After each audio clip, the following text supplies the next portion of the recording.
Welcome to the Nomad Network, your first stop for complete and comprehensive Chicago Bears football coverage. Dive deep into analyses, updates, and all things Bears. Subscribe to our YouTube channel today and never miss a beat.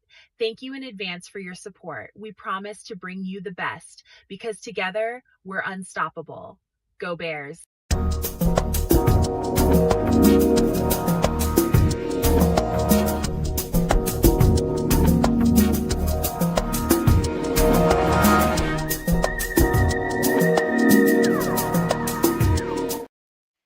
Yo, no maniacs. Welcome into another edition of some extra sauce. We about to get extra saucy on y'all tonight, man. And as we get going, man, and people start to trickle into the show, seeing nobody in the comment section yet, but as people start to trickle in, I just want to say, took me a little time, man, to repair the wound of getting this close.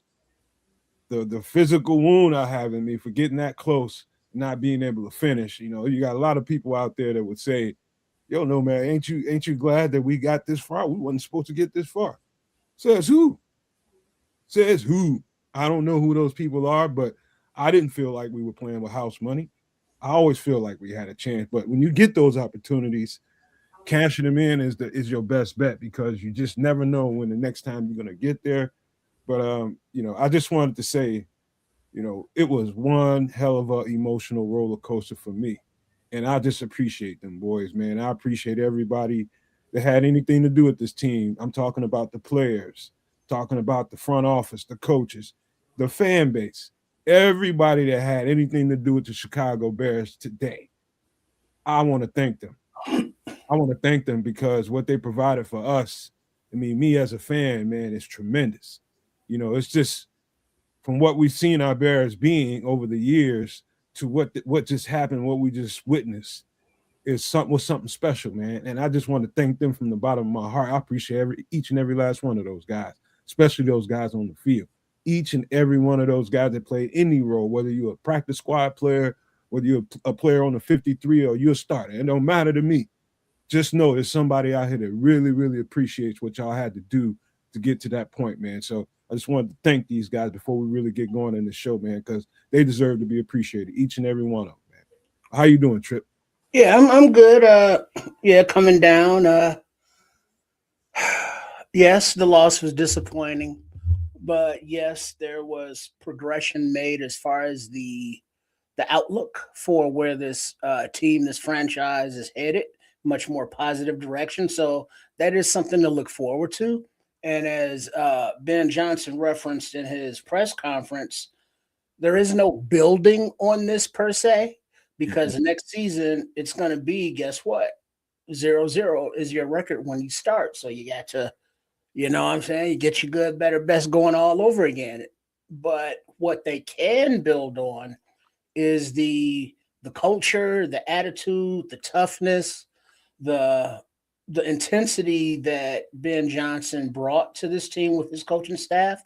And so that attitude, that mentality is already ingrained in the players that will be returning. So they can build on that. But, Nomad took it personal at the end of the game Sunday, or, especially in the post game when we were doing Nomad at night. But he was of the mind that we should be, giving the flowers to, showing the love and respect and the gratitude due to these players for what they do. It's like, sure, they get a lot of money and a lot of attention, a lot of fame, but they're putting their, blood, sweat, tears, ligaments, joints, soft tissues, bones, skulls, brains on the line to play this game. And that deserves appreciation. Gladiators, we salute you, because that's what they are. Put on that gear and strap it up. It's like, oh, get tough, walk it off, take a shot, get back out there. That costs. That has a cost that as fans we don't see, nor do we have to pay. So, yes, we salute those guys. But the thing that irritated Nomad was that in the chat, and we're like, all right, well, we need to replace this dude. This dude, yeah, he sucks. Yeah, this dude, this dude makes a lot of money, and we could use that money elsewhere. And Nomad's like, damn, y'all, they ain't even got the equipment off yet. You know what I'm saying? They didn't even get out the showers. They in the locker room, giving each other, goodbye hugs and, no kissing. That dude, he's not in the league no more, so I ain't got to worry about no kissing. But, it's like, hey, hey, if I see you next year, we're going to do this. We're going to run it back. Knowing damn well they ain't coming back. They're going to, be, bagging groceries on another team or something. So this 2025 Bears team will never be the same because all of these 53 players that came and went next man up, the practice squad, the guys that came in late and contributed, yeah, all those are not going to be here. So the guys going forward, that's next year. But for the 2025 this past season, yeah, no doubt. Congratulations on being, a division champion of the North, taking that shit, FGB, after Lions and after Vikings, all that, this is our shit now. We're the captains. And then getting into the playoffs and representing well, because something else that this team did that we need to thank them for is beyond Bears fans, beyond football fans that have seen Caleb play this season, but the normies, just the casuals, are like, Caleb Williams, hey, these Bears, hey, well, look at this kid. So it's like, yeah, thank you for, developing into somebody who is putting the spotlight once again back on the Bears where it belongs. So yeah, give this iteration of the Bears, this season team, their flowers, their props. And going forward, there's plenty of time to discuss that. But before we can totally close the book or turn the page, as the case may be, close the book on this season, but turn the page on the franchise. You get the reference. But yeah, big ups to them and thank you.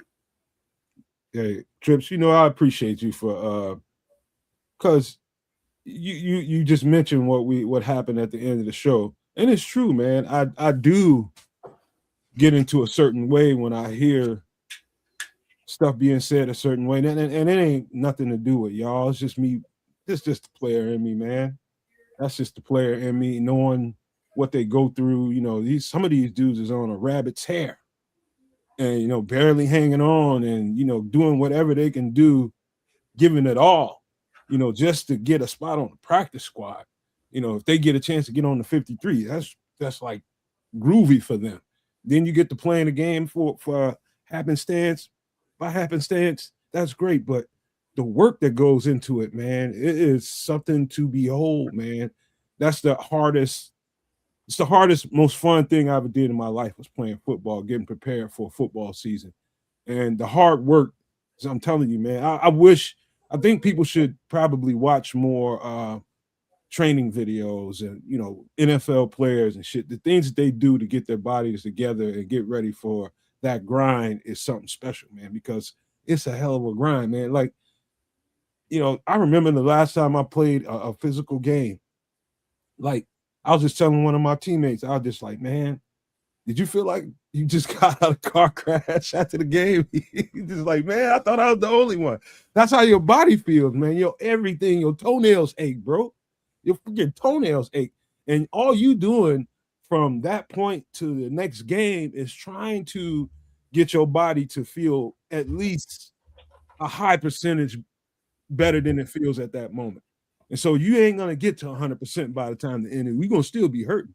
Just imagine that for 18 games or however many games we played this year. And so, it is. Man, I'm glad y'all didn't take it personal, man, because it's just me being defensive when it comes to that, man. That's all it is to it, man. It's just, they just mean, what they do means a whole lot to me. That's all. But I appreciate that, man. By the way, Kansas, somewhere in Canada, I believe it's their New Year. And he's somewhere being Leroy and Skillet from Fred Sanford, man, drinking his ass off being a wino somewhere. He said he might come through here at some point later on. We'll see what he does. But also, Bishop might be through here to fill in some blanks, man. But we got a hell of a show for you guys, man. we're gonna definitely get to that Bob Lazar story that we did not get to last week. Um, it'd be nice if Kez came through for that because I do think he told me that he did some homework on this story, so he knows a little bit. So I can have somebody to bounce some of that stuff off of. Of course, we're gonna do the food and drinks. We got a couple of movies, a couple of classic movies I think most people will know about, but very good movies that really really surprised me. I just want to say ahead of time, we got Doomsday Survivor, we got all that stuff coming up. But before we get into all of that, man, let's get human for a second, trips, before we get into all this football and this other content, man. Let's be a human for a second. How was your week? It was cool since Saturday and when we were last together. Nothing new major that was happened. Just absorbing the aftermath, if you will, of not only the Bears game but things around the league. I'm sure we'll get to that. All the drama, all the shit going on in Buffalo and calling players out, and on the other side of the country, GM's calling players out. It's like, yeah, he ain't gonna play another snap up in this motherfucking uniform. I tell you that. It's like, oh shit. but yeah, it's just, yeah, I've been chilling, disappointed, like I say, that the Bears didn't, complete that game on Sunday against the Rams. But I'm happy that they did make it that far, and now I'm expecting them to go further. So other than that, it's just been putting some stuff together. But also, I'm still looking for a video that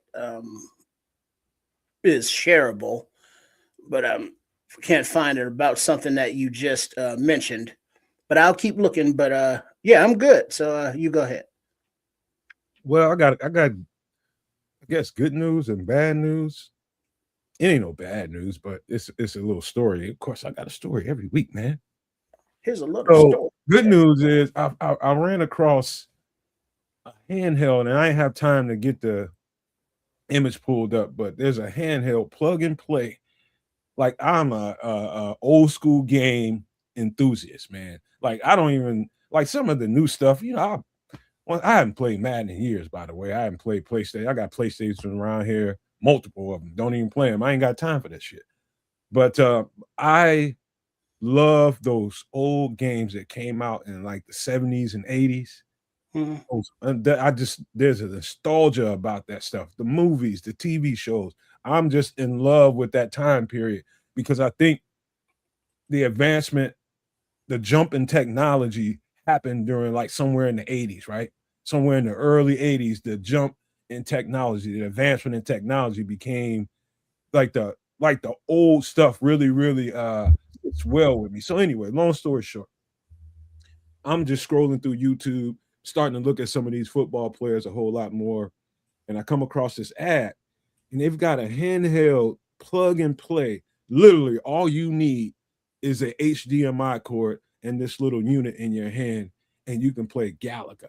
You can play Miss Pac-Man. You can play Pac-Man.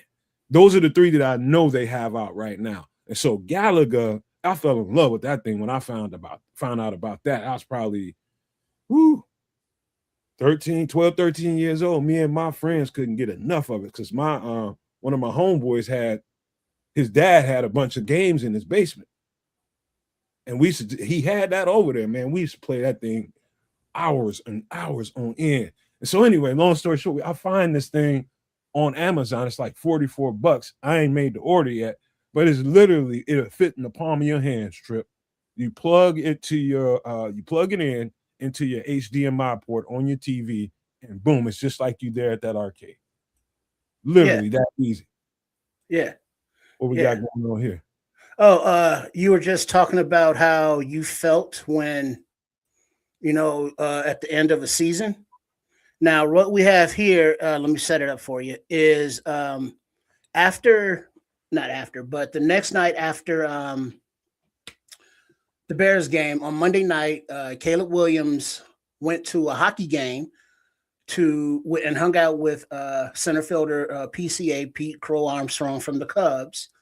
And then the next night there were the Bulls game. Both games the fans, when they showed him on the jumbotrons, ovations. So I want you to notice, what do you notice? There's no audio on this, so don't worry about it. But what do you notice in this about Caleb Williams, other than that very sweet Connor Bedard sweater? But I'm gonna play this, and what do you notice about Caleb? This is the day after the game. Limping. And for those that are on audio only, Hell of a hard turn from retro video games, but okay, he's limping a little bit. well, yeah, but we'll go back to that. But this is what you were talking about. This is what I was looking at on what these players put on the line. Now, this is the day after the game, and Caleb is getting up, walking up the stairs from the next to the glass of the ice, and he's like, he looks like me trying to go up them stairs, or like, you know, what a typical 80-year-old dude might look like getting up in the bathroom in the middle of the night. It's like he looked like he creaking and cranking and hurting. And it's like, yeah, you know, we admire the athleticism, the throws. We want him to fix his footwork. We want him to fix his accuracy, all of that stuff. We want him to learn the offense better and throw with anticipation. But we also got to give credit to not only Caleb, but all the players for putting this, you know, their body into this position. You know what I mean? He's way too young to be looking like that walking up some stairs, you know, but guess what? He's a professional athlete, you know, quarterback, and that's what it looks like. You ain't lying about that. It's like that rigor mortis sits in after it takes you about a couple hours after you finally. So usually for me, it was by the time I got back to the crib, the apartment, it was usually that's when you get in the shower and you get out. Once you dry, you feel good when you get in the shower, that hot water hitting you, and then you get out when you start drying off and pores close up. That's when it start hitting you. You be sore, and you're gonna be sore for a few days. A few days, man. Your body feel like it's been through a damn literal war, bro. And you know, depend like Caleb. I remember when he rolled his ankle up, he hurt his foot. You know, I don't know if you remember that, but that happened in that last game. He hurt his foot and he got up hobbling. Yeah. So Yeah, he got rolled up on him. What day was no, that? he stepped on. He kicked the foot, or he stepped on a foot, and he kind of his ankle went awkward, and then he went down. Was that a day after the game? This video we watched, this was Monday night. Oh yeah, he's still feeling that shit. That's when it's the worst. That's when it's the worst. The day after is the worst. And then at those next couple of days, it starts to wane a little bit, but you're still feeling it.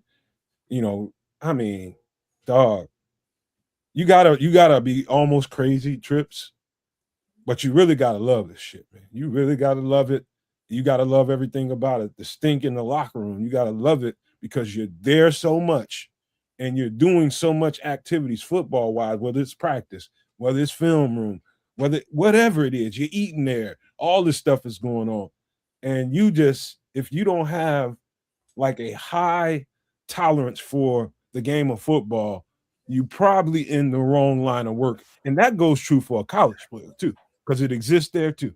Yeah. And also after like really confirmation on what the injury was, you know, granted, you're looking at Achilles tears from Deo, TJ with his fibula broken, and you know all the injuries that guys are put on IR for. But I really got to give a shout out to Ozzie Trapillo, because his injury is something that it will take a year from now just for him to start being able to do stuff really. So I mean the odds, well, not the odds, but the statistics of people who've had that injury, players, and have been able to come back, ain't very good. And like we see this kid, you know, this rookie, he's drafted high. It's like he's going to be the left tackle. And it's like, oh, he sucked at left tackle early. He's a right tackle. Everybody calling him a bust, you know, by week 2 because he wasn't the starting left tackle. And then he works his way in, and it's like, oh, shit. Okay, we got an offensive line now. I mean, he still, you know, has his rookie stuff to work on, but all right, we looking good. And now it's like, fuck. Now his whole career is in jeopardy, and the work that he's going to have to put in just to get back to being able to play.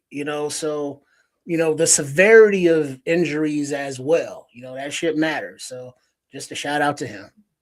You know what, Trips? Good on you for bringing this up. I wasn't ready for that, but since you brought it up, that's good.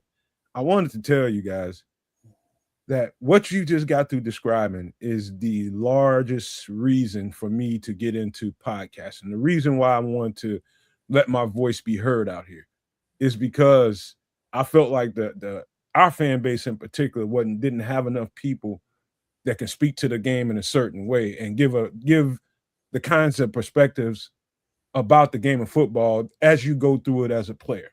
Like it's a like fandom can go so sideways so quick because fans think of football and the game this way. And what really goes on behind the scenes to get ready to play a football game, it's a lot. And so when you don't speak to that, when people don't hear that enough, I think they lose their perspective completely. And it's just gimme, gimme, gimme. What have you done lately? That kind of attitude. And so I'm grateful for everybody that's here tonight. I'm grateful for everybody that subscribed to all our channels and listen to what we have to say, because it's important that you do. That those perspectives about what it takes to play this game, it's a crazy violent sport, man. Yeah. It's crazy violent, and you either love it or you don't. So it's not lip service when you hear coaches telling you. It sounds cliche, but when you hear coaches talking about they're looking for guys that love football, you got to understand after listening to us all this time exactly what they mean. You have to love this game. And that's, speaking of perspectives, whether you are listening, tuning in on one of the 3 live streams that we got going out now, the Nomad Network, Kids of Canuck, or Sports Chicago Style, aka Triple R SES. I'll let your boys. You will get those perspectives. You'll get the bleeding heart, former players like, hey, this is what happening in the locker room. You'll get the meathead fan was like, son of a bitch, we suck. And then you'll get the cold analytical. It's like, yeah, I get it. There's a human aspect to it, but after all, it is a business. And it's like, we're going to trade this dude. We want to cut this dude. We want this dude to take a team-friendly deal. And it's like, wait, then there's that perspective. Wait, team-friendly deal? So he got to take money out his pocket to give back to the team?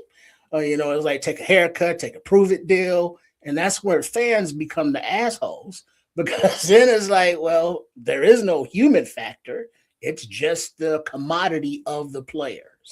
And what can we get for them, and how can we flip them, and what can we get out of them?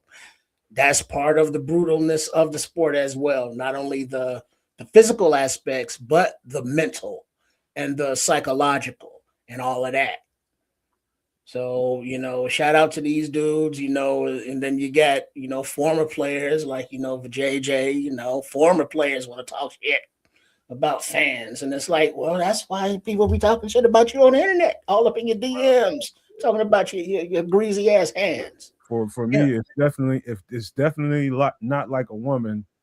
I like to see you come, but I love to see you go. It's not that for me, man. I hate to see guys go, but it's the business. I just don't like the flippancy. I just don't like the I want to honor them instead of that's what I want to bring to the show. I want to honor what they bring to the table for us to enjoy, and the work sacrifice they have to go through to get to it.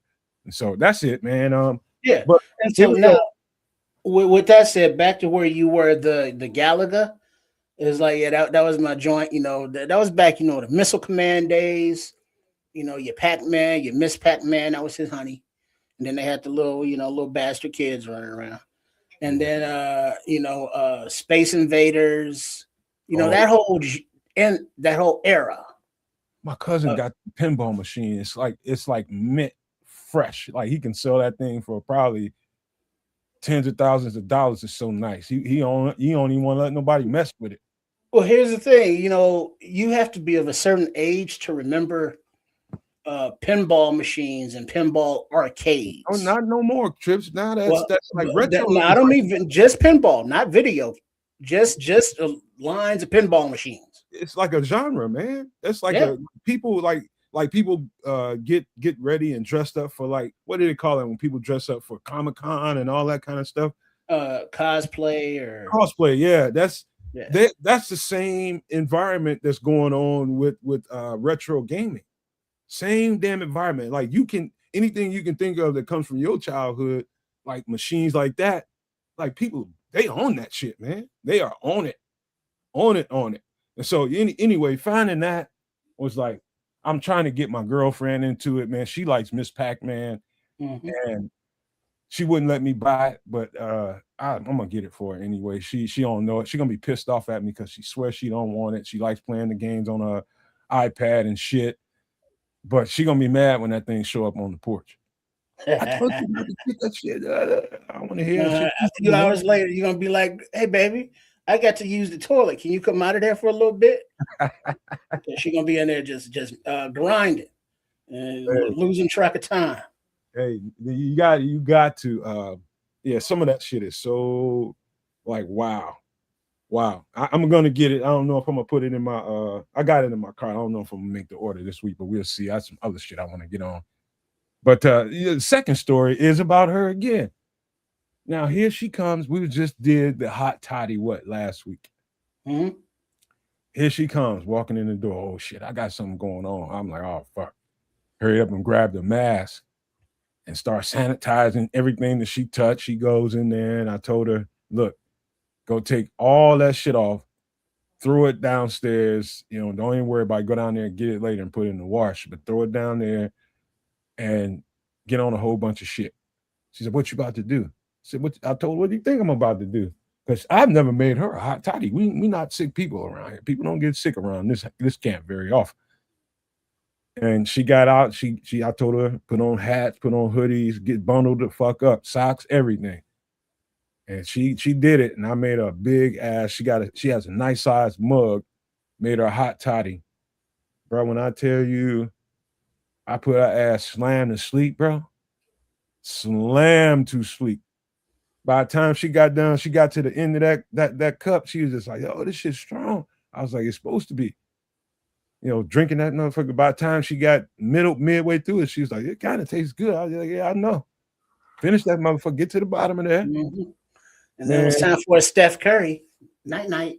Man, dude. When she got up, I thought I was finna have to catch her. She stumbled, rocked, and I was just bubbles and shit. You can literally see bubbles popping from her head, man. But it's that kind of happy bubbles, not like I'm nauseous bubbles, Nah, because the ingredients in the toddy are soothing to the not only to the throat, but it opens up the nasal passages. It opens up the congestion in the chest, and it's settling to the stomach, so you don't want to throw it up. mm-mm. So you feel all warm and it's hot, but you can't keep your eyes open. You want to smile. You do want to smile. You might be sick, but it's like, I'm so hot, I just want to go to sleep. And the next thing you know, it's morning. It's like, I'm hungry. Hey, Trips, I go down the hallway, go in the room to check on her. Man, that chick stretched out on that bed. You know when somebody fucked up. Out. She got one sock on, one sock off, stretched that half the Oh, cover of word. the shit on the floor. Mm. I'm just like, oh, she out of it. I mean, like out of it, snoring, looked like she was drooling, the whole nine Mhm, yards, man. Hey man, that hot toddy did its job. She got up spry as shit this mhm. See, you could have done anything to her feet that night. She would not even have known. boy. Why I hate that I know things about you. You weirdo, man. Huh? You what that's a drunk woman. What the fuck? He I'm doing? just saying, you take care of her yummies.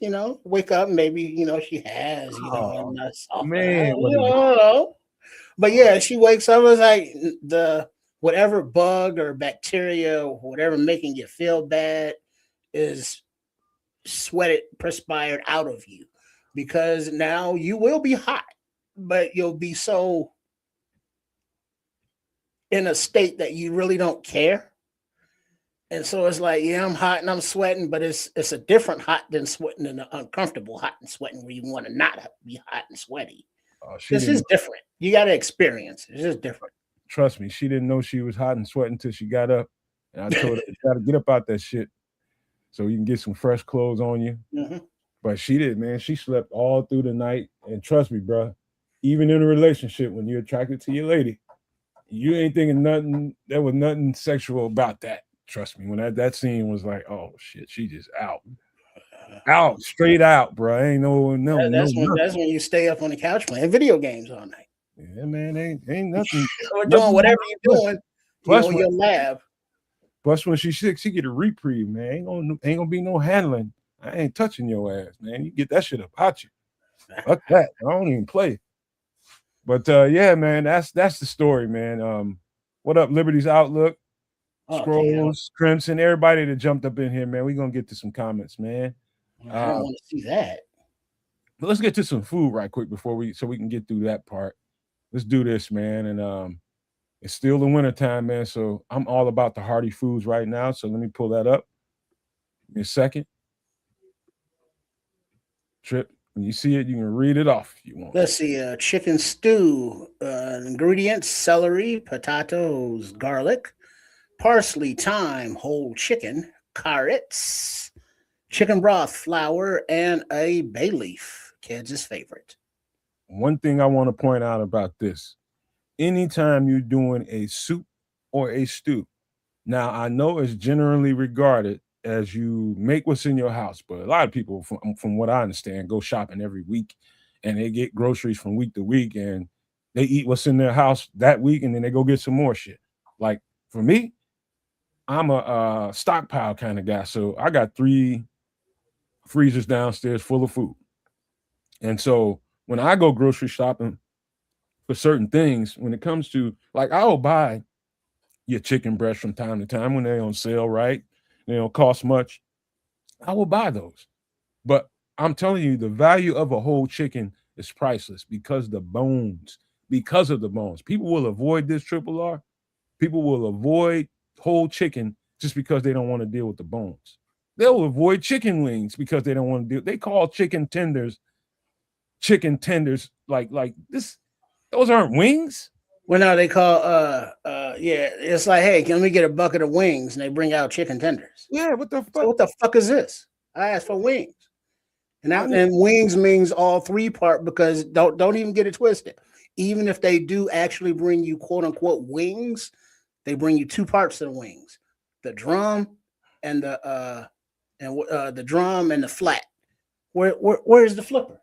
I love the flipper. Where is my damn flippers? That's 3 parts of the wing. I'm gnawing on him too.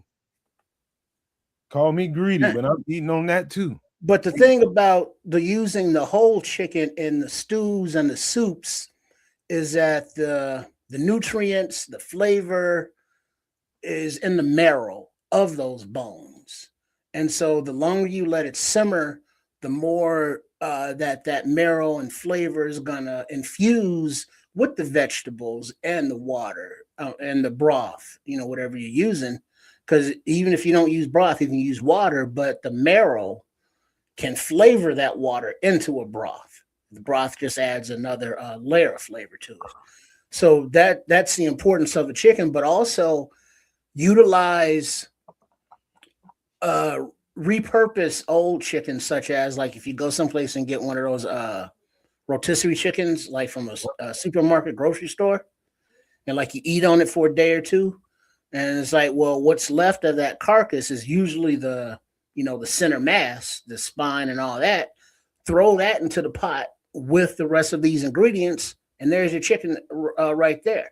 You may not have all the meat from a whole chicken because you've already eaten a few pieces of it, but that's okay, because what's left on those bones is gonna boil and simmer off, and so you get all of the meat off of there. You get all of the previous mentioned nutrients from the marrow, and it's just a lot of flavor, and there's body into it. And the chicken, the way it's made, is kind of stringy, so you can have pieces in there, but it will fall apart. So it's easy to go down. It's It's not irritating your system, and it's easy to digest. So you'll get some proteins, your vegetables in this one stew, in this one bowl. And normally it's when you're sick kind of food, or winter kind of food. But I know people that is like, yo, I'll make some chicken soup and enjoy it. Maybe throw some noodles in there, or some pasta, or some spaghetti, or maybe even a few diced up potatoes when you That make it in there. that would be me. That There would you be go. me. I have no problem whatsoever making me a nice little pot of soup. These days, my girlfriend works afternoon, so most of the time I make dinner now, I'm eating it. You know what I mean? If there's some leftovers that she wants, she ain't that big of a soup person. But I'll eat the hell out of soup, man. You talking about the bones, man. Dude, let me tell you something. I'm a true carnivore. I like the gristle off the chicken bones. I'll eat Delicious. that shit too. Crunch, And so, crunch. yep. I like all parts of it. When we first got together, she was just like, hold up. I'll stew down that chicken for a little bit till it's tender, take it out the thing, scoop up all them bones and all that meat and stuff, put it on the plate and start picking it, getting all the meat off of it, throw it back in the pot, let it keep cooking. And then what she got twisted was when I throw the bones back in there. She was like, why you? I'm just like, yeah, still parts on there. And I'm gonna eat. You can avoid them, but trust me, I'll get to them. hmm Every last one of them. You hear me? hmm Man, so you get some of this going in a pot on the stove, and after a while, after it's been simmering, go and get you a cup of rice, dry rice, and throw it in there, and let that rice cook in that soup. And you Now, you can do that. You can do noodles. Me, I avoid the pasta and the rice. carbs and such. Yeah. But yeah, man, this is like one of my favorite things to eat, man. A good bowl of like by the time you get done, this is different than soup. That's where the flour comes in at. So Yeah, this is stew. you're gonna end up making kind of a roux out of it. And so Mm, or by the body. time you this is done, it won't have the complete consistency of a chicken pot pie on the inside because that roux is a little bit thicker, but it'll be close to it in that regard. It'll be kind of close to it. It needs to look like a gravy by the time you pull that spoon out of the pot. hmm It Yeah, needs to look like, more gelatinous than liquid. yeah. And so that's what makes it stew. You know, the difference between chicken soup. There's a difference between beef soup. The difference between that and stew. Yeah, the stew is hearty. You're not getting all of the vegetables in the soup. The soup is basically broth. You know what I mean? Just boil, just open a box of chicken broth, warm that up. There's your soup. I mean, Yep. so you now in this you got broth and everything else. Take everything else except the broth, and there's the difference between soup and stew. To your body, I'll tell you the difference. The difference between this chicken soup and chicken stew that you see on the screen. That chicken soup, I'll eat a bowl of that and I'll be ready to eat a whole nother one in a couple of hours because it's just nothing. You know what I mean? It's gonna taste good, it's gonna fill you up if you drink the broth.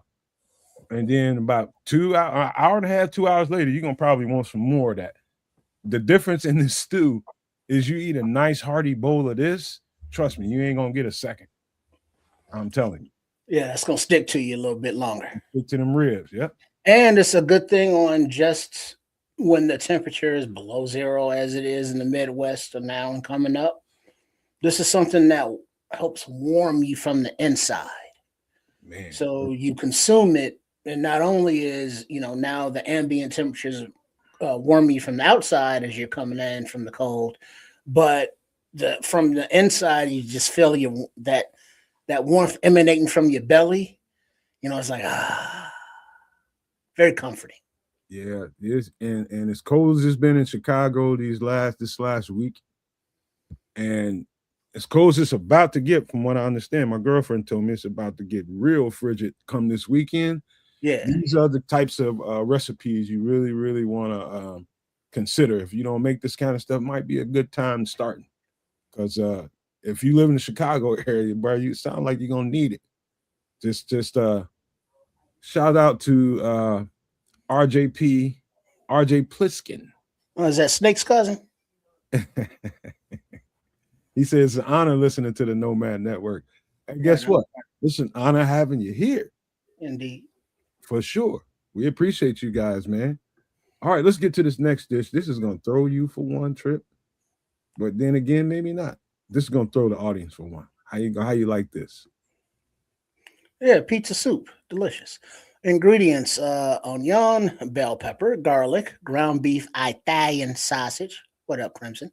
Pepperonis, more chicken broth, some beef broth for another layer of flavor, tomato paste, and some beautiful mozzarella.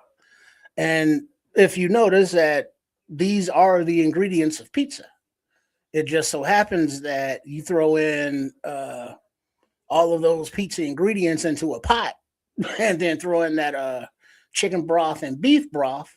Now you got pizza soup. I've had this at a friend's house in Georgia. Now I'm gonna tell you what's different about this, and you can look at it on his face and be like, "All right, is this just another soup?" Not necessarily. And I'm gonna tell you why. First, I'll give you some advice. Anybody want to consider making this? Don't get your store regular on the in that section pepperoni. You're gonna have to find a thicker pepperoni that can withstand a little bit of a boil. These are thicker pepperonis in there, and if they don't have it, the butcher may cut them for you. Mhm. And so, get you find that butcher, have them cut you some thicker pieces of pepperoni, and you just buy them, have them weigh them out, and you buy them. But that that pepperoni, that flavor profile made it different than any other soup that I've ever tasted because of the flavor profile in the pepperoni. Mhm. That was good. And that mozzarella on top, like the one that I had mozzarella, and there was some what's that other cheese? The Pecca Romano, no. What's the other one? provolone, No. The other one you sprinkle on top of a piece. parmesan. Parmesan. The one that I had some parmesan on top of that thing. And I'm telling you, bro, it had ground beef, it had the Italian sausage in there to give it some substance underneath there. Mm-hmm. Ooh boy. Mm-hmm. Ooh Yeah, boy. no, and the Pecca Romano is the Pecca Romano cheese is Parmesan and a Romano, so that's a mix, and so it is Parmesan, but it's like Parmesan plus. So if that's a combination, but yeah, the depth of the flavors with the three meats, because you got your ground beef, that's your hearty, you chewing that, but then the distinct flavor, the Italian sausage, it's like ooh, and then the bitterness and the bite of the pepperoni, and if you do get those, only have access to the store bought ones and not a butcher shop to cut them a little bit thicker, just get 2 packs of the store bought ones and throw those in there. You And know, yeah. now I was gonna say, man, you can imagine eating something like this, and like the flavor profile of an Italian sausage is strong enough with that fennel in there, and that flavor is extremely strong, and it's gonna.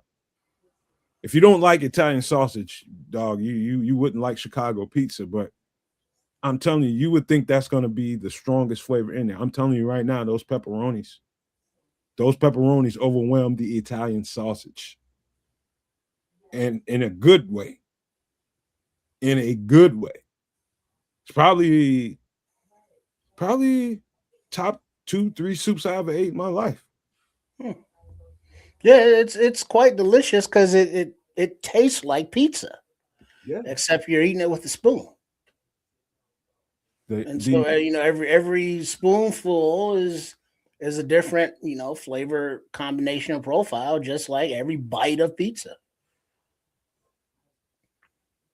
My advice to anybody that wants to do this: buy tomato paste and build your own sauce. Don't buy that cheap.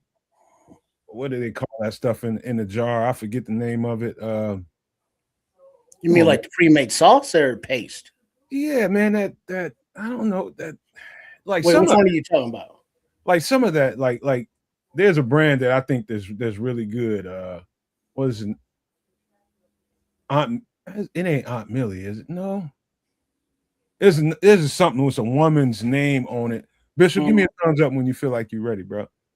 So I mean, is it a pizza sauce or tomato paste? It's a jarred tomato sauce that people want to buy all the time because they don't want to build their own tomato Okay, paste. well here's the easy way around that though. Yeah, he gave you the thumbs up, I think. All right. But you get a Dutch oven, a soup pot, and then you throw in some olive oil, and then you brown your ground beef and your Italian sausage with the onion, bell pepper, and garlic, and then so you let that brown in that pot, and then you build the sauce that Nomad's talking about with a tomato paste, and your seasonings. You know, since the fennel's already in the Italian sausage, you just add like maybe some basil, Italian seasonings, even, or the other one, oregano.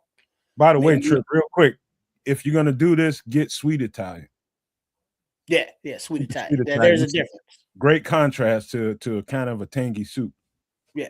And then once you do that and then you mix that up, now you're building the sauce within the meats. And so you let those flavors cook in there a little bit, and then you go in with the broths, and then deglaze the bottom of your pan, and then let them simmer and simmer and simmer, and then simmer a little bit more. And then maybe you throw in some uh, tomato sauce if you would like that as well. So yeah, I mean, and then you can customize the ingredients just like you customize your pizza. So whatever meats you like on your pizza, that's not these, put those in your soup, and whatever toppings, prepare it the same way, but make sure you add the two broths to make it into a soup. And so you customize the pizza or whatever flavor you and your families desire. Hey, real quick, shout out Bishop for busting up in here, Yeah, man. It's Bishop. good to see you, bro. I was just telling a story before we get into this. I got a second part of this pizza soup stuff.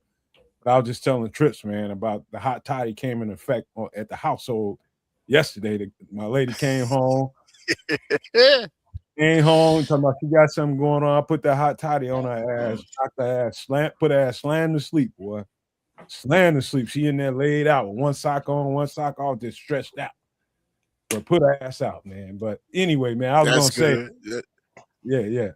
I was gonna say, man, listen, another thing with cooking, it might be somebody that's looking at this Trip and Bishop that be like, okay, what's the chicken broth and the beef broth? What's that's all about, man? Why are you mixing flavors?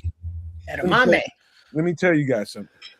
Do not be scared to mix it up because the levels of flavor that comes through when you make certain things, you can't really screw that up.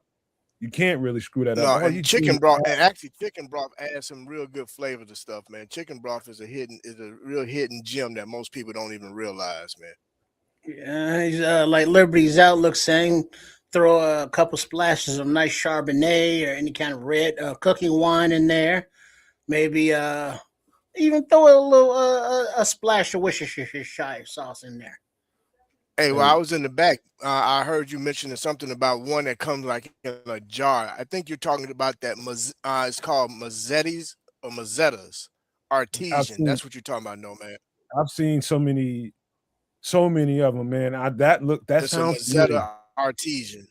Yeah, Mazzetta Artesian pizza sauce. It's in a jar. It comes in a jar. Yeah, I think that's what you were talking about. Like some of them, man. My girlfriend's bought them, and I ain't gonna waste nothing in my house, man. If it's there, you use it. So I'm just gonna always, if she brings something like that home, and I got to cook with it, I'm gonna do it my way. You know what I mean? I'm gonna add my own flair and shit. Like I've made pizza sauce and spaghetti sauce. Like I'll tell you something I probably shouldn't say live to you all. I put bacon in my shit. Yeah. Literally. Bro, like bacon. Yeah, you fry that bacon up. Yeah, it's good. Well, bacon make Everything. bacon make stuff taste good, bro. Man, Don't trip bacon, on that, come on, Bishop. Tell him bacon go with everything from breakfast to dessert. bro. Look Like, at here, I don't bro. know that many people that do it. If anybody, I ain't never met nobody else that did that in building their pizza sauce. I chopped the shit up and left it in there. I was gonna take it out. I put the grease and everything in it. I just like, fuck it. Well, that's part of the browning of the meats in the same pot that you're putting the sauce in, so that you're getting that pot liquor of all the grease in there. And it's like I wouldn't put salt in there. That's why I would go with a splash of Worcestershire. But I would gonna put a couple pinches of sugar in there to counteract all the tomato sauce, so that just to smooths it out. and cut some of that acidity. Yeah, mellow it out a little bit on the acid. So But Bishop, what pizza would you order right now if you ordered a pizza? What toppings? Oh, bro, I'm a real simple dude, bro. I'm strictly Italian sausage, man. Honestly, bro, I'm Italian sausage. Maybe if I'm in Chicago, I'll order Italian sausage, half of it with giardiniera peppers on it, and I get down like that, bro. I don't have to have all that extras. Now, every once in a while, I may throw some bell pepper on there, but I don't get too crazy and fancy with my pizza, man. All right. Well, that what you just mentioned. I'm a simple dude when it comes to my pizza. That can be a very simple soup then. Oh, absolutely. But it will be flavorful, bro, just like a pizza. Yeah. I mean, but you just put those toppings in, and with the sauce and the broths and all of that, and that's what it is. So it's pizza, and instead of the dough, you got the liquid broth. That's the only difference. Mm-hmm. So whatever you desire on your pizza. The only thing that I would caution people, and I don't know what it might taste like, but the only thing that I put that I've eaten on a pizza that I wouldn't put in this soup would probably be some anchovies. I wouldn't put that in there. But I pineapple. Yeah, pineapples and shit. Like, nah, you don't do all that. But anchovies has a lot of salt to it, you know what I mean? I ain't saying it might be the worst thing in the world, but I wouldn't put that in the soup. Well, if you want to cut down a little bit on the salt, but still want a little bit of the same flavor, put a can of sardines. No. I mean, you won't, because you won't see the sardines. You won't see it. You just mush it up in there, and it'll just be part of the sauce. Trips, you lost me, bro.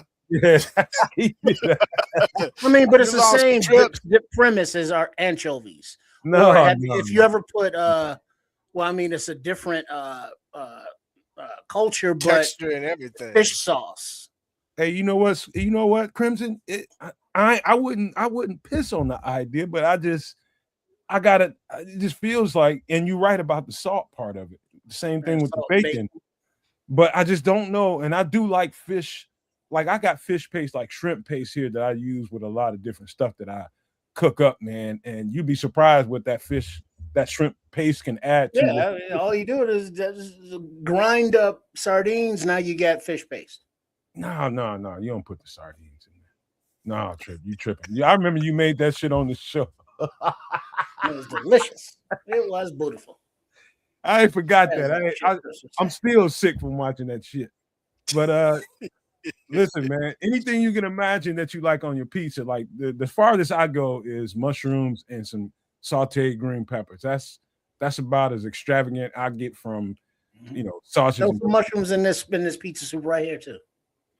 Yeah, mushrooms. Give me some good mushrooms and some and maybe some green peppers for sure, man, because that makes everything taste better. But yeah, man. But the thing is, what a lot of people don't realize about cooking are the different layers of flavor, because you could have this soup right here and you can just throw some raw mushrooms in it and they will absorb and cook within that sauce and be delicious. Or you can saute some mushrooms, with some beautiful butter, maybe a little garlic in a different pan, and then dump those into this sauce. That's going to be a totally different flavor, between the sauteed mushrooms and just the raw mushrooms. So taking the extra step here to grill or saute or sear or fry. That's just another layer of flavor, whatever that method is that you're preparing it. And then you add that into this dish. And so everybody's bringing their own thing to the party to make a bigger party, as opposed to everybody just coming to make a party. So, hey, bro, I told my brother about this before he passed, man, and and I remember when I first got back here, he wanted to take me out for pizza, right? He was just glad that I'd moved back home, man. He just wanted to hang out with me, and he takes me out to this new pizza spot, man. They got this pizza called the Tough Guy. Tough Guy, huh? You know what I mean? This motherfucker, when I tell you, they everybody told me that motherfucker hot now. It's hot. I was like, man, ain't no pizza. I've tasted spicy pizza before, man. I ain't scared of this. He's like, you really want it? I was just like, fuck it, I'll try it. You buying it? I'll try it. Man, them red pepper flakes took over. Yeah. Took over. Like, I mean, dog. Yeah, a little bit of do you with the red pepper. I almost had to sit down on their toilet in that bathroom, man. Yeah, that would have been nasty. That would have been nasty. Oh, bruh. Like, I know people that like red pepper flakes on their pizza. Like, my mother gets pizza, and no matter what pizza she gets, she's gonna put Tabasco on that thing. That's just how she rolls, man. But man, here's how you can pepper it up a little bit, but it will be more soothing on the innards. Throw in a couple banana peppers. Oh yeah, I'm all the time. That's like one of my other favorite things. Is black olives and banana peppers. Love them. Yeah, though both of them can go into this mixture, into this soup. But see, this is a really good soup to have, man. Let's say you having a bunch of friends over to the house, friends and family, man. And of course we know adult beverages is taking place. Having this type of soup, man, where they can get them a bowl of that, man, and put that on their stomach will help soak up that alcohol, man, and have some French bread sliced up, where they dipping that French bread in it, man, and chasing it with that just help, coat the stomach, man, so you absorb that alcohol and stuff and keep folks, somewhat think sober about this so they can drive home. Shit. Isn't what do you call that game? The Super Bowl coming up? This could be perfect. This could be perfect right here. Pizza, soup, and chili, and make a pot of chili for folks too, man, if they want that. So they got something to choose from, But you can't go wrong with a dish like this, man. It's comforting, it's filling, flavorful. Yeah, and to get you right, this is the kind of check all the boxes. It's a lot of oil in this piece. It's got that component in it, from the pepperonis, the cheese, the sausage, the ground beef, all that shit that's going on underneath that cheese on the top and on top. All that's got the components in it to get you right, man. When you need to get right, you've been out doing too much. Get you a bowl of this shit, man. Get your ass put your ass slam to sleep. You gotta get the right Italian. You gotta get the right Italian sausage. Make sure it's got that. It's got the right flavor, man. Just not any old sweet Italian sausage. It's got to be the right Italian sausage, man. Crimson say if he fed this to his friends, you will have no more friends. Shit. They'd be at your house all the time after this.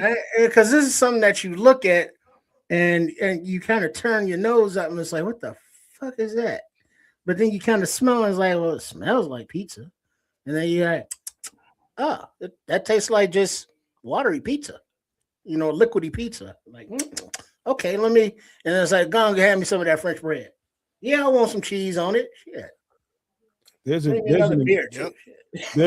another ingredient in it that is very, very important to anything pizza, in my opinion, and that is the oregano. Make sure you got some of that going on. Yeah, because there's Little Nicky's pizza spot on Broadway in Chicago, just north of the fuck street was that?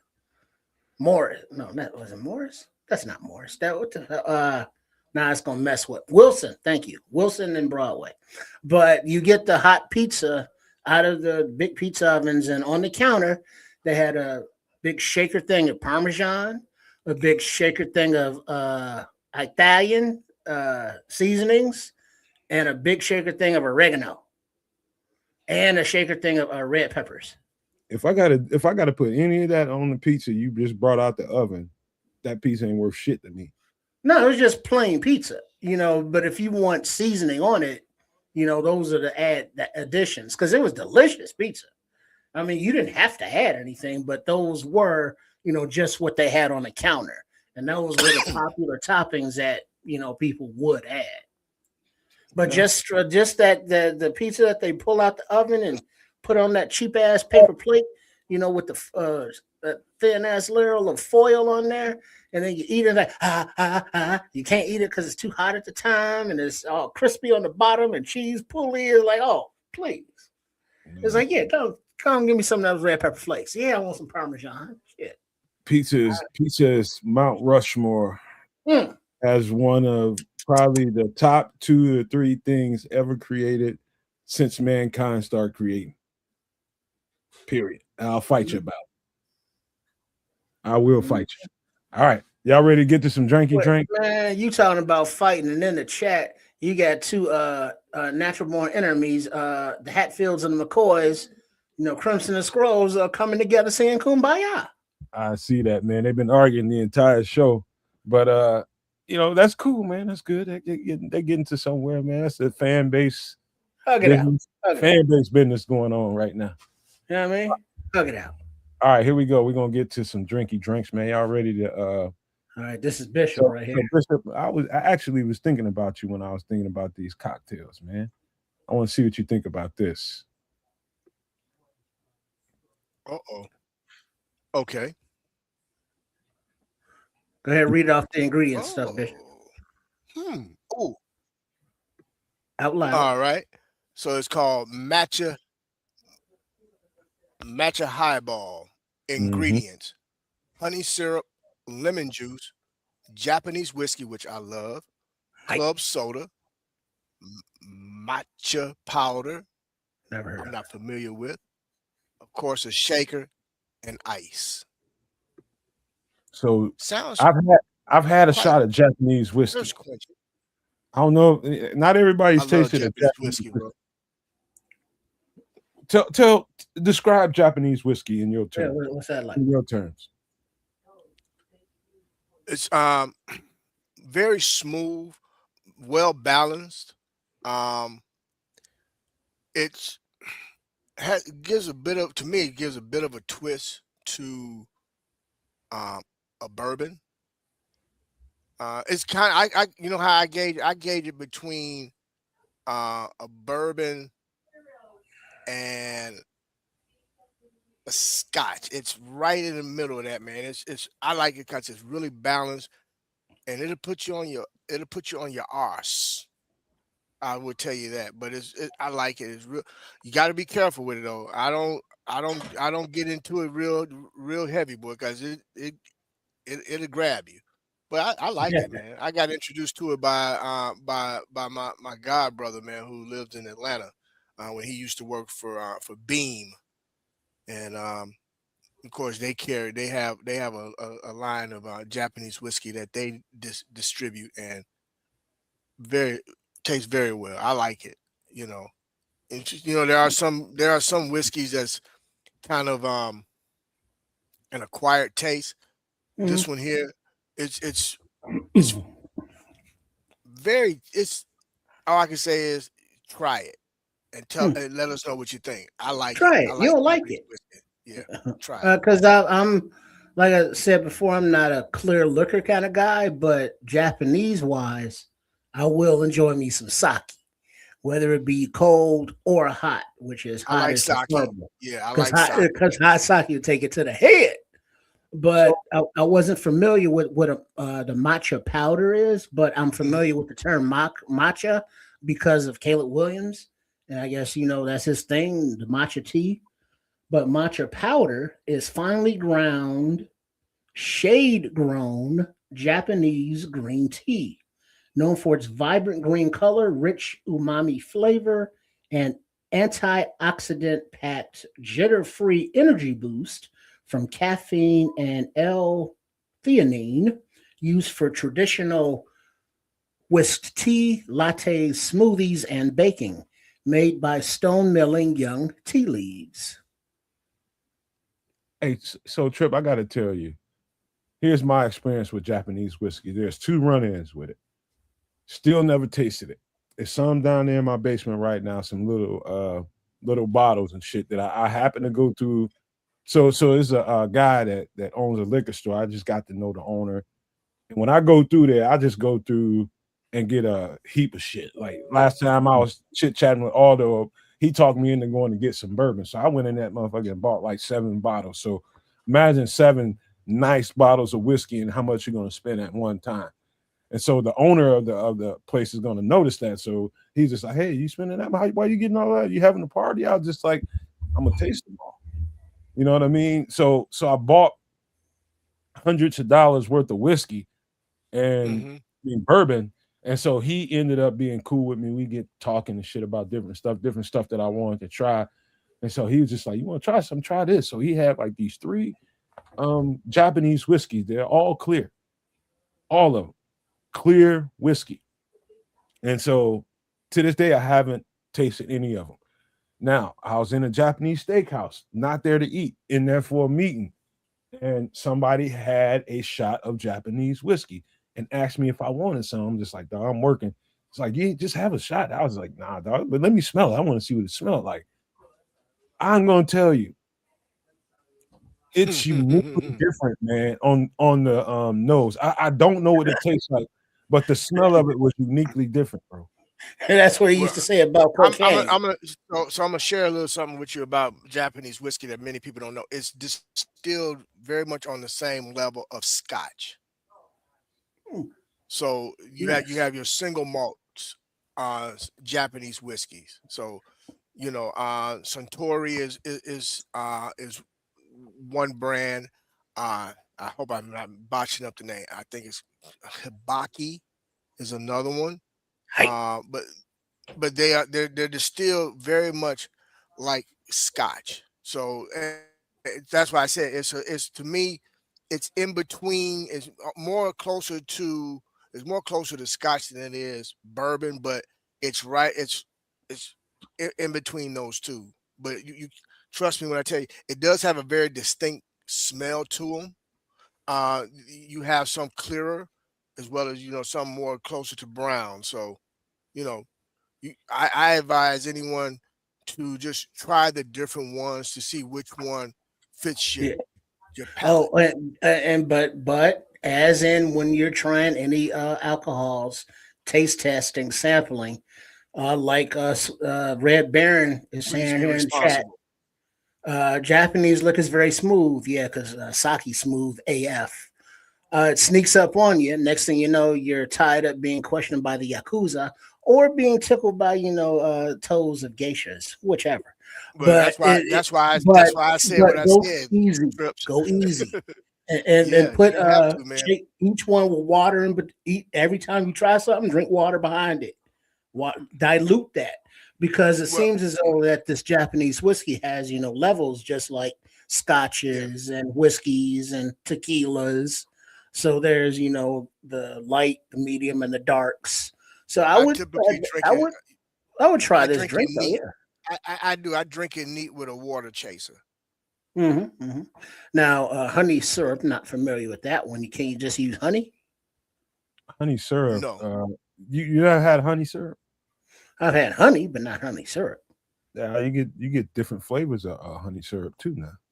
Uh, I don't really eat sweets, but I know I've tasted different stuff. Like in the South, man, people make this shit at their house, man, and will put it on your. They gonna cook for you. If you spend a night at somebody's girl at your girlfriend's daddy crib or mama crib, you get up, you eating breakfast, whether you want to or not in the South, bro. yeah, shit. oh, bro, Grits, they eggs. probably by that time, man, they Mhm. might have smoked a whole hog, bro, Biscuits. and they done pulled that whole The one hog up out the the ground. big pieces of ham like that They because done made some ooh, homemade biscuits, bro. Yes, sir. Shit. and the eggs are big and fluffy and steaming. The Boy, penny cakes, bro. Yes, sir. breakfast What is kind of jelly you want? breakfast Blueberry, is a grape, boysenberry, religion. because they made that. Breakfast is a religion in the South. I'm But they just don't like, do what? jelly. They do jams. jams. They don't do jelly. Yes. They do jams. Just stepped out of jelly right into the jam. Man, they got like bro. I met some Get you people some apple butter. country. And you know what you're drinking out of? Old mason jar. I met a couple girls. I met one girl that daddy had hogs in the backyard, chicken. And all of them was delicious. Man, bro, they got homemade everything, man. They be making stuff from the land. Boy, the South got some treats for you down there, man. So you gonna taste some different kinds of syrups and honeys and shit down there. Yeah, but the thing that always, well, not the thing, but something I always remember about the South when I visited some relatives down there in Huntsville, Alabama, that their beds were so high off the floor. You know, just everybody, just normally their beds were just higher off the floor than I was typically used to. But they all had like pea pots under them.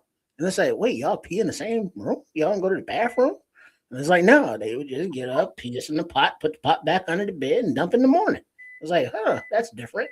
But I enjoy it. No, sir. I ain't doing that.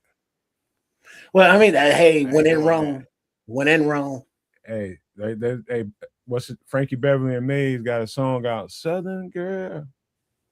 Hey, they different down there, man. Yeah. You know, and then the big fireplace going. Yeah, man. Like, and back when actually there was a spring, a natural spring, to where you could literally scoop out water and still drink from. I don't know if today you can still do that, but back then you do. It was clean, it was fresh, it was cold, it was pure. You know, out in the country.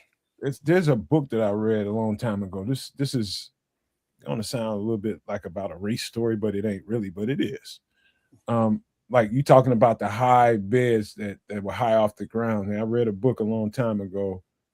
You know, it was written by a former slave, and he was talking about the more and more Europeans that came over here, the more and more rats they saw. The more and more rats they saw, like rats aren't indigenous to this continent. Those came from Europe, my boy. The stowaways. Yeah, they came on those ships and they got off them ships with them and made it. And so that's the story behind that former slaves high beds. They kept them things up off the ground and used like repurposed steel and shit so they couldn't climb the posts. Okay. Yeah, because I mean and the pots, not the porta potties. Well, they were kind of portable and they were pots. So I guess the early porta potties, but they didn't have indoor plumbing. So it was either use the pot under the bed if you had to go number one. But if you had to go number two, you had to go to the goddamn outhouse. And you know what I mean? And where's the outhouse? Outside. And what's outside at night? Darkness. And all kind of stuff that make noise and shit. And what's in the house in the dark? You don't know. Go ahead, sit down. Enjoy yourself. I got another drinky drink for y'all real quick before we get into this Bears conversation. See what y'all think about this. This is the Belmont. Ingredients: lemon juice, ginger syrup, Galanio, which is a mixer, lemon, peach liqueur, and shaken with ice. And that little garnish in the top is mint, by the way. Yeah, mint. Yeah, this looks sweet and bitter at the same time. This looks delicious to me. I don't know about this one. You got to think or why they would, because so Scotch is the drink. I don't know. Yeah, because there's no liquor in there. Scotch is the drink for this. My fault for not adding that. Scotch. Okay, all right, yeah, okay. There you go. That's different. All right. Yeah, now I fucks with it. I fucks with it. Yeah. Yeah, because if the peach liqueur was it, or like some kind of vodka or gin pass. But Scotch is like, oh shit, okay, all right. And now you are messing with Crimson because first you got a green drink, now you got a gold drink, FGB, damn it. Hey man, look, there's no good drinks that ain't green and gold, bro. Not no mixed drinks. You can think, and man, you got to like some of this stuff, like I've got to try some more like ginger syrup. I've got to try that. I've got to try that. I just want to see what that flavor profile would do to a drink like this. Galliano is a mixer. I've had it in something. Don't remember exactly what it was, but I've seen it on the table. Somebody was making it shit, and it's a sweet taste. Um, Peach liqueur. I haven't. I take that back. I've had peach liqueur. I've had peach liqueur, and it's delicious. Scotch is a very, very sharp whiskey, in my opinion. I don't know what y'all think about that. A very what liquor? It's sharp. Well, it depends. I mean, it can be very mellow, very smooth.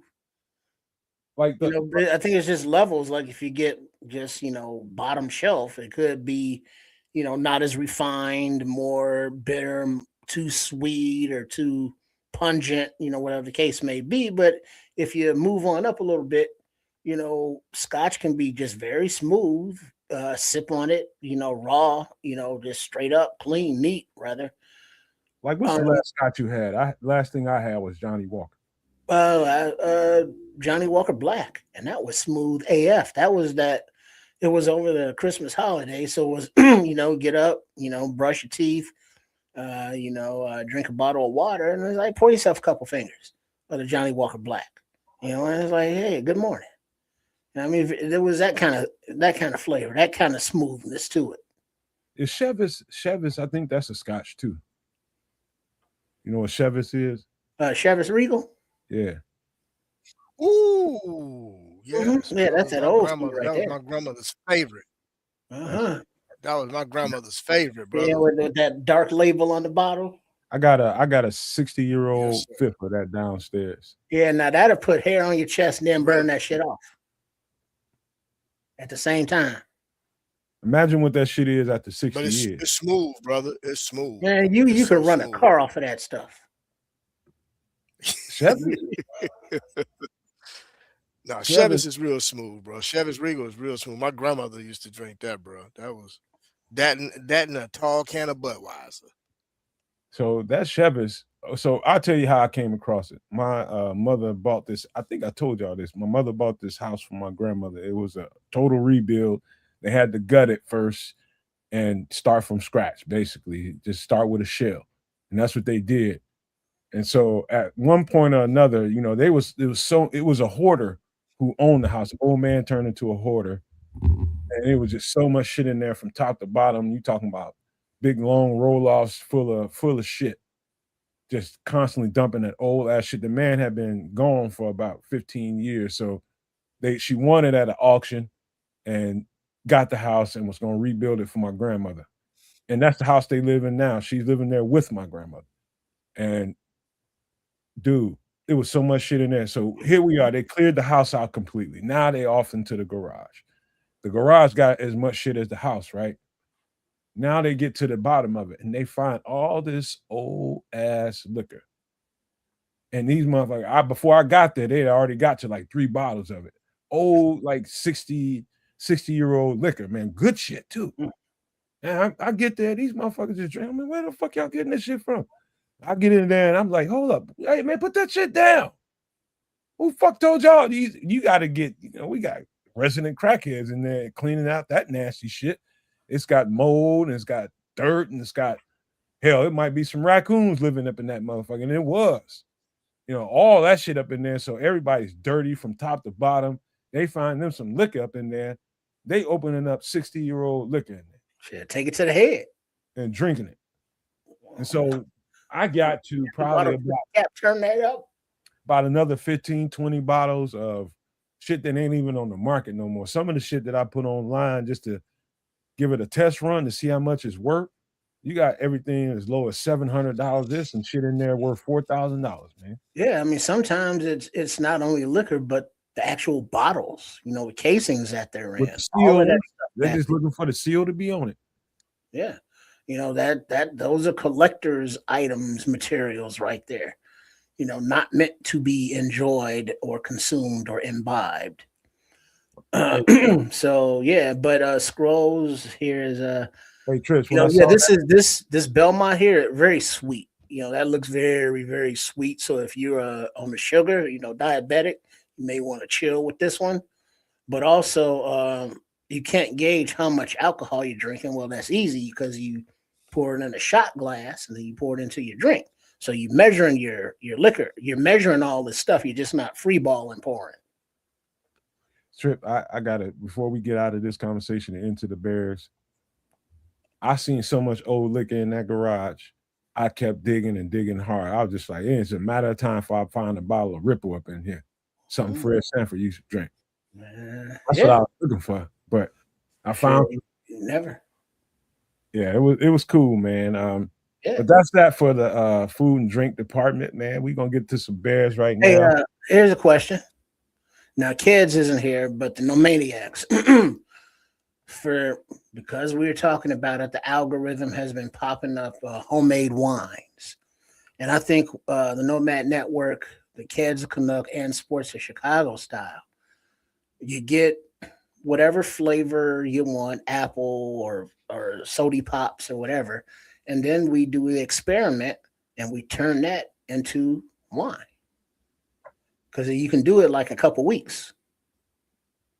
You can. Yeah. And it's like, let's see how it turns out. You know, so we do some homemade stuffs. They do that shit in prison with toilet water all the time. Thank you for sharing that. But think of it as more of as more in your bunker, in your getaway spot. If you want to have a little something to turn up, but you can't go out to the store because there are no more. But you do have, a bottle of spiced cider or whatever kind of sody pop or whatever. And it's like, hey, you want to drink? This is how you do it. And so you put the materials into your shelter, and now you can have your own little bar, from those materials. Yeah, you know what? That I have seen some stuff. Maybe that's one day we'll get into some of that, homemade wine talk, man. But but is that when you think about the prepping and the doomsday preppers, as we do here on the Extra Sauce, that is also part of survival. Because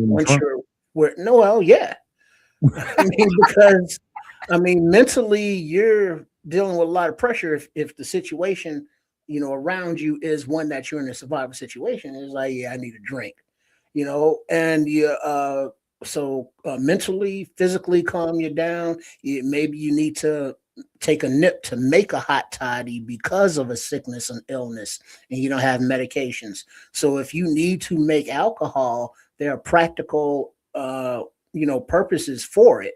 And so knowing how to do it in a limited situation, how to do it yourself, I think that's a valuable skill to have. Distilling, huh? You want to teach people how to cheat the game. All right. Well, the game will be broken. Yeah, you right about that. All right, man, listen.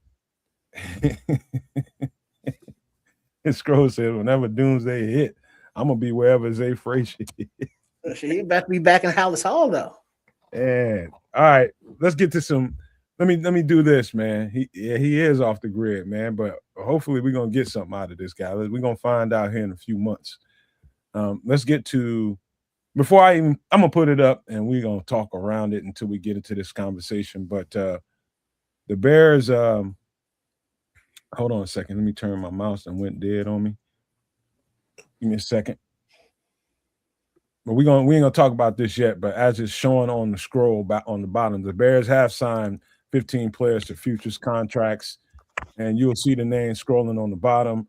They've already interviewed with a player that they're interested in, probably as a UDFA or something. You'll see him at the back end of it. But 15 players have been signed to futures. So what they're doing is basically setting up camp. So the next camp and doing salary cap, gymnastics, making sure they got certain boxes checked so that when they have to get into the meat of the salary cap situation and figuring out what they have and what they have available to them, they've got some of this stuff checked off. And you're probably going to see several more players get signed. And, these are, guys that'll be here, and a couple of them I think will be here for a while.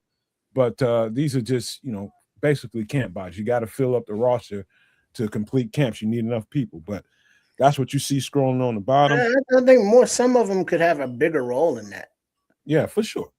for sure. Well, I guy I'm mean, we saw. excited about is the Dominique Hampton. Oh, wait, who's that linebacker? Yeah, they got him listed as a linebacker. Let's see if they stick to that because he was a safety at Washington, but that's a whole other conversation. Let's start this way, man, because what I wanted to do was kind of put things on par to the side a little bit for Sunday. What we're going to do Sunday on Nomad at Night at 8 p.m. Central is start covering, what we should do salary cap wise and what we can do in free agency. It wouldn't be right to do that kind of stuff with Ked's not here. He likes to do that kind of stuff. And so we're going to save that conversation for Sunday night at 8 p.m. on Nomad at Night. We'll do that there. We'll start getting into the gymnastics of who they can sign, who they can't sign, how much it's going to cost, and what we can do in free agency. Because from experience, I know that we need to cover those bases first before we start getting into all the mock draft stuff that we're going to get into with the college players. To me, I think we need to do just be very judicious about who are these guys and what can they bring to the team. There's several impending free agents now that we can bring on this team and upgrade the level of this team. Talking about the depth, maybe even find a starter or two in that, man. But we're going to have that whole conversation Sunday, and that's going to be fun. But right now, man, what I want to do is continue the conversation about this season and think about where we were, Bishop and Trips, when the season started. The mind space that we were in, getting a new coach, Caleb's second year, not being totally sure about exactly how this thing was going to marry up. And here we end up damn near in the NFC Championship game. Let's just talk about all of that stuff right quick, man. Let's just get on where we were and where we are now, man. Yeah, I'll lead off. Yeah, going from flus to first is a beautiful thing. There's something that we have not heard that we heard a lot last year and previous years. Sell the team. We haven't heard that from the McCaskies this season for the fans. Nobody's saying that. Mm-hmm. What fixes those calls? Winning. So maybe other Chicago owners, Jerry Reinsdorf, looking at you, the White Sox and the Bulls are still hearing those chants, but those are no longer the chants here for Alice Hall. So, all right, sell the teams off the table. All right, what has changed in just the last year? You have, Kevin Warren coming in, assuming that role, and he's doing his thing, and he's playing, the suburbs against the city. He's playing the state against another state. He's doing his thing. The fans want it yesterday, but they're talking about millions and billions of dollars. They're going to go at their own sweet pace. They spent the money to bring in the hot shot number one coaching prospect out there in Ben Johnson. He's in the fold. Ryan Poles gave up the opportunity to get the Hall, and he took Caleb Williams. And now you see the hierarchy is all formed there, and so now Caleb Williams goes to other venues to watch the Blackhawks, watch the Bulls. He's loved and cherished by the fans, the national media, the normies of football. Or Caleb Williams, that kid's pretty good, So we got that going for us. The offense has been spent on highly with the draft. We've seen the rookies step the hell up like I don't think we've seen the rookie class do. They didn't start all of them hot, from the beginning of the season, but halfway through the season, they started contributing more and more and more.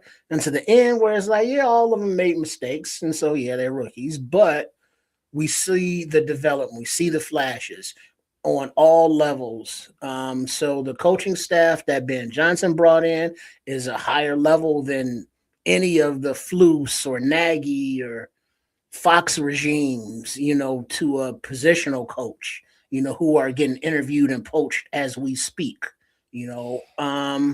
So the not guaranteeing that next year this team will be in the same position is very true.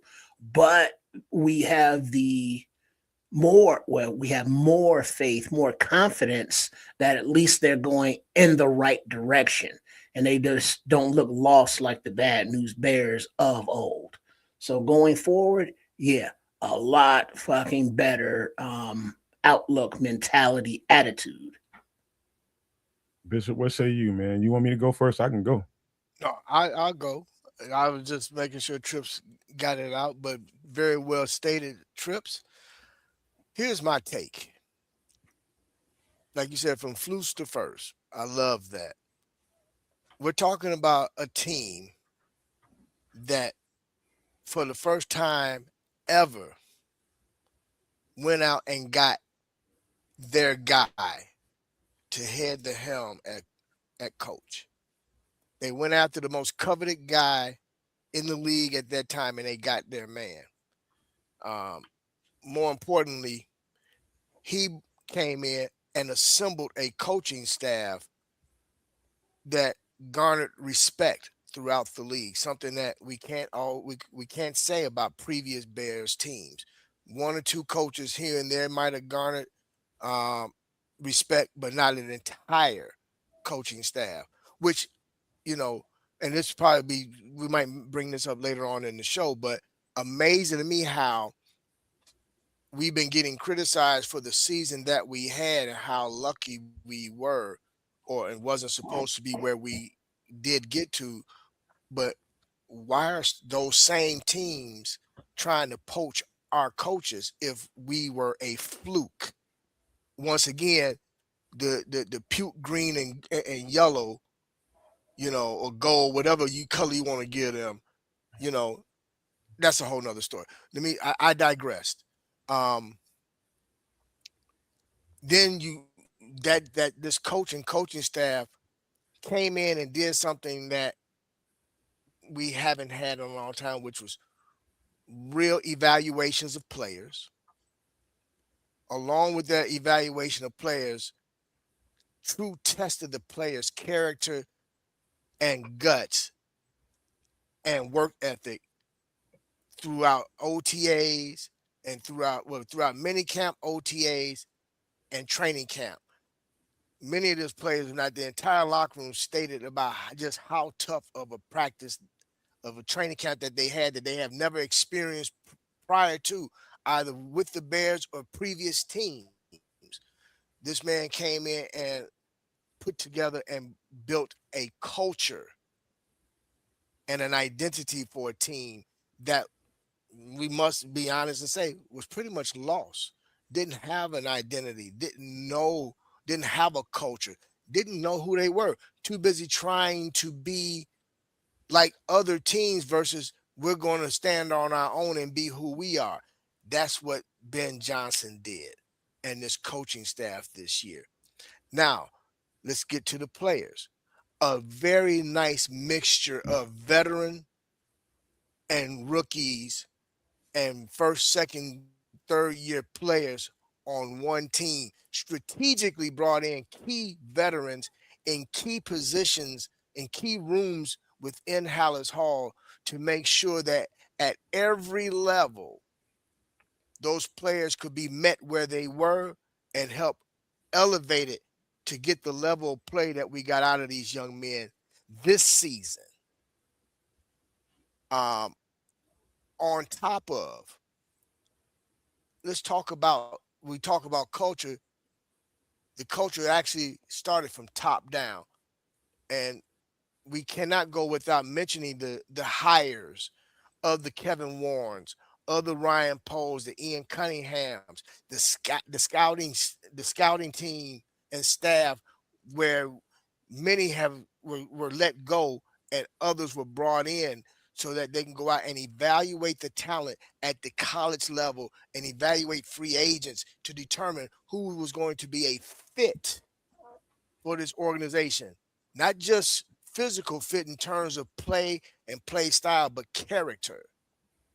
All of these things is what encompassed and provided this city, this great fan base, a team that can now be respected, but more importantly, make the fans proud to walk around and wear their gear now, because we have now made a mark, made some noise.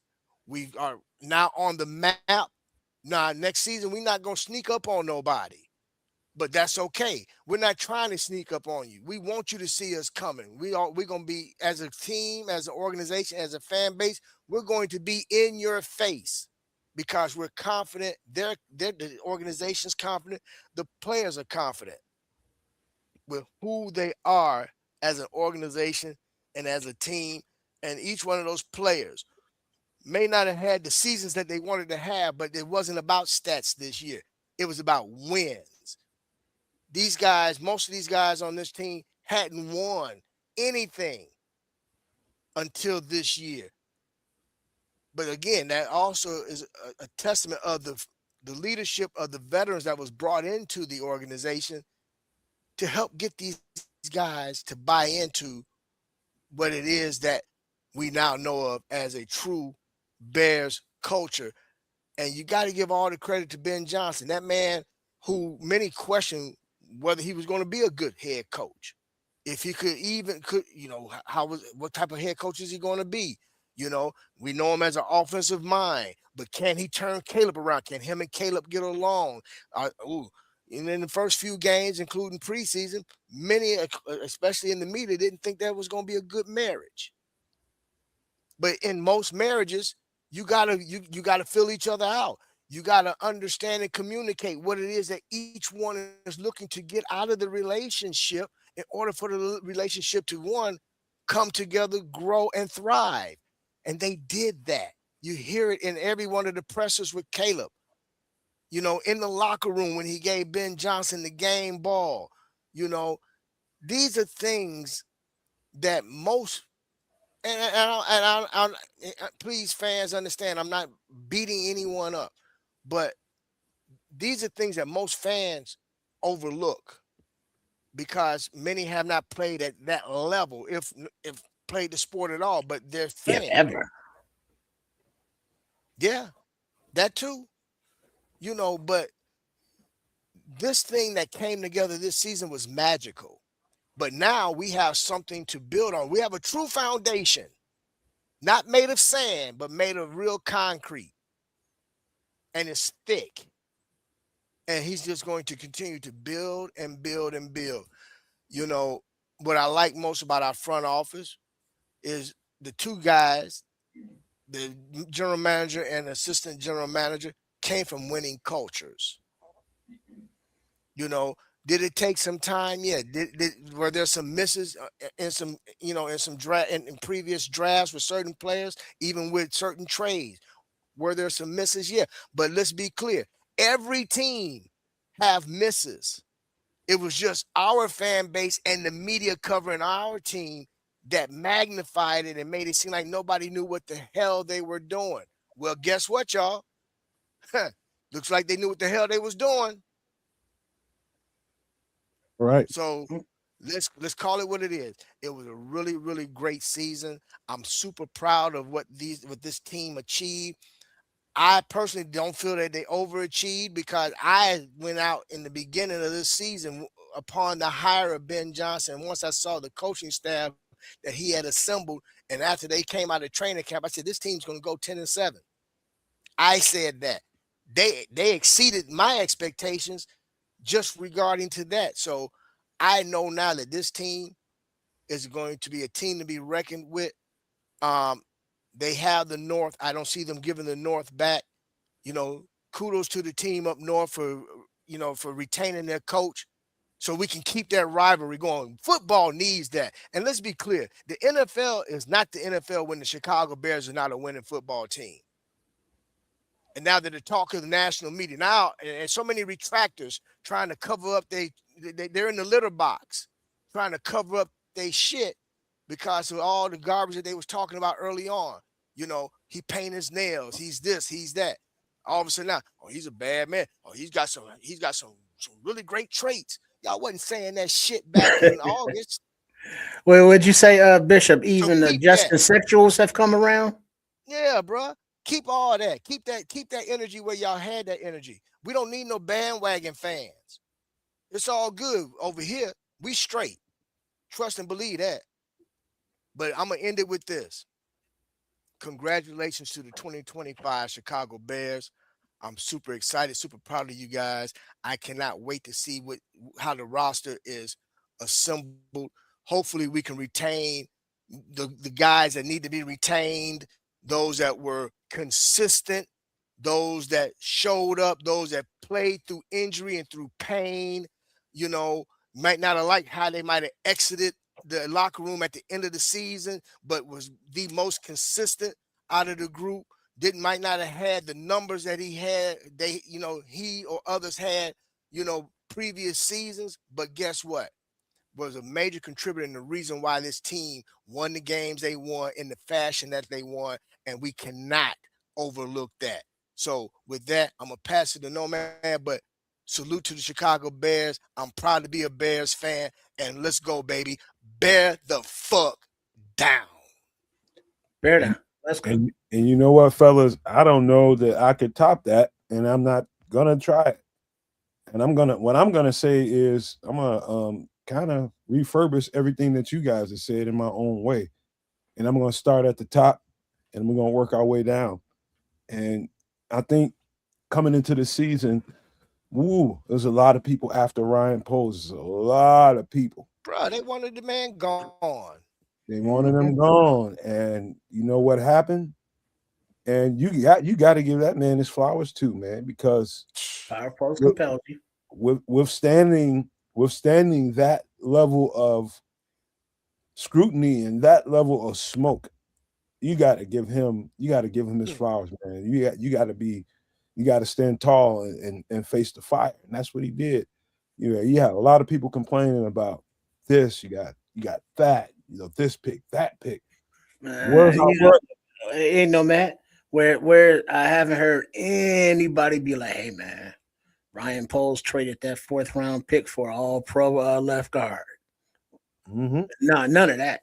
I ain't heard that at all. Just like, hey, he gave Deo this much money. What the fuck was that about?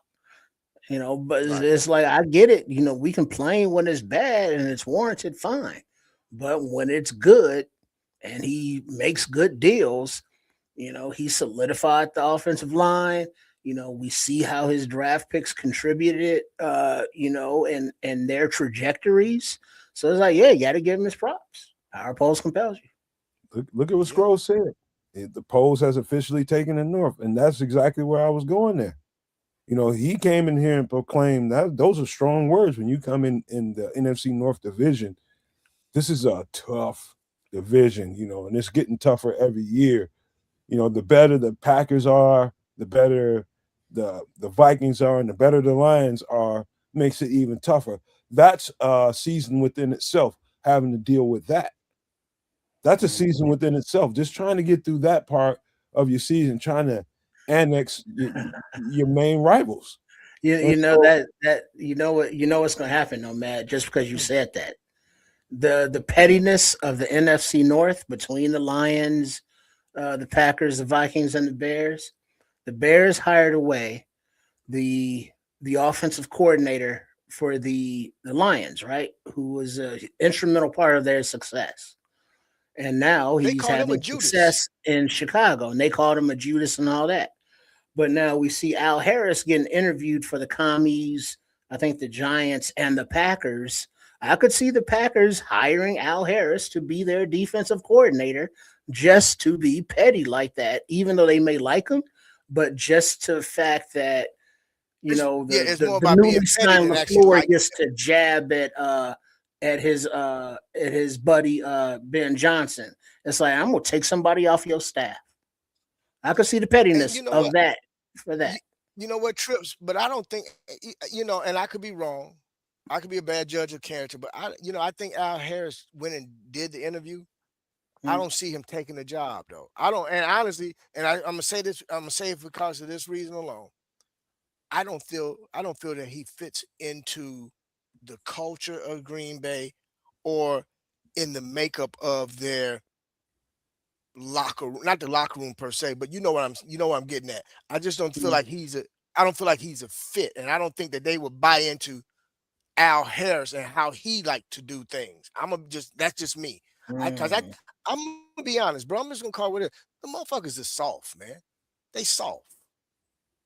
Mm. They soft. The head coach soft, man. Anytime a fan base is So it's Al Harris crying coming about a in. Yeah, handshake, you know, yeah, man. one dude can't make a bunch of guys tough. You gotta have it. They ain't got it, Mm-hmm. bro. Mm-hmm. You Well, know, they ain't that's got it. They just talk a lot of shit. I'm that's the sorry, next no thing man. I We sorry. We done hijacked your soliloquy, No, bro. man, Go that's what ahead, being bro. a My host is bad. all about, man. You got to give up the mic and let people talk, man. That's what it's about. But to fill in where I was going was giving Ryan Poles his flowers, man. That was a hefty lift right there. That was a hefty lift because you proclaimed to come in here and take the North. I don't know that the North was as ferocious as it was when he got here, but it got more ferocious as in the. Go ahead, Bishop. Go ahead. Speak I to it. got an. I want to make an. You know what, bro? I'm glad you just man, bro. You really just hit me with something. I got to get this out. I want to on this network right now. I want to be the first to give a sincere apology to Ryan Poles because I was very critical of him when he made a specific trade. First and foremost, I was very critical of that, and I wasn't bought in right away on the draft pick used for Caleb. Caleb made a believer out of me. I am a true fan of Caleb, and I want him to be not just an exceptional quarterback. I look for him to be a MVP in this league.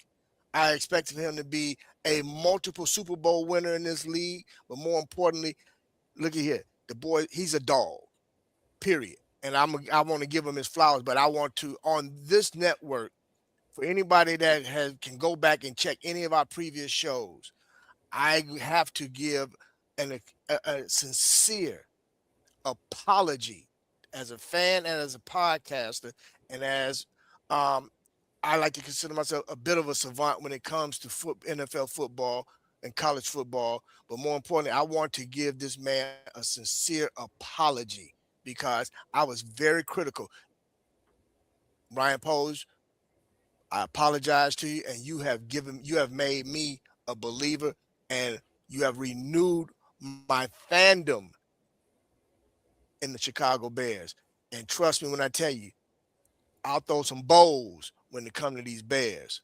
So my apologies, but thank you for giving us what we had, because nobody talked about how he stripped down the roster, cleaned up the salary cap to make sure that he was able to make the moves to acquire the talent that we currently have. So, and a lot of that goes unnoticed as well and untalked about. The young man to be his age, he is at some point he's going to get GM of the year. He has to for what he's done. But again, my apologies. Go ahead, no man. No, you all good, man. Good job hitting it on point, man, because that's part of where I'm going after I get finished with Ryan Post talking about Ben Johnson and everybody around them. I'm talking about everybody within that facility. And it takes a team effort, y'all. It ain't just this individual, that individual, this individual, and that individual. They have to come together as a collective to deliver what we saw this season. And what we saw this season was success out of nowhere. And to finish with the Ryan Post thing, Bishop, I think you mentioned it. He's not gonna hit them all, you know. And No, to but have it nobody in you, does. yeah, and to have it in you to be able to give grace to when he doesn't hit them all, because you're a different animal when you're in college versus what it's going to take for you as a professional in the NFL. Mhm. Every single college player is going to be highly rated coming out of this draft. Trust and believe me, he's going to go through his trials and tribulations when he gets to this level. There's a few guys that might come out every 5 years or so that you plug that guy, you pluck that guy out of college and you plug him into the NFL and he gives you results right the F away. Sometimes you get that, but most of the time you're going to get a whole lot of development and a whole lot of question marks behind that guy's name. Why did we Mm-hmm. draft this guy? What is the GM doing? He doesn't know all that old kind of stuff.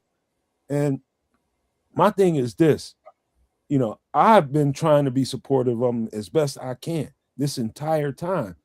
But this last season made it pretty difficult for me. Made it really, really difficult for me. And, for the first time in the off season, I was giving Ryan Post SHIT because I felt like he deserved it.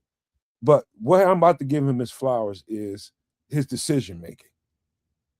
His decision making.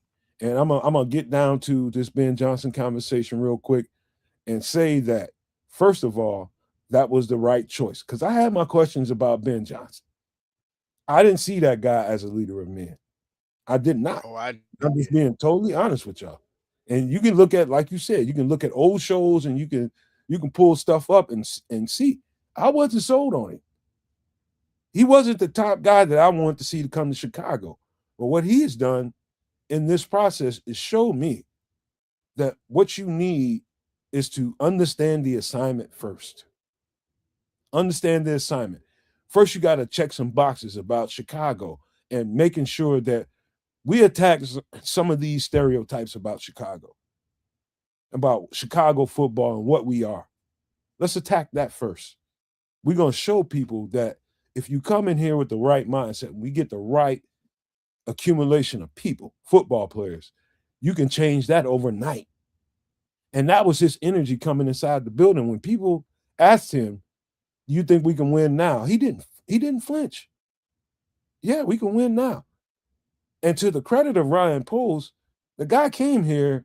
I'm talking about Ben Johnson. He came here. He inherited a pretty decent roster.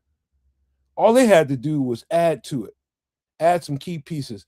And what I say, one of the things about understanding the assignment is knowing that you got to get it right in the trenches if you want to be competitive. Knowing that, hey, if we're going to invest money this year and we're going to invest capital, invest it in making sure that you got this guy that I like and I believe in, talking about Caleb Williams, which I'm going to get to in a second. In order for him to be successful, in order for him to flourish at the rate that you need him to, what you're going to have to do is shore up the interior of the offensive line. And when you do that, he can be more comfortable as he's developing as a quarterback. What you're looking for, development. You intensify how good the protection is on the interior of the offensive line, which definitely changed the game for Caleb Williams. Ben Johnson understood the assignment. Those were, I'm not going to say take nothing away from Ryan Poles, but I'm going to say that Ben Johnson probably nudged him to say, I know you want to do some things with filling up this roster and getting key things taken care of, but if you want to see this prized draft pick come about and be the guy that he's capable of being, this is what you're going to have to do first. That's what I mean by understanding the assignment. Taking care of priority one. This team is going to be built around what Caleb Williams can do. He understood that. They also gave Dennis Allen some priority, and he got a couple of pieces. He didn't get anywhere near what he needed to get in order for that defense to be what it needed to be, but he got what he can get. You got an offensive head coach. Hello. You got an offensive head coach. His wants came first. We had questions about what to do in the draft and who to draft. Put all that stuff to bed. We thought they drafted. What the hell we doing drafting Colson Loveland? All that kind of stuff. I love that pick. I was so on board with that pick, brother. I knew go ahead. I'm sorry. Go ahead. Well, you saw Ben Johnson's reaction. He was giddy. He couldn't contain himself in the seat when the car was turned in. Well, I'm going there. Number one tight end on my list. Ben Johnson, being aspirational as he was to these guys, came in here with a certain amount of intensity that the Bears players fed off of. And that I'm gonna put that to the side because I got a lot more to say about Ben Johnson because he proved me to be a leader of men, that he can get men to follow him. That's the key to it. When you talk about leader of men, are they buying into what the fuck you selling? And he proved to me that they could, and they did. And we got the results of that this year. Proud as shit of that. Now to Caleb Williams. Again, all honesty, I was not the biggest fan of Caleb Williams at all. Not of it wasn't talent that I was worried about. It was about, okay, do I see this guy fitting in what Chicago is? Like it was the whole thing about that. And it was you put that in contrast to the quarterback that we had, and I was just like, oh no, he's more Chicago than Caleb Williams. What Caleb Williams has done since then is shown me I watched that guy grow up in front of me. I'm talking about as a competitor. I've seen some growth in him as a human. I've seen a little bits of that too. And when you start talking about somebody of that age, I want people to understand that you're not dealing with the finished product, not at all. What you're dealing with is a product that is starting to mature, and we watched the maturity of a quarterback during this season. And what I'm most proud of is how he met the moments, the resilience. I'm proud of shit of it. I will say this out loud.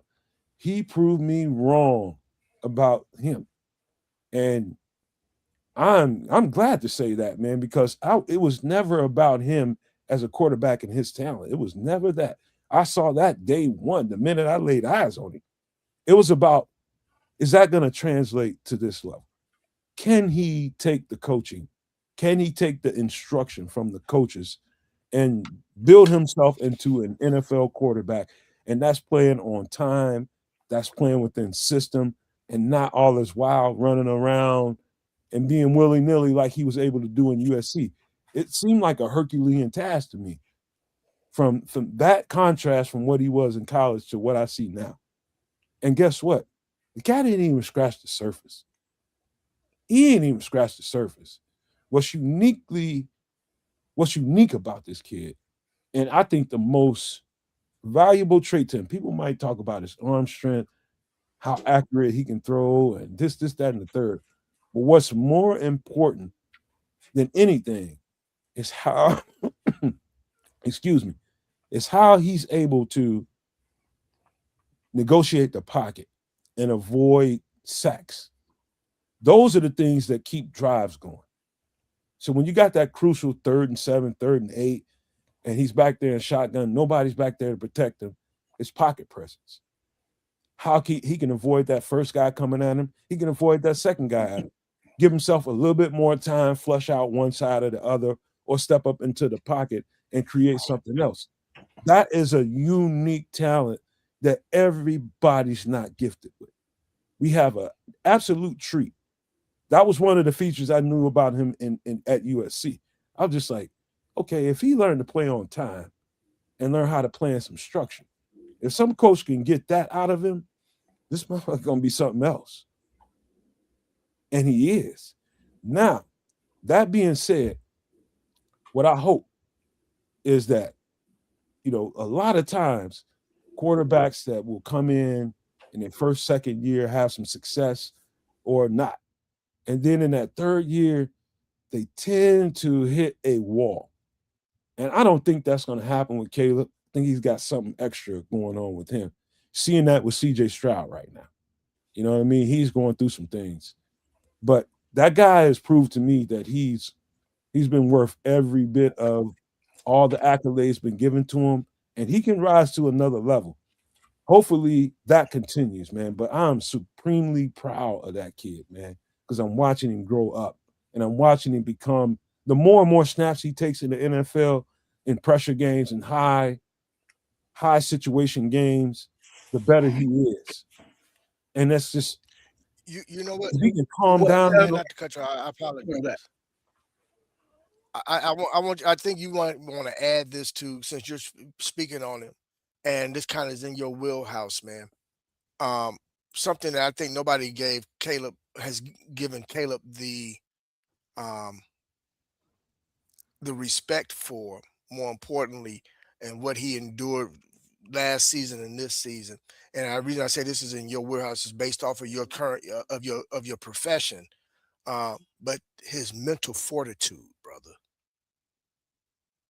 his It take mental fortitude, his makeup, the things that he endured, the things that he had to go through to get to the level, to be able to play at the level, you know, the challenges that he had that was placed upon him from Ben Johnson, you know, to pull the absolute best out of him. And there's so much more room. His ceiling is so high, but it all starts with his mental fortitude, man. And I'd like for you to speak toward that because you understand that level of as far from a psychological aspect. And I think maybe you can speak on that some in terms of what he had to endure to get to the level of being able to fight through what he had to fight through, you know, and these comeback wins and things of that nature. So I just kind of wanted to throw that in. I'm gonna let you speak on it more, but I wanted to throw that in just to give a little extra layer to what you're laying down. I'm actually glad you brought that up, and I'm almost, eh, I'm just gonna say it how it is in my mind. Like most people, most human beings, your average human being you're gonna run across is when you call these quote unquote pressurized moments. You either have the ability to focus or you don't. You know, some people really react to the pressurized moments. They have a literal visceral reaction to the pressurized moments and they don't act in the way they normally should. Like me, and this is why I was a little hesitant to speak to this because it's something I relate to in a deep way. And it's, you know, a side comment. I mean, the side conversation is my work that I've done professionally, but I'm talking about me as a human being and the moments I've been in as an athlete. Like, and I'll just talk about basketball. Like, I can remember times, you know, all my life playing basketball when we are in tight games. You know how you go to the huddle and it's a couple seconds left on the clock and somebody has to take a shot and you look around your huddle and the person that the ball might be going to is looking a little skittish, right? He's in there looking like, oh shit, the ball coming to me. And I'm looking in the huddle like, oh hell no, man, no, don't get him the ball. As soon as the huddle break, I'm telling everybody, man, pass me the ball. And so I'm not trying to pat myself on the back. What I'm talking about is it's an ability to be able to be calm when everybody else is, you know, chaotic. It's a Mhm. it's a trait that not everybody's born with that I was born with. I just don't see pressure. I see opportunity.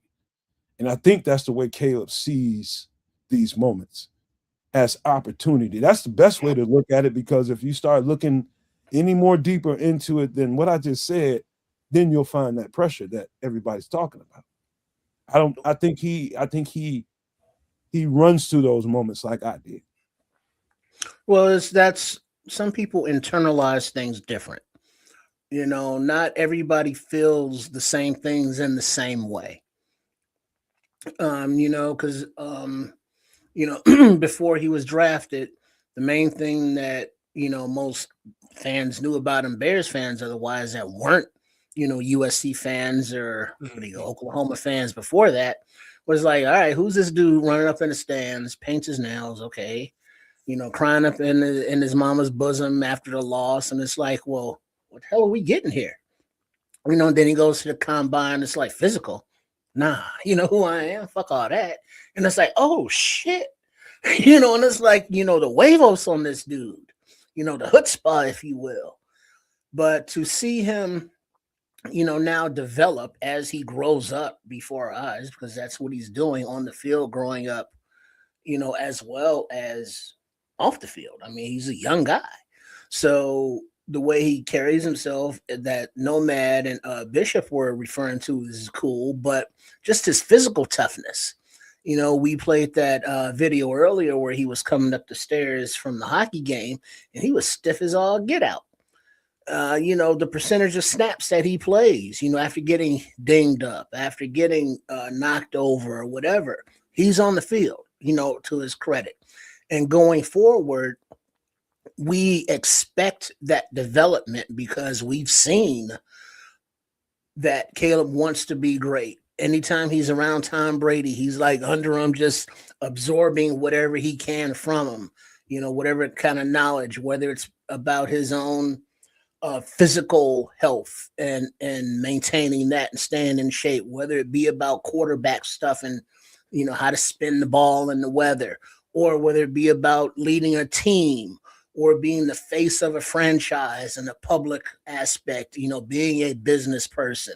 He's getting all of that. And we're watching him do it and bring his teammates along with him. He's not a quote unquote diva. He's not throwing guys under the bus. He takes responsibility for things and he's kind of nonchalant about it because he's just kind of a nonchalant kind of guy. And, next season we'll hopefully not have as many drops because you don't have as many drops. And when he does put the ball where it needs to be, they're not in that situation at the end of the game. But going forward, I think the wide receivers will now be more of accustomed to his pocket escapability, that they will be more on the same page with the wide receiver drills for, quarterback scramble drills. He will be more willing to say, hey, instead of just example, last play of the game, throwing down here to DJ, let me just dump it off over there to Mananga. Let him, or let me run it to the left and just keep moving the sticks and moving the sticks. He's a big game hunter. That's who he is. And it's like, if he hits the pass, we all happy. But it didn't. So it's like, oh. But he does look like he's earned the opportunity to become a franchise quarterback for the Bears. Physically, mentally, he develops. He's comfortable being uncomfortable. He wants to be coached hard. Ben Johnston wants to coach him hard, and they are communicating. They're seeing each other's visions as far as what plays should be and designs and what plays route should be. So as he now has a second year under his belt in this offense, more maturity in the league, more maturity out in the streets, his aura, as the kids say, will continue to grow and develop. And so it's like, yeah, Ryan Poles picked the right son of a bitch. Yeah, man. Listen, let me tell you something, Trips. And I don't know if I spoke to that properly, but I'm just telling you, man, like normal human beings, um, and and fuck that, man. I'm gonna tell you, I'm dope. Shit, man. I'm a bad boy when it came to competition and athleticism and doing these things, but it's less to do with the physical nature of the game, and it's more to do with what Bishop was talking about. It has more to do with the mentality and what's in you, what's in your DNA, what's in your spirit, what can you do, you know, because the mind comes before the body. If you got a physical DNA, you got an athletic DNA, that's going to come behind what you think and what you feel. And then the body reacts to that. He's unique in that way. And I can speak to that specifically because of me and the things I've been able to do, because the strength of the mind and having the fortitude to have belief in yourself. Because a lot of people will tell you they believe in themselves, but you think most of them believe that shit? They're just telling you, and they're trying to tell themselves that they believe in themselves, and they don't necessarily.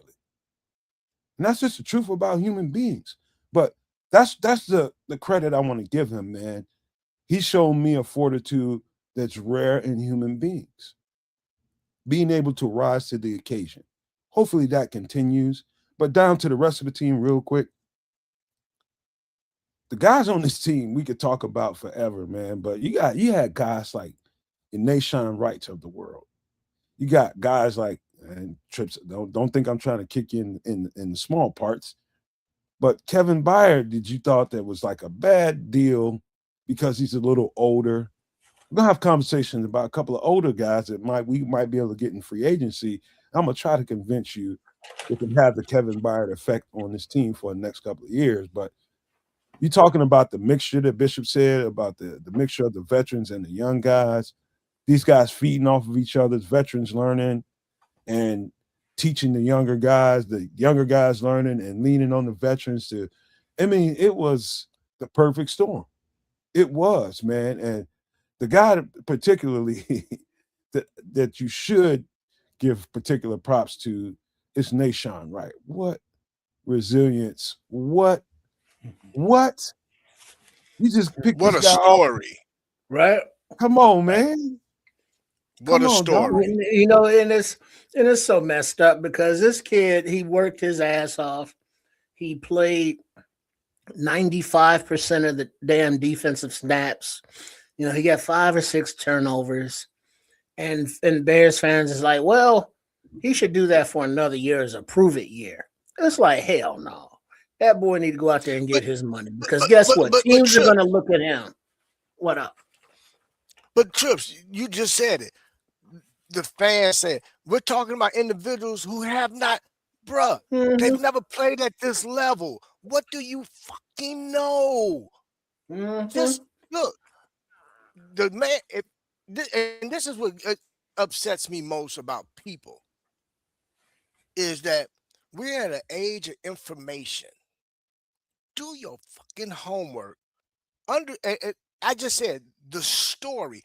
Find out who this young man is. Find out where he come from and what all he had to go through to get to where he's at. And maybe you'll understand the makeup of this individual and why this individual was able to strive in this particular environment versus other organizations that he was a part of.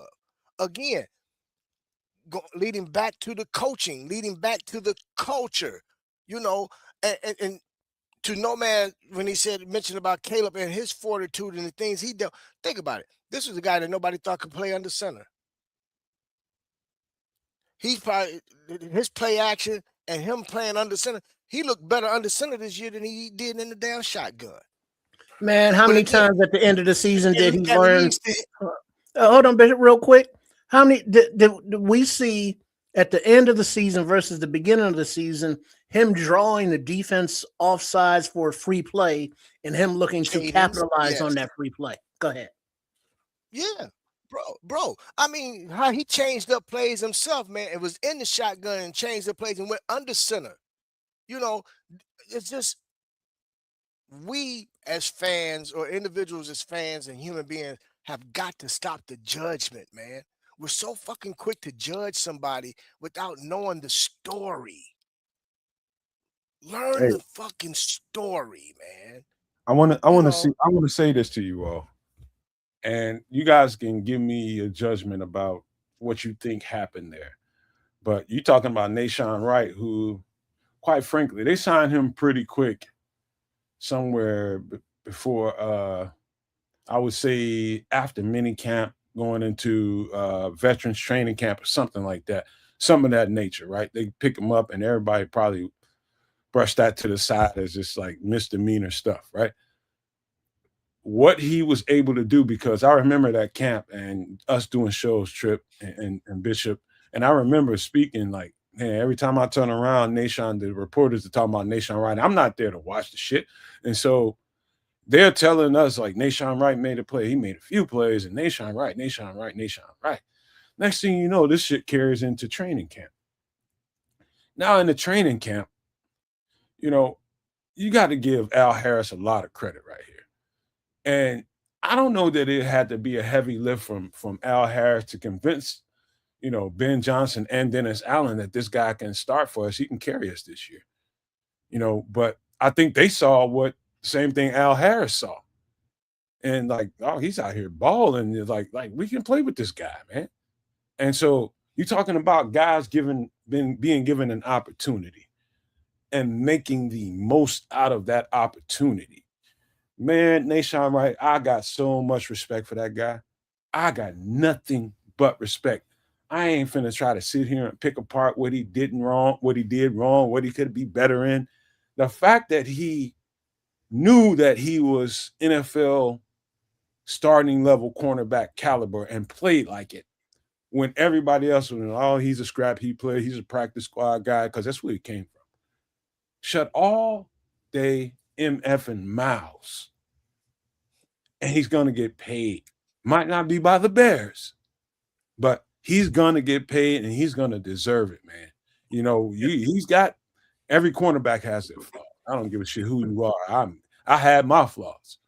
My attitude was probably my flaw, but you know, this guy, man, you talking about one guy that I wanted to really, really give flowers to, man. Nashawn Wright was Nashawn White. We talking, I wouldn't even say overperform, but stepped up into the moment. Man, you got to get that cat his crown, man. Put that crown on that boy head, man. Stop playing. Yeah, definitely. To the left, baby. Or cock it to the right, whichever. But you look at how he has developed, how he contributed. Now, sure, he got lost in coverage. He has his warts, but then he has his pearls, and those pearls are gonna get him paid. But the business side of me, you know, put on that hat, you know, the armchair GM, if you will. That's not a horrible thing. Him go out getting paid, because the more he gets paid, the higher level of compensation comp pick that we could get back in return. Because what Bears fans haven't had the experience of really is enjoying those comp picks, because our teams have been so shitty that no players have really gone and upgraded their salaries like that. So now that we have actual talent, and some of that talent will be leaving for greener pastures and greener paychecks, you know, so there will be compensation draft wise for the Bears if that happens. So, you know, Nashawn Wright, or, you know, Kwani B, or whoever, the more they can get paid on the open market, the better it is for them, their family, and us going forward with the draft status. So a little hidden gem in there, you know, going, you know, just for Easter egg kind of thing. Yeah. I just wanted to point him out, and I wanted this conversation to be a very general one for this reason. Nashawn Wright deserved to be pulled out of that fray and given his crown like he deserves, man.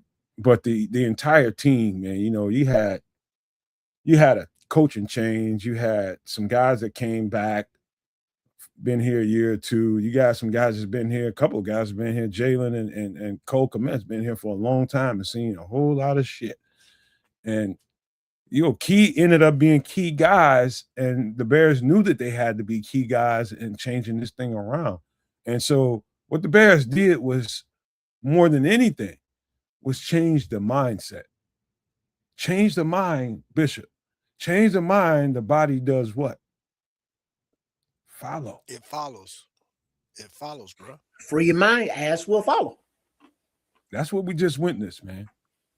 And so you talking about you know, scar tissue, you talking about scabs and wearing all that off and starting anew, man. It's like, shout out to Cole Kmet, Jalen Johnson, and for being here all this time and witnessing the stuff that they witnessed and disappointment. You know, you got guys like I mean, just so many. Yo, man, this team, I ain't seen that level of fight from a team that ain't supposed to be shit in a long time. Wait, hold on. If we giving flowers, let me give some flowers. Somebody who I've been shit on. Well, not hold on. Let me rephrase that. Who I've shit on many times, but he stepped up. He's kept working hard. In the name of Dominique Robinson. I know. I was waiting on you. Mm-hmm. So, you know, granted, he's still like DN4. You know what I mean? if we can upgrade, cool. But he has worked hard and improved his body. You know, he's gotten a lot stronger. He's gotten a lot better against the run. And he's usually getting some kind of pressure on the quarterback, and he's played special teams.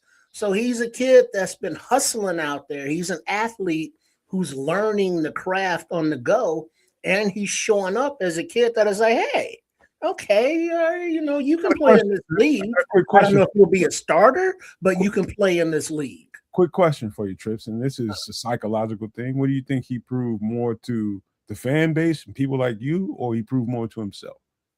Well, I think in order for him to put himself into this position, he always knew that he had it inside of him. Just like we're talking about attitudes and mentalities. It's like, I'm gonna be fucking great. It's just, what position am I gonna be great in? Okay, in the name of Don Rob, he was a quarterback or a wide receiver, a tight end or some shit. Then he All was of like those. all of All of those, and then he those. was at the end. All of But those, but bro. something that you notice, no matter how many times he changed positions, he still got to the NFL. He was raw, but he got above and beyond so many of his, college contemporaries who were higher picks, let's say, because he wasn't even a damn pick. So he has worked his ass off. No, he was a pick now. He was a Was it? pick. Was he seventh round? Yeah. No, he was Seventh? like 6th round, some shit like that. He's I thought it was a if I'm not UDFA, but mistaken, okay, he he was was a a late round pick. fifth round, fifth or sixth round. Yeah. Yeah, something like that. Fifth or sixth? No. Yeah, Yeah. 5 or Yeah. 6. He's right. He's right. Yes, he was, bro. Oh Yeah, shit. but you know, But But but he's worked his ass off. He's come a long way, and I'm sure he's gonna earn another contract in this league. And if it's with the Bears, a 1 or 2 year depth kind of guy, special teams kind of guy, but he's gonna sign on someplace. I'm gonna hey, say this about Dom Rob, man, really quick. Dom Rob did something, man, that we don't see often in the NFL. Dom Rob, one is an athletic freak, first and foremost. Again, yes, he played quarterback, high school, wide receiver, then tight end, and then converted to a defensive end slash tackle in college to be drafted into the NFL. And then went through coaching hell as a first through third year player here in Chicago underneath Flus and that regime. But during all that time, he did something that nobody's giving this young man credit for. He continued to work hard at his craft. He went out and sought the mentorship and worked with other defensive ends in this league to start adding to his tool belt to the point where he gained the utmost trust in his defensive coordinator and Dennis Allen to be put into certain situations at key moments in the game to be on that defensive line to give Martez Sweat a break on snaps, and he took those snaps and not only took the snaps but gave positive results Yeah. on those Yeah. snaps, whether it was pressure on the quarterback, whether it was stopping the run, or more importantly, getting sacks. He got him some sacks this year as part of his stats. So, yes, will he get paid? I believe he's going to remain with the Chicago Bears. They're going to sign him to another contract. Now, he's not going to get superstar money, but he's going to get the money due to him based off of the production and the level of work that he put into his craft to get and earn that contract. But more importantly, I say he's going to stay here because he did earn the trust of Dennis Allen, and he fits what Dennis Allen wants to do with that defense and that defensive line.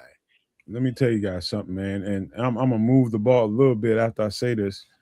Let me tell you something about coaching. A coach to me is a dime a dozen for the most part. And then you get people that inspire you, people that find a way to motivate you in ways that you didn't really necessarily notice yourself because you yourself all the time 24/7 and you know what you're intending to do. You Dom Rob, you 6'5", 260 something pounds, 265, however big he is now, and you're just like Bishop said, you're a freak of nature and you're fast. You know what I mean? And you're a freak. And every coach is gonna see a guy like that, built like that, and gonna be like, let me work with him. And not every coach's message is gonna hit you like Babe Ruth, you know. And sometimes, man, I said this in the off season as Flus got rid as he left. I said this to you guys, Trip. You probably will remember this. Sometimes when it comes to defenders, especially along the front, you can think too much and be trying to do too many things. You could be having coaches teaching you this move, that move, this and the third. You got 4 or 5 things they're trying to teach you when you only need 1, 2 things to do: a strong move and a counter. Ace that shit. Get that shit down pat. And then you're moving. But just whatever you do, do it fast. That's one of the things that Dennis Allen, I know he harped on. Listening to his mic'd up. Once we got him, I just started listening to more and more of his stuff and how he coaches these different position groups. And that in particular, he's just like, don't worry about no moves. Just do it fast and err on being fast. Get the fuck off the ball, get there fast, and figure out everything else after there. Don't overrun it. Don't overrun the play, but just get off that ball fast and make an impact on that line. And that kind of message simplifies what you have to do and what this coach is looking for. He just simplified and made it easy for you now. Now all I got to do is just worry about my speed and my impact on this offensive line. I may not get to the ball, but get off this line and get this dude back. You know, just push the pocket back a little bit. That kind of thing. You might not end up with that sack, but what you do on that play is you affected the quarterback in a certain way because his eyes. You know what I mean? It's these things like that. That's why I say all the time to you guys, Trips and Bishop, pay no never mind to what the stat total ends up being in the game. Watch the film and see how that player had an impact on the game. So Dominique Robinson was one of those guys, pleasant surprise. Early first half of the season, Noah Sewell, same guy. I think he hit a wall somewhere during the season, probably about midway, somewhere late to probably last quarter of the season. He hit a wall, and you can see it. It was just like Jaquan Brisker, another guy. Slow start. And I can attribute that to what I know to be the truth. And that is new information, new details, new checks at the line of scrimmage, new audible, and how you need to respond to those audibles. All of that information makes you play a little bit slower. You can tell as the season went on, Triple R and Bishop, he got better the later that season went. And it came to its climax in the end. Once we got into the playoffs, you saw a very fast Jaquan Brisker. You saw a very impactful Jaquan Brisker because you know what? He wasn't thinking anymore. He knew the calls, he knew the design of the concept, and he knew the checks. And that allows you to play faster. And so shout out to him for getting through the season without the injuries and the concussions. And that was one of the biggest things we were worried about. I don't know what's going to be his fate, but I know one thing. I was proud of that cat. I was really proud of that. I'm gonna tell you this. I gotta jump in on that one, man. When it comes to Kwani, man, me personally, I think Kwani earned himself another run here. And I say that because he put no, look again. He's a homegrown man. What are you gonna replace him with?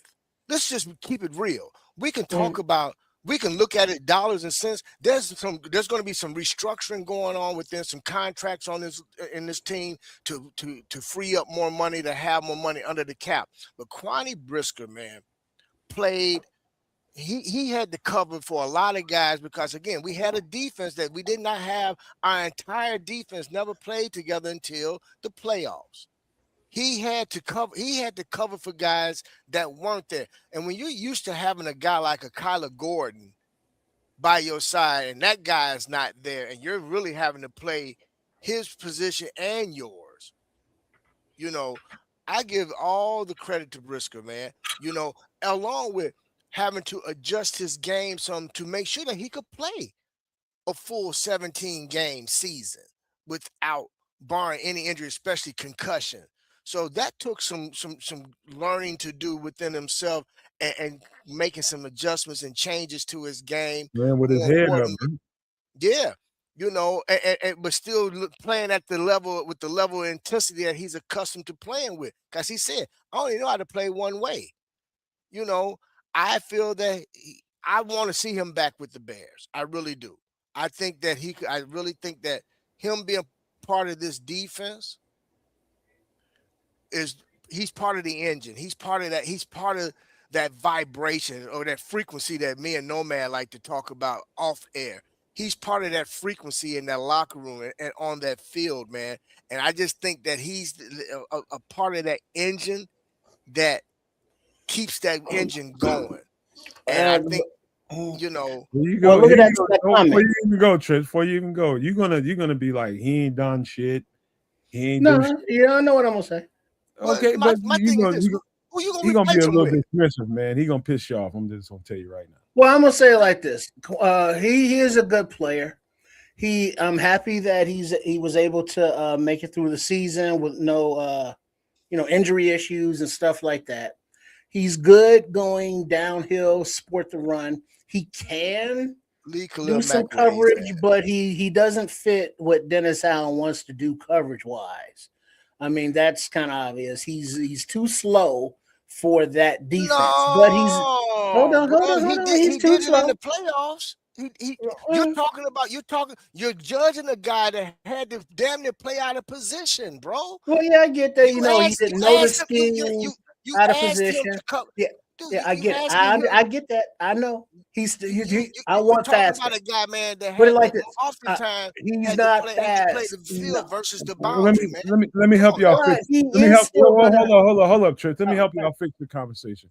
mm, And y'all are making a contrasting point. Trips Trips is saying that he's too slow, he's not fast enough in this defense, and he's looking for speed. That's true. Let me tell you something. And to Bishop's point, there's a lot of things to think about when you make a statement like that. You're talking about you talking about a guy that basically at a certain point, shoot, Dennis Allen was Houdini with how he had to manage these players out there with the smoke and injury. mirrors. And that's part of what I want to say here that will probably bring y'all together a little closer. What I said in contrast to what both of y'all just said, I don't know if y'all heard me on the part of it's important to understand that, like, you started off the season with the entire defensive playbook and a bunch of calls that is unfamiliar to you, and your level of how fast you can get that down and how fast you can have that translate to the field. I can literally see why Jaquan Brisker was slower on a lot of plays that he had to play. It's because he was just new to the terminology. You new to the language. And you could say that, oh, Kevin Byard was too. You could say that Kyler Gordon was, or whoever, Nashawn, whoever. But everybody's Yeah, learning yeah. curve is different, Jalen man. Johnson. Yeah. And you can tell I can show you the last 3 games of the season and show you the difference in Jaquan Brisker then and every game before that. You can see literally that he just really started to get it. You can literally see that. And so Yeah, that's the lack I of agree. speed that you're talking about. It's just not understanding fast enough. Yeah, but even when, let's say, understanding the where he's supposed to be, I think he's good, but I think that we need better. How about that? I mean, he's good enough that he's going to go out there. He's if he doesn't get paid by the Bears, he's gonna sign someplace. I mean, he's that good. But it You comes better to hope he a don't stay thing in the of, division. well, I mean, if he wants, I mean, You better then hope he it don't comes stay in down the to his division, wants. Trips. Well, no, it depends on what he wants, contract wise, and what teams But have to offer. So I you mean, you does done blowing who them is that? The off. What Lions I just or got to talking Vikings about, Trips, or Green Bay? Do any of them need safeties? what I just got to describing to you, Trips, Everybody always needs secondary, bro. what I just Everybody got to needs describing to secondary. y'all is processing speed. It Mhm. took Jaquan Brisker the entire season and into the playoffs that the processing speed caught up to him. So he can play and not think. Yep. And so Yes. think about that as you. Yeah, I get all that. I concede that. I understand that. I still want better. That's You so wasn't, okay. but you wasn't saying that. But in Actually, the I previous was. in the previous regime, you was saying that Well, he they wasn't didn't know due how a to. contract in the previous regime. It don't matter. Yeah, It it don't does. matter. Because He going was. forward, no, It no, doesn't the trip. We're difference. talking. There's a difference. The We're difference talking between the contract previous versus play, regime Trip. Let's talk was about play. he was coming Damn off the injury. contract. Let's talk about play. Yeah, play. And his play is okay. I want better. I'm All not right, saying boss. he's bad. What you I'm gonna saying replace him that with, we can Trips? do better. Okay? Where you gonna find it at, bro? Where you Exactly. gonna find it at? Where you Well, gonna find it at? okay, No. Answer the question. Where you gonna I'm find it trying at, to bro? shut the fuck up for a second. Thank Where you you. gonna find it at? You gonna find it in free agency or you gonna find it in the draft? You know why? Because if you're gonna pay him $15 million as a free agent, let's look at Name me a safety. I wouldn't have kids for this, but we should look at the free agent market. Who's available? Are there any players better than him available in the free agent market? And if so, why wouldn't you at least think about getting that? I mean, do you think that he is upgradable? Are there players that are better? Let me say this. If there's a safety better than Jaquan Brisker as a free agent, why would the team that he's a free agent with won't re-sign him? Maybe they can't afford him. Okay, well then if they can't afford him, what makes you think we're going to afford him and we got other holes to fill? Well, if the safety that they want that they can't pay wants $14 million and Jaquan wants $14 million, and Poe says, "Well, we like that safety better. We're going to give that safety $14 million. Homegrown, I get, but guess what? We'll take that comp pick and keep it moving." There are some. Who's that? White. What's his name? White Ghost. That's not White Ghost, but 53. White 53 is saying the draft. I mean, a third round rookie in the draft, he won't have. Right. But it's easy to say, it's like, all right, we should pay this kid. What does he want? 3-4 year deal now? It's like, hold on. So you're gonna take a second round or a first round pick to go get a safety? Hold on, fellas. Let me help this out, man, because really what it is virtue. It's like both of y'all see the game and you see it the way you see it. And I'm trying to bring a bridge here, man, because Triple R, you like you are, man. I love you for being you. But sometimes you're a little flippant when it comes to this, man, because you just think it's always an easier way to do something, and it ain't. Sometimes but doing the same knowledge of the system should be spoken to. Number one, you think you're going to find a better safety, a strong safety in free agency? We got an entire offseason to talk about that. And I'll make some points that you may or may not like, but there's that. And then you got the draft. You still talking about bringing a guy in that has to do the same thing that Jaquan Brisker just did. Learn all the new terminology and figure out how to play fast. It ain't no plug and play situation. He's got to learn.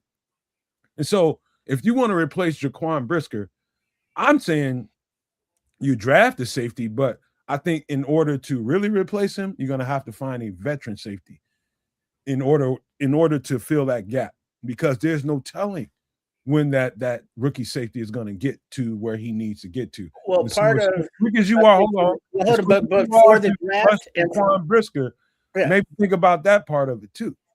Yeah, cool. Yeah, I will. But just for future reference, for everybody tuning in now, when we get to the free agency, when we get to the draft, make sure you are tuned into the Nomad Network, Kansas Canuck and Sports Chicago Style, aka Triple RSCS. I don't know why. I don't make the rules. I'm just letting you know.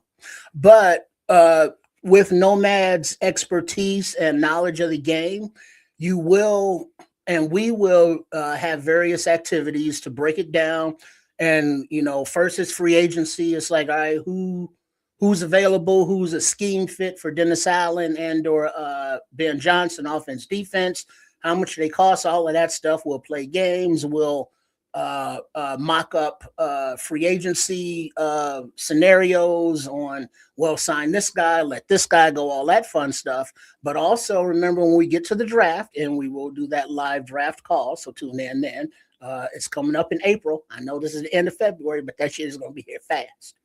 But make sure you are tuning in, because during those draft breakdowns, as you see now, the roles for the players are differently defined.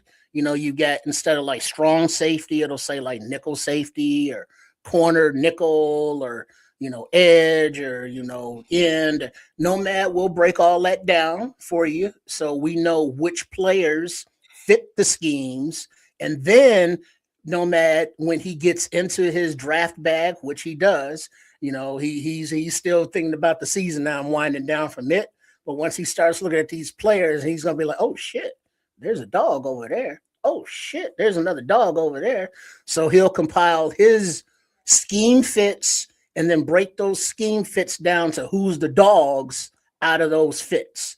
And then we'll pick and choose of who the replacements can be. And that's after free agency. So we got a lot of off-season content to get to. So make sure you are hanging in there with us, and we can have these lively debates. And guess what? It don't mean shit, because we ain't doing none of it. That's all on polls. But we can enjoy the banter. We can enjoy each other's company. And we can have a good time talking about these Bears who's turning all the way up as we go forward. Go ahead, Nomad. Before Nomad go, let me throw out here really quick, since we was talking about safeties, and there are 7 coveted safeties in free agency, and we have 2 of them. One is Kevin Byard, the other one is Jaquan Brisker. But here's the other 5 coveted safeties that could potentially be available in free agency. The first one is Kyle Duggar with the Patriots. The other one is Jalen Thompson with the Cardinals, Andre Cisco with the Jets, Jimmy Ward with the Texans, and then Jalen Hawkins with the Patriots. Those are the 7 most coveted free agents in terms of safeties. Now, each one of those teams could very well sign their own retainer. To be honest with you, the guy that sticks out on there that fits what we do perfectly is Kyle Duggar, if they want to go there. Kyle Duggar. And these are the options they've gone through. I'll be honest with you. I don't know that and Kids is Bears Capo. Kids is somewhere in Canada getting drunk as shit. Turn up. Hey. I think it's their new year right now, and he's just out there partying, having a good time. But I think that's it's not like I didn't have my criticisms of what Jaquan was doing, but I understand better being a defensive back, I guess, than most people, because I understand the retention that's involved, man. That's the only reason I'm speaking like I am too, man. It's not like I'm just a big Jaquan Brisker fan, but I understand what comes along with playing that position and what adjustments you have to make in order to play that position, especially when you don't have certain guys that you are accustomed to playing with, that you can count on them being where they're supposed to be. But like you said, the main thing is the verbiage, and that's a lot. Man, that was a lot for that young man to be able to fight through, on top of coming off the type of injury he had with the type of concussion that he literally had to not just build up his mind, but he had to rebuild his body too. So he overcame a lot, to one. And let's keep it a buck. He got hurt a couple times this season and played through it. Wasn't no head injury, but he refused to stand on that sideline, man. He knew that this was a contract, and he also knew that the team needed him. Okay, we was already deficient defensively. I'm gonna give you a quick example of how quick it can get twisted in the mind of anybody that's playing out there on the field, because it's enough verbiage going on. First of all, the linebackers are communicating with the defensive line based on the formation they see. They see him come set up, and they know it's going to be somebody's going to go in motion. And that call is going to change. You might have to shift left. You might have to shift right. And then that's going to happen. Then he's going to turn back, or the safety might come in the back of him. So that's Kevin Byard probably. Hey, what we got? And he tells the lead safety, what it is. And then that lead safety turns and tells Jaquan Brisker low. It's just that simple, low. So basically, that tells the safety that this is a low concept. So get ready to come down on the ball. And so based on the formation, this is low. If he'd have told him something, if it was high, that means keep your distance back there. Keep your distance, play the deep ball. So you just simplify it and say it's slow. Now, what that play entails ain't no description of it. Now you just worrying about what's coming in front of you. You know you got to play downhill. These are the things that happen on the field in a split second while the quarterback is going through his cadence. These are the things being talked about on the defense. The lead safety says, hey, play low or play high. Okay, I got to trust him. Number one, let's talk about that part. Trusting the guy next to you. That's going to help you play a little faster. But if you don't trust him, you're going to be a little slower. Well, is he a scheme fit for Dennis Allen, you think? What do you mean by scheme fit? Well, I mean, he can play it, obviously, because we've seen it. But because he being Dennis Allen wasn't here when Jaquan was drafted, so this is an inherited player. If Dennis Allen had his choice, coming out of the draft, would he be like, Jaquan Brisker fits what I want to do? Or is he just making it work and Jaquan is learning and adapting to it? I'm pretty sure that's why Poles drafted him as early as he did, because he knew he was high on a lot of people's boards. That's why you draft a guy high, and everybody was like, why the fuck would you draft Jaquan Brisker here? Jaquan Brisker has a lot of qualities. Well, but this was under Flus, though, at the time. Like Robert, I can't see it, but no, it's the one above that, Honey Badger. Like the Honey Badger prototype. Is Jaquan Brisker that Honey Badger prototype, because that's the scheme fit prototype for Dennis Allen? Is he that kind of fit? Here's what you're looking for, Trips. If you wanted me to give you a default or a fault of Jaquan Brisker that makes him not so suitable for Dennis Allen, it would be his long speed and coverage. Line of scrimmage, he's perfect. Playing downhill, he's perfect. He's exactly what Dennis Allen would want. Can you cover this tight end down the field? Can you cover this slot receiver if you have to end up on him, if shit gets fucked up and you end up as a safety having to cover a slot receiver, which is not really something you don't want. You don't want a safety on a slot receiver ever. You don't want a linebacker on a slot receiver ever. You want a corner on that guy. Now, is he that guy? I would say, based on everything that I've seen, no, he has his flaws. So if that's what you're looking for, then that's right. Because now I would say Jaquan would fit your basic, what we used to call strong safety or box safety, where Byard's the free safety. Bojack was the free safety. He wasn't a box guy. He was back there kind of guy. It seems as though that Dennis Allen wants those hybrids that can be either or and both.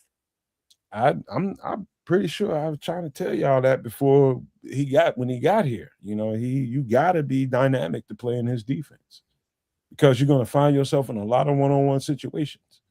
Again, Well, Trips, that's my concern. It's not that he's a bad player or a bad kid or he is anything bad about him. It's just that in those situations where the defense is blitzing and now Brisker has to cover somebody, and that long speed will make a difference, and he's going to be left out there. I love his hustle. I love everything about him, but he's just upgradable in my opinion.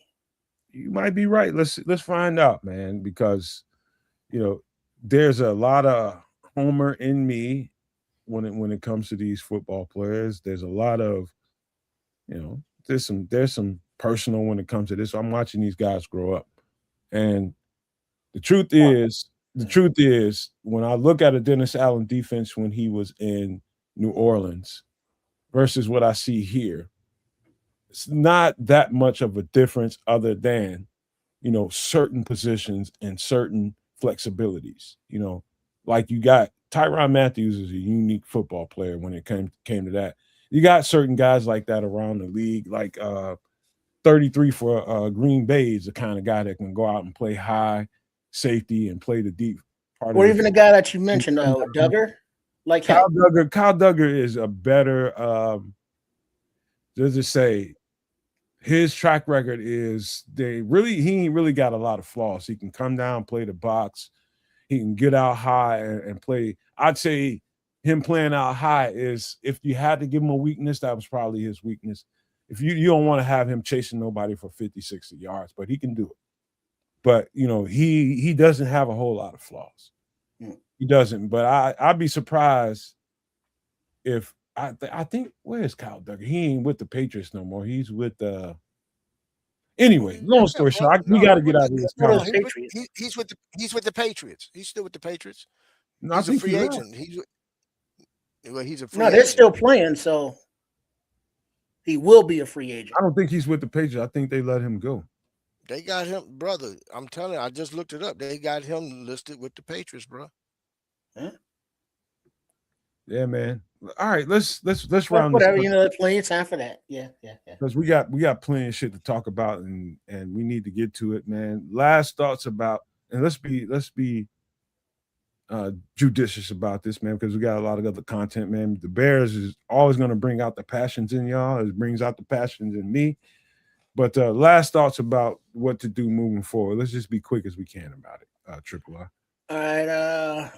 I would definitely retain DeMarco Jackson. A shout out to Dollar Bill, Big Billings on his hustle all season. Um, Need to see Big Dex do some practicing and drills over the summer of how to get off the line on the snap.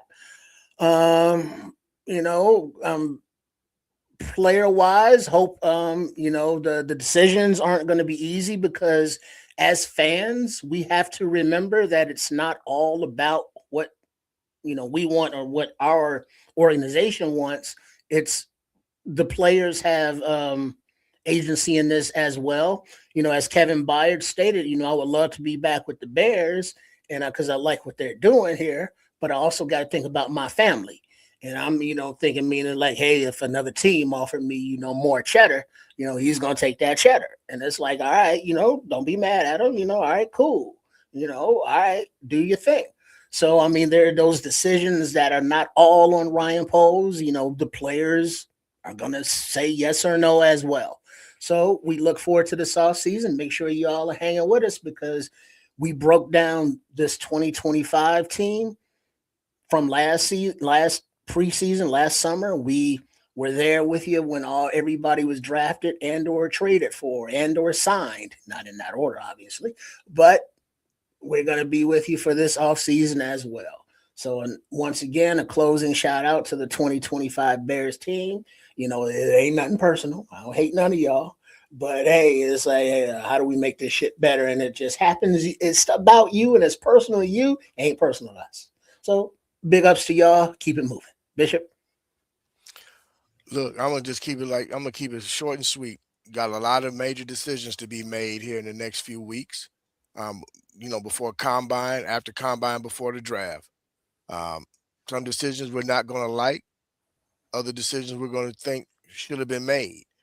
Um, but more importantly, um, I'm just glad to see that we are headed in the right direction. I'm I'm happy to see this foundation, but more importantly, I think what needs to really be done is to continue to meet these guys where they're at and build them up. I think that was the major success for this team this year. I see that going moving forward. Regarding to players, I get it. Everybody's got to make a decision based off of their needs and wants, and more importantly, their families. So I get all of that. I really do. Um, I just think I feel certain guys might have played themselves into a contract, and there's some guys that definitely played themselves out of one. That's for doggone sure. You know, with the additions of certain guys that came, whether mid-season or whenever, um, Mhm. I really appreciate what they gave the team when they came about, and they may be retained, they may not. But if not, they at least had a great stage to showcase their talent as to why they should remain in the NFL and pick up a contract someplace else. You know, one quick thing I want to say with regard to our players as well. Please, each and every one of you, continue to work on your craft, get better, get stronger, get more flexible so we don't have all the soft tissue injuries that we had to deal with this current season. Um, but I think with that being said, defensively, um, we need to get a little younger in certain in key areas. We're gonna have to trim some fat, um, contract wise, to do some restructuring, but we're not Re-sign too far Darnell away. Wright. Oh, absolutely. Um, That should be number one on the off-season to-do list. All right, I'm pretty we'll sure it finish up, is. man. But I think, man, um, Pose, Ian Cunningham, if he remains with the team, if he doesn't pick up a GM job, I really believe that they're going to make the right decisions. They have thus far. We you know they haven't proven us wrong. So we're headed in the right direction. I just really hope that everybody can get their bodies healthy. For those guys that just had surgeries, um, a speedy recovery, but a full recovery for each one of you guys as well. And don't come back until you're ready. That way you know that you can perform at the highest level. But hey Amen. man, this team is ready. And I'm just glad to have witnessed what took place this season. So thank you again. Uh, you know, Amazing. And to our chat out there, no, you know what? We haven't even, hey, no maniacs. What's going on? Thank you guys as well for hanging in there with us. We've been going strong now, coming up on three Mhm. hours, man. And we really want to thank you guys again. The passion that we have is one, we're former players. More importantly, we're fans, but we do this for you guys. You guys help us, help motivate us, and push us to make sure that we're giving the best content and giving you guys the best information. And we're not just giving you information for clicks. We're giving you information based on facts, based on study. And thank you guys. So you guys have been a big part of this season. You guys are going to be a big part of the off season. You guys are going to be a big part of the next season. And again, because of you. With that, I'm gonna get out the way, let No Man do his thing, and catch the bishop right now. I'm really getting at some folks on X. So if you happen to see any of my comments, hit the likes on my like my comments, because I'm trying to give it to a few folks, and they in the national media too, and they refuse to respond. I know they see my stuff, but it's all Hey, you know what? I'm gonna leave Twitter to the side, or X or whatever they call it, to the side, and I'm gonna just all the people that's hardy enough to still be on that app. Good for y'all, man. I appreciate y'all. But again, like Bishop said and like Trip said, man, thank y'all for rocking with us this entire season. The all season is gonna get in full swing come Sunday. Sunday at 8 p.m. Central. Stay tuned for that show. good. That's Hey, gonna that's not gonna be a variety show. That's gonna be all about the Bears and what we're gonna do in the off season. The reason we ain't doing that tonight is because kids wants to talk about the financial part of what we need to do, and it's not right for us to bring that stuff up and he's not here. That's just what no, he wants his no, lane to be. And so we're gonna respect him in that way and do that Sunday at 8 p.m. Central. We're gonna get started on that. We're gonna start like we should in the free agency at the free agency aspect of the Bears rebuild, because every season to me is a rebuild. I mean, you're gonna be replacing a whole bunch of people. You know what I mean? Is But it you a got to rebuild or a retool? Is it a Retool. rebuild or let's a call it a retool at this retool if that point? feels good. At this point, no man, because I think we can honestly say that we're at a retool level now. Yeah, okay. But every season is that. Then it's a Oh retool. yeah, oh Every absolutely. season is that. You ain't gonna be able to keep all the guys you want to keep, and then we're gonna start there, and we're gonna argue and fuss about who we think we should keep, and it Oh, started lightly here on this show, but we don't Cause need y'all to. be tripping. Yeah, it's gonna be a combination of jardinera, jalapeno, banana peppers, serrano peppers. It's gonna be spicy. But Chase with a little scotch and water back. nah, kids Yes, ain't sir. bitch out on the Bob Lazar story. His ass just somewhere doing He's some. doing family stuff or business stuff, but he's doing stuff. He's Kids is doing Actual kids.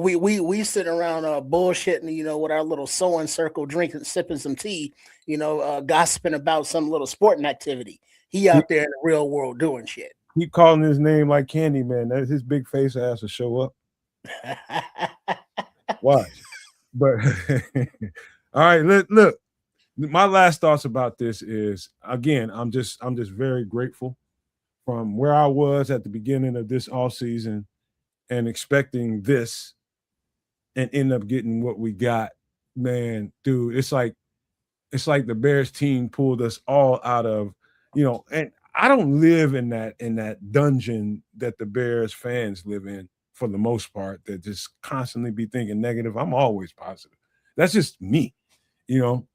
But having seen everybody else be pulled out of that negative space and into a more positive space was the most gratifying thing for me outside of the actual players that went out there and did that work.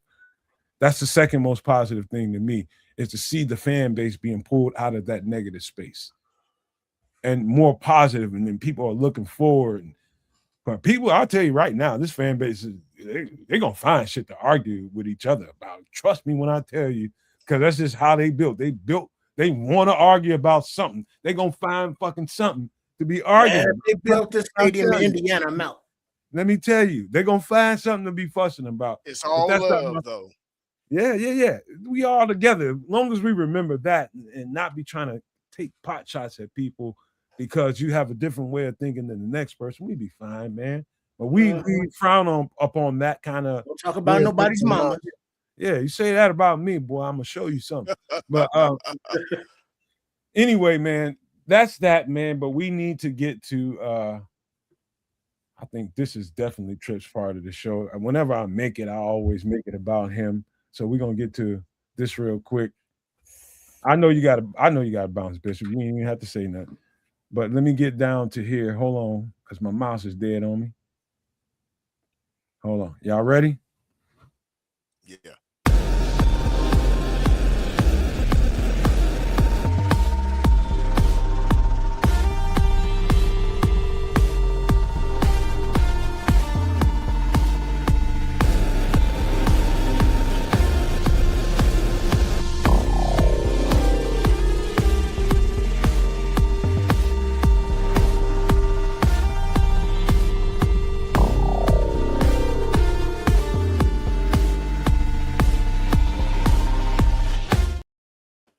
Hey, so before you get started, Triple I, let me just say this. This segment of the show this week is going to be all about food preservation and what you can do given circumstances on being able to maintain your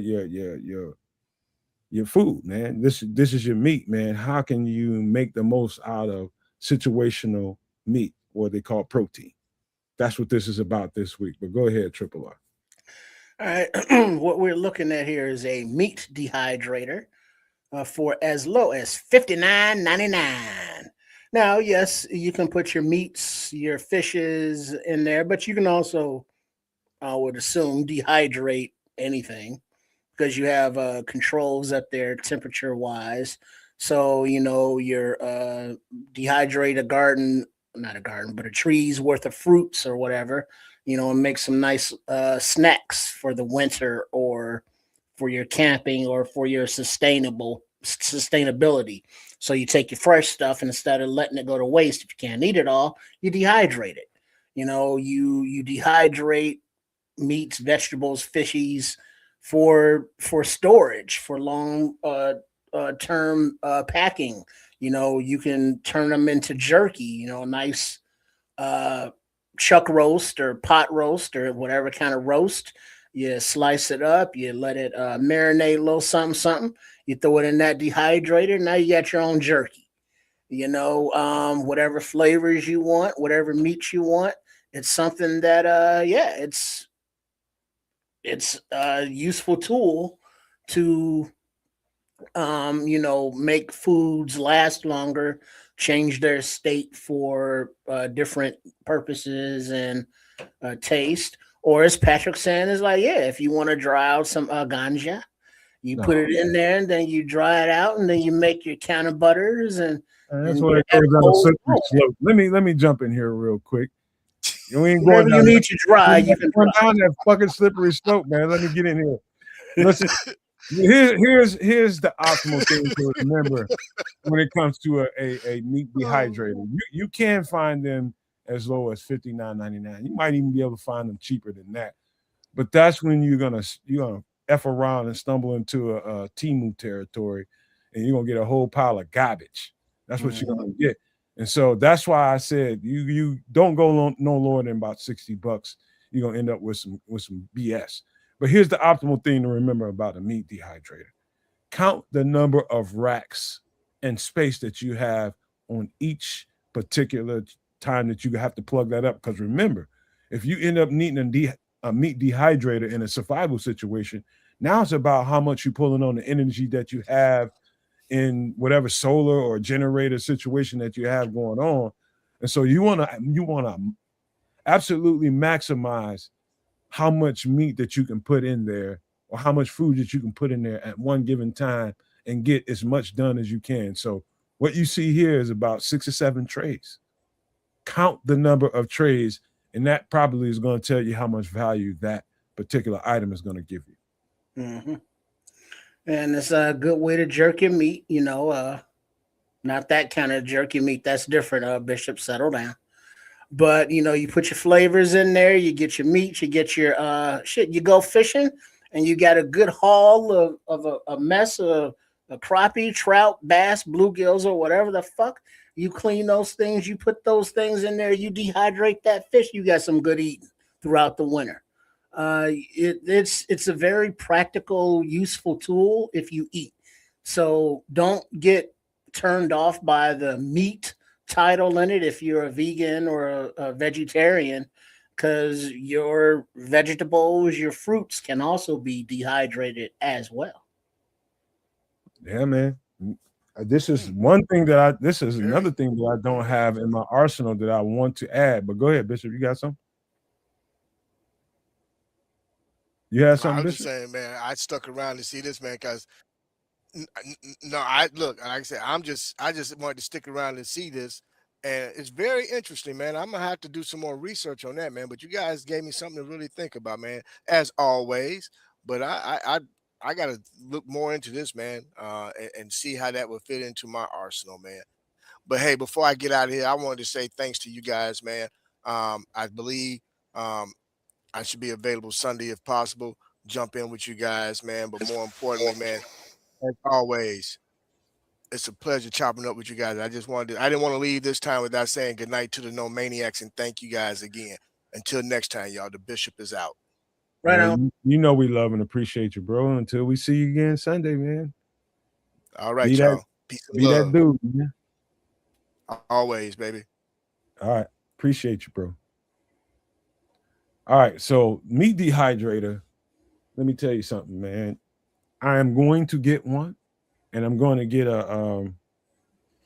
let's just say I'm not going to be cheap about it because I want something that's going to last and I want something that's going to be substantial.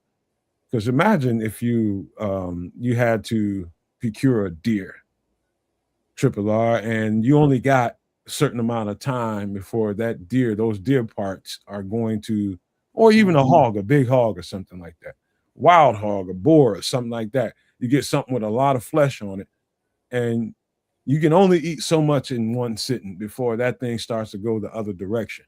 Now you want something. That's why I say that if you're gonna purchase one of these, make sure you get something that really, really counts. They've got Yeah, even bigger ones than this one. for storage, freezers are good, but they're not as practical. You can dehydrate whatever you're dehydrating and eat it dehydrated, or you can add water or broth or whatever to the dehydrated vegetables, and now you rehydrate them into soups and stews. So it makes it portable for if you are, let's just say, a non prepper doomsday scenario, and just get one for your house. And now you just dehydrate stuff and you have snacks throughout the week. Those little banana chips. You know how they make those little banana chips? They Mm-hmm. dehydrate them. And I love those fucking things because they're so sweet and they're just little pieces of bananas and they're delicious. But you can make those with this thing. Peel an orange, you get the orange pieces, dehydrate them. Now you get those, you got little pieces of just orange pieces that are delicious. So I mean, you can do any kind of things around them just for regular everyday enjoyment, but for your long term things, like dehydrate anything that you have excess of, fruits, vegetables, fishes, meats, and store it for eternity. You have get a cooler that you just have in the bottom of a closet or in your garage, dehydrate a bunch of stuff, and throw it in that cooler. Put stuff on top of the cooler because you're not going in it. But in an emergency situation, it's like, oh shit, let's go to that cooler because we got food. We got sustenance. We got things that will keep us alive. We got enough food that if we have to bug out from this location, we have dehydrated enough stuff that we can pack and take with us, to travel to a safer location. So it's a very good, useful tool to have, in your kitchen if you have the resources and means to get it, and see the vision on how it could be useful and purposeful and beneficial for your safety going forward. Minister Rick, I'm finally getting it right, Minister Rick. I got it this week. He says is 179.99 a good price point? You know what, Minister Rick? I think that's a good question because you know what, man, this is gonna lead me into a different conversation, but I'm gonna be really quick about it. I'm starting to see a whole lot of people, with their home life situations living from, hand to foot, hand to mouth, and using credit cards to take care of their daily, weekly, monthly expenses, using credit cards to do groceries and things like that. And so I know 179, 180 bucks for a lot of people is daunting. But I'm talking about we're probably looking at a society that's a whole other conversation. Trips, don't even go down that road because I know you're tempted. Well, no, but there are a few comments that we can address. Put them up on the screen there because I can't read them from there. Not if you get one, not the price point. Stop it, Red Baron, you cheap so and so. But somebody says if you dehydrate it, you put it in a sealed like bag or Well, something. that's the next thing we're gonna get to. So just rock with me right now. Okay, yeah, but it was a question in there. Go ahead. Yeah, I get it. I seen it.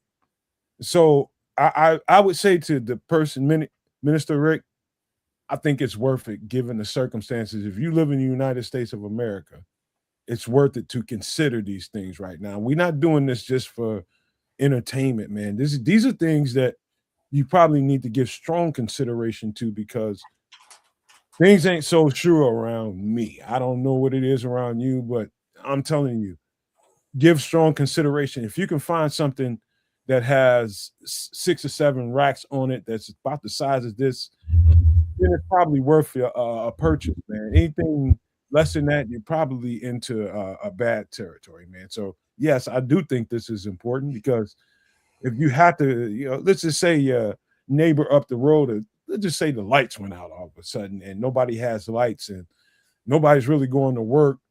And, and this has been going on for a couple of weeks and now you run out of groceries, but you have a neighbor up the road, a mile or two, that has a little farm down there, and he just told you that, hey, I can give you a side of pig, I can give you quarter of a pig, whatever it is. Oh, Now you got to figure out how you can make use of that pig and feed people.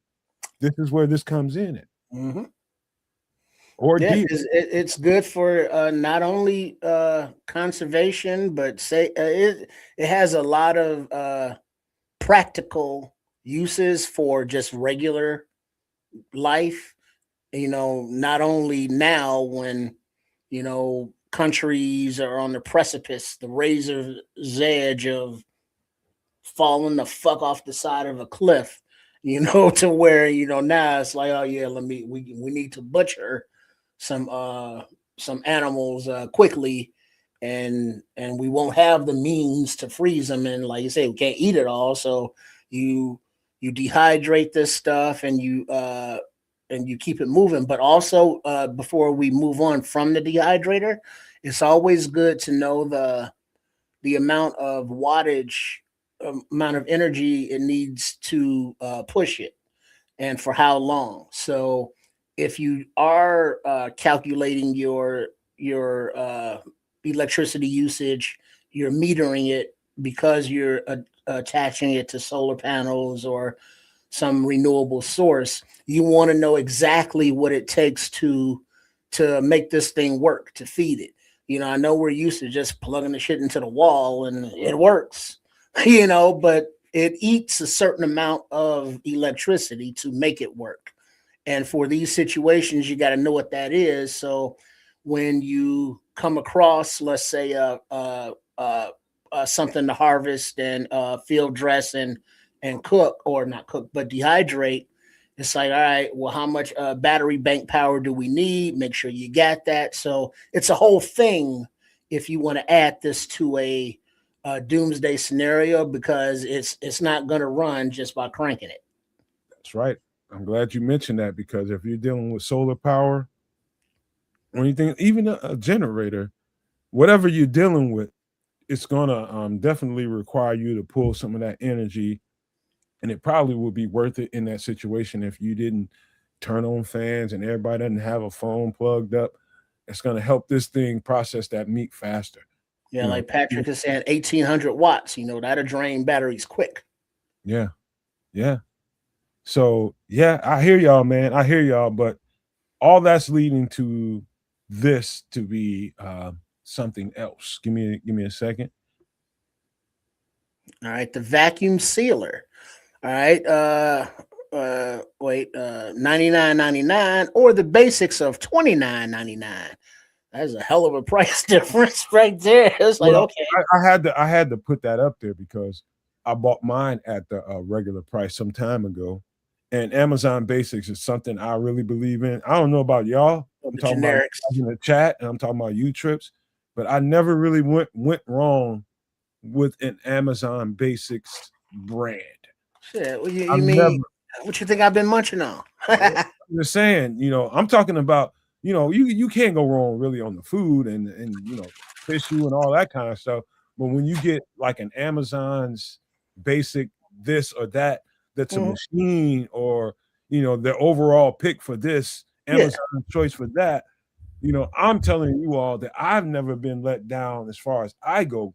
I'd like to know if anybody else has gotten anything Amazon selected or their brand and been let down. I haven't, man. So I really believe in what they pick for you. I mean, for a product. So if they got one that's $29.99, I'm gonna tell you that it's probably good. Yeah, human rights violations, employee things, union busting, all that aside, $30, you can't go wrong. Because what it is, a vacuum sealer, it's a storage device for your foods. And it's not only for dehydrated materials that we just discussed, but you can put the vacuum food in there and freeze it for long-term storage. But what it is, basically, it's a plastic bag, and then the sealer sucks all the vacuum, not the vacuum, it vacuums out all the air, or sucks out all the air, if you will, and seals it up. So it's like a Ziploc bag, but on steroids, because it actually, you know, removes all the air, which in the air is what makes the things rot and spoil and go bad and such. So this is a storage device material thing, and this is easier to carry along with you.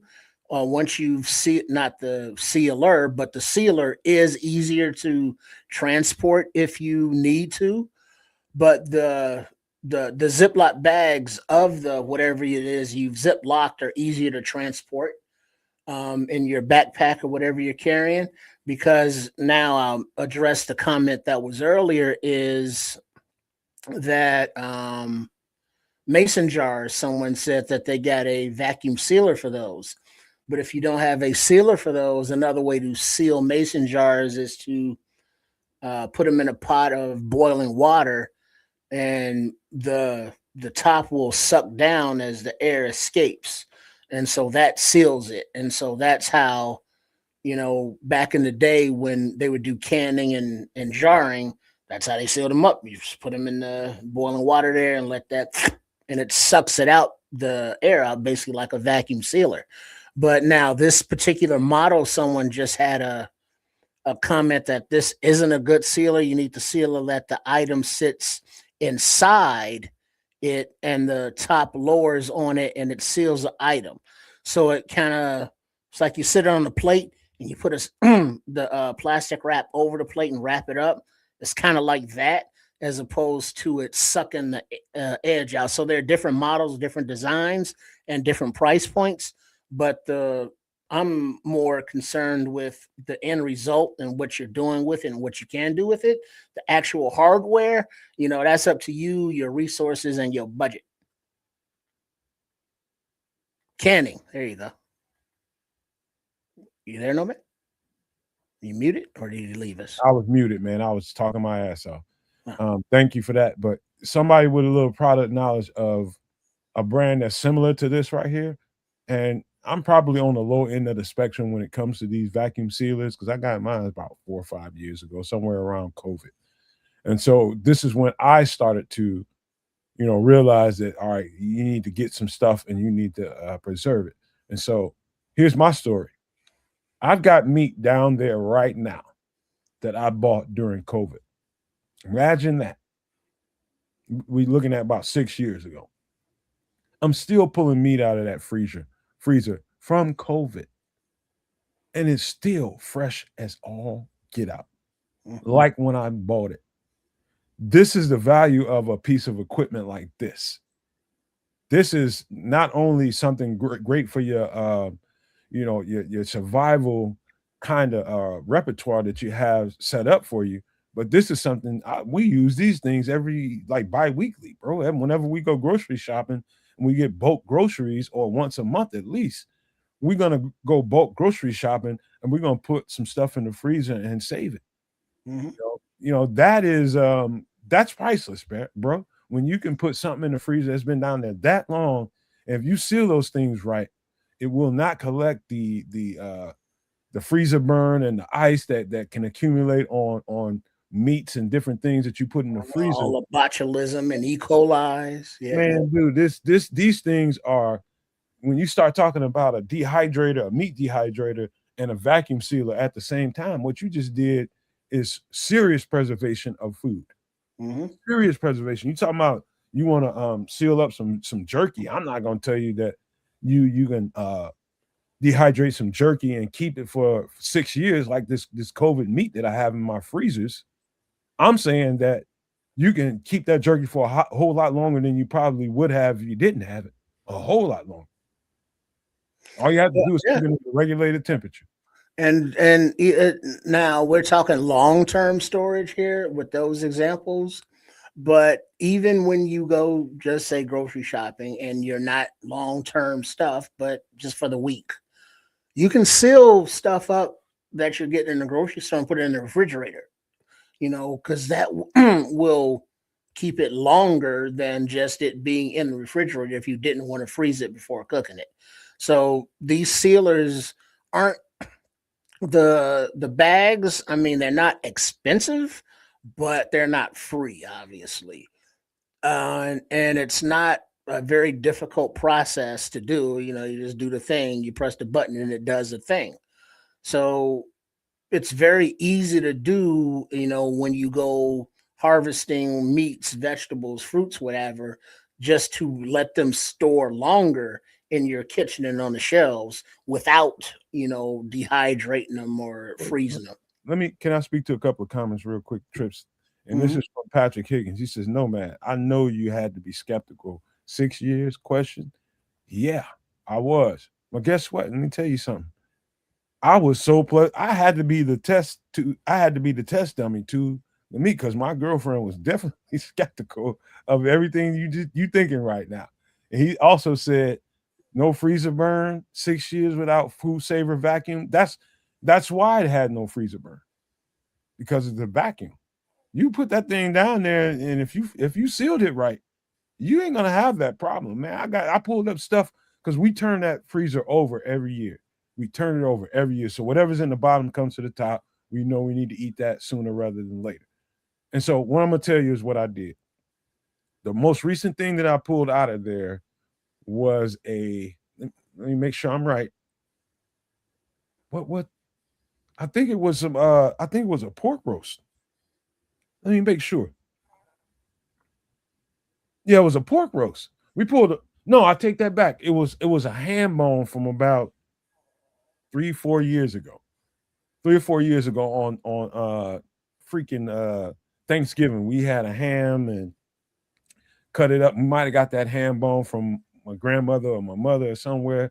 Took the bone, vacuum sealed the thing, put it down there, and we was down there forever.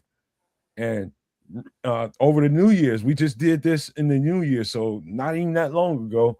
Pulled that out, and my girlfriend was like, "Eh." I was just like, "Well, let me go and give it a shot." We put that thing in some water. My mother told me, "Here's what you do." She said, you soak it in some cold water for about 30 minutes. Take it out, pour that water out, and then run cold water over it. Put it in there. Put it in your pot. Throw a bay leaf in it, throw a bay leaf in that thing and let it cook for about an hour before you start adding all your ingredients. And I'm not kidding you, bro. It might have been older than 4 years. It might have been 5 or 6 years.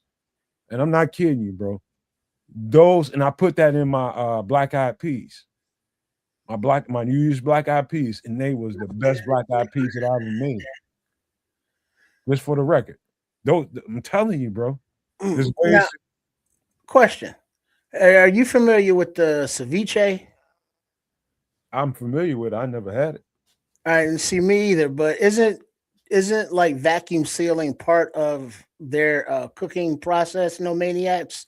Isn't like you can vacuum seal like this piece of meat right here, then you can freeze it, and then you can put it right into the ceviche, which boils it or some kind of thing, or you can seal it and put it into the ceviche and then cook it.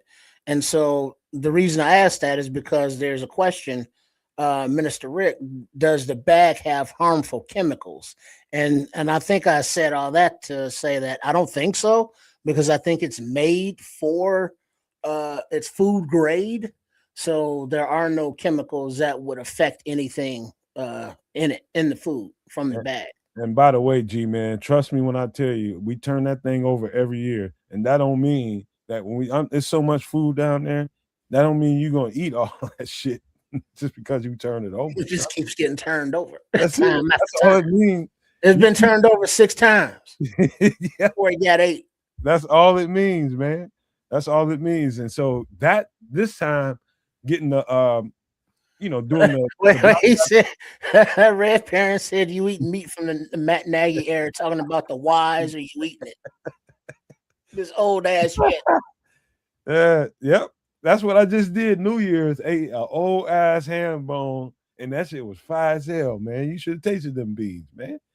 So anyway, to put it all together, man, um, if you're gonna be like me, I have three few freezers down in my basement.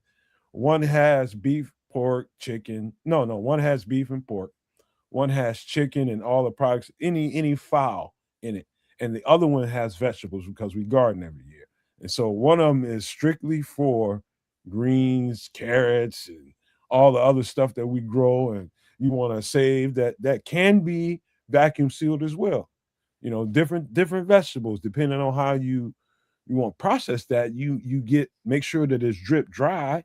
You can vacuum seal your carrots, you can vacuum seal your yams, your zucchini, your squash, all that stuff can be vacuum sealed. It's all piled up in my basement, and we eating it as much as we can. But that's how you save, and that's how you get prepared for a rainy day. You just learn, and you figure out how to, man. I ate that meat knowing that something bad could happen. Something bad. I got 911 already dialed. Yeah. I just gotta hit send. I knew it, but I'm telling you, it turned out perfectly. I followed my mother's instructions.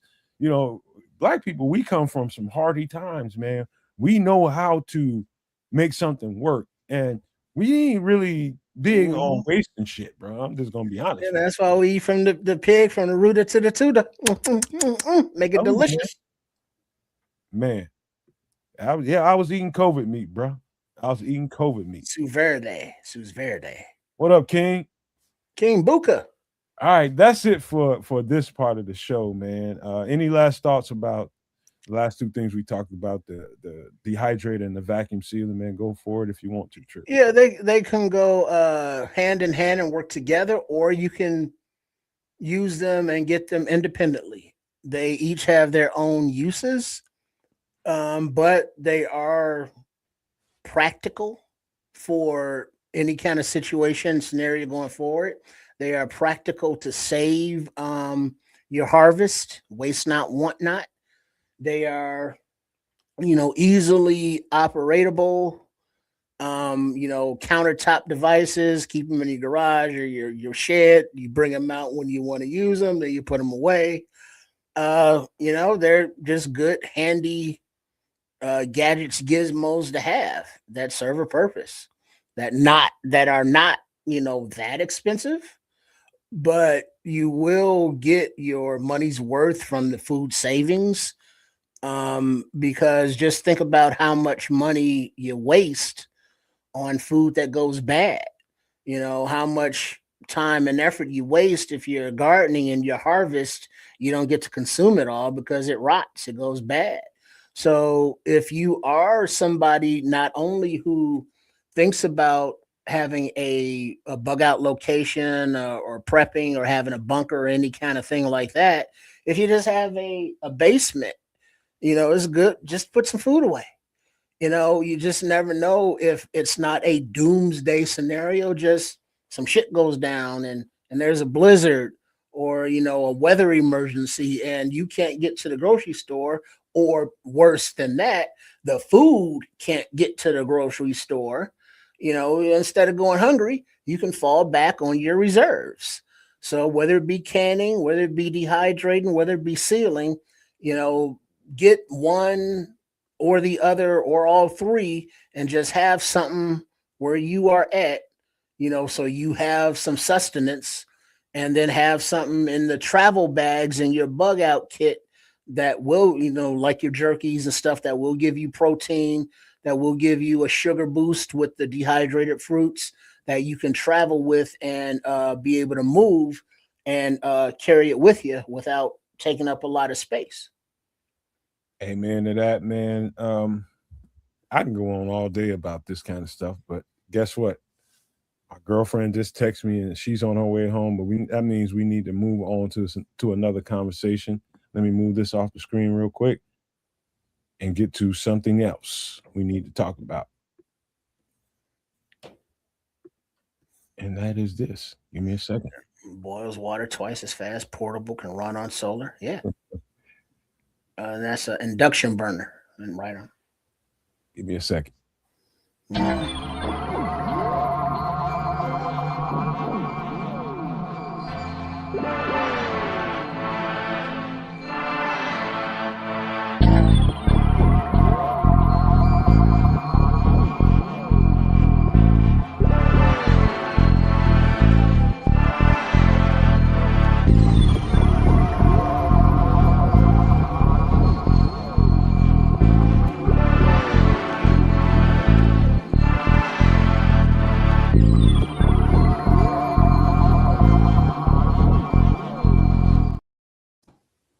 So this is the Bob Lazar UFO story.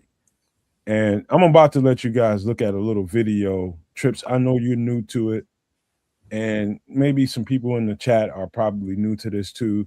But I believe, and I got to give Scroll some credit again, but I believe he's the one that mentioned it during the chat probably a couple months ago. Like, we should cover this.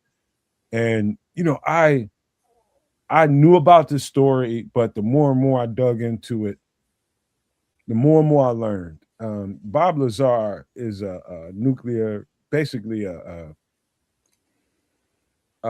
he's an engineer, science engineer. So he's one of those people that loves physics, loves math, and the math that comes with physics, quantum physics, and all this kind of stuff.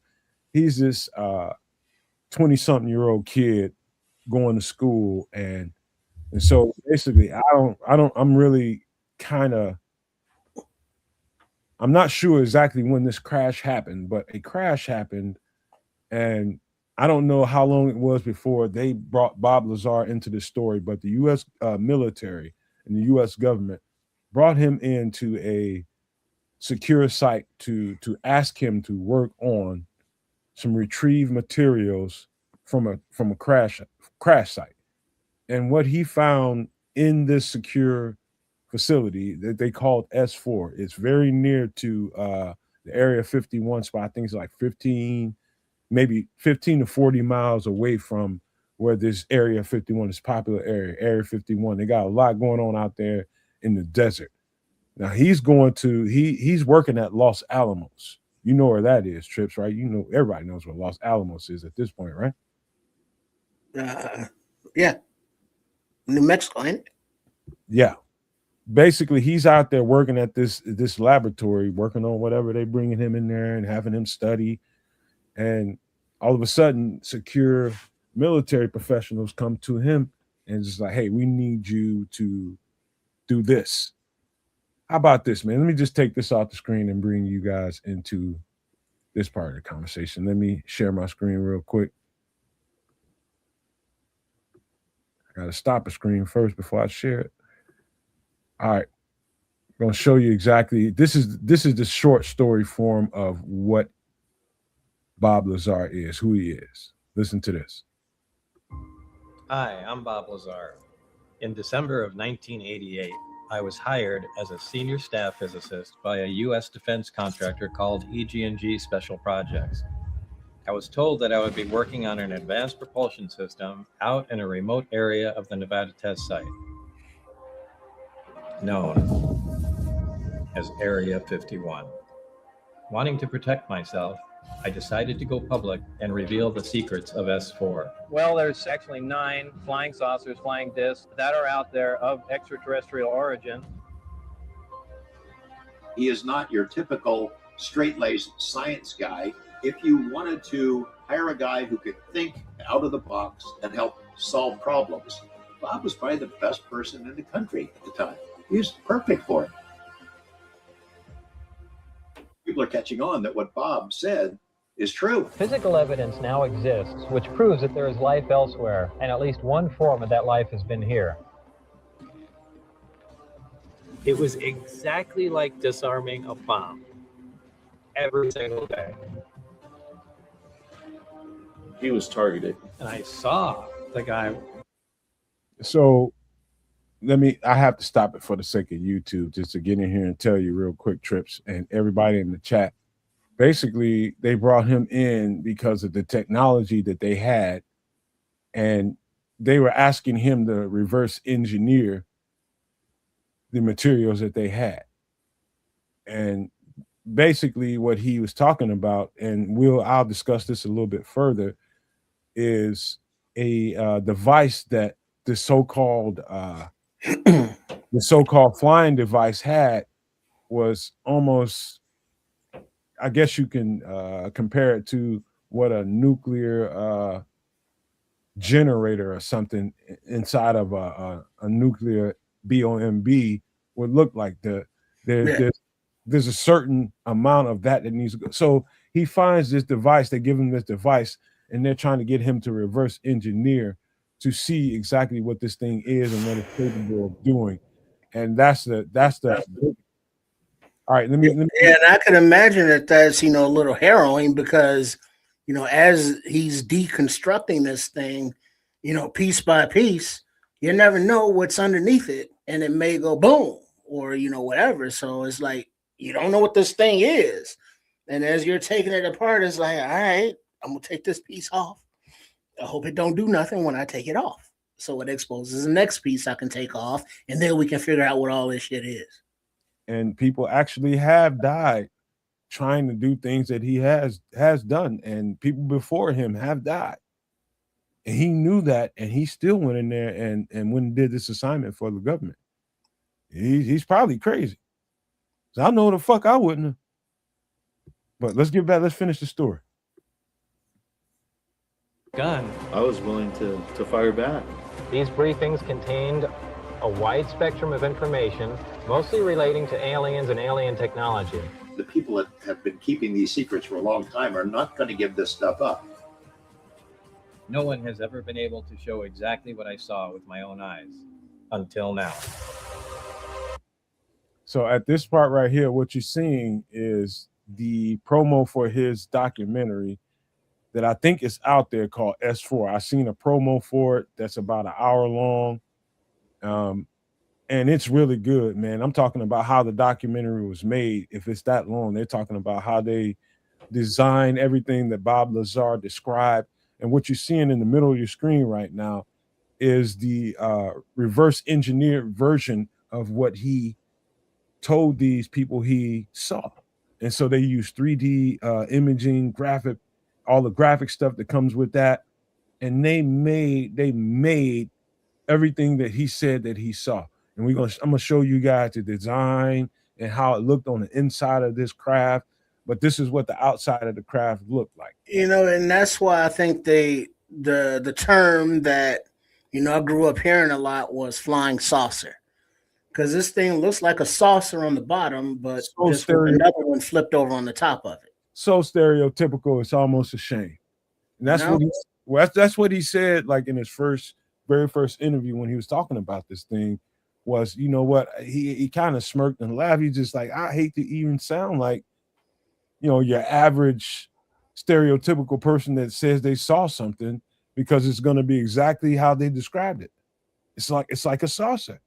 But more about that to come, man. Let's finish this thing.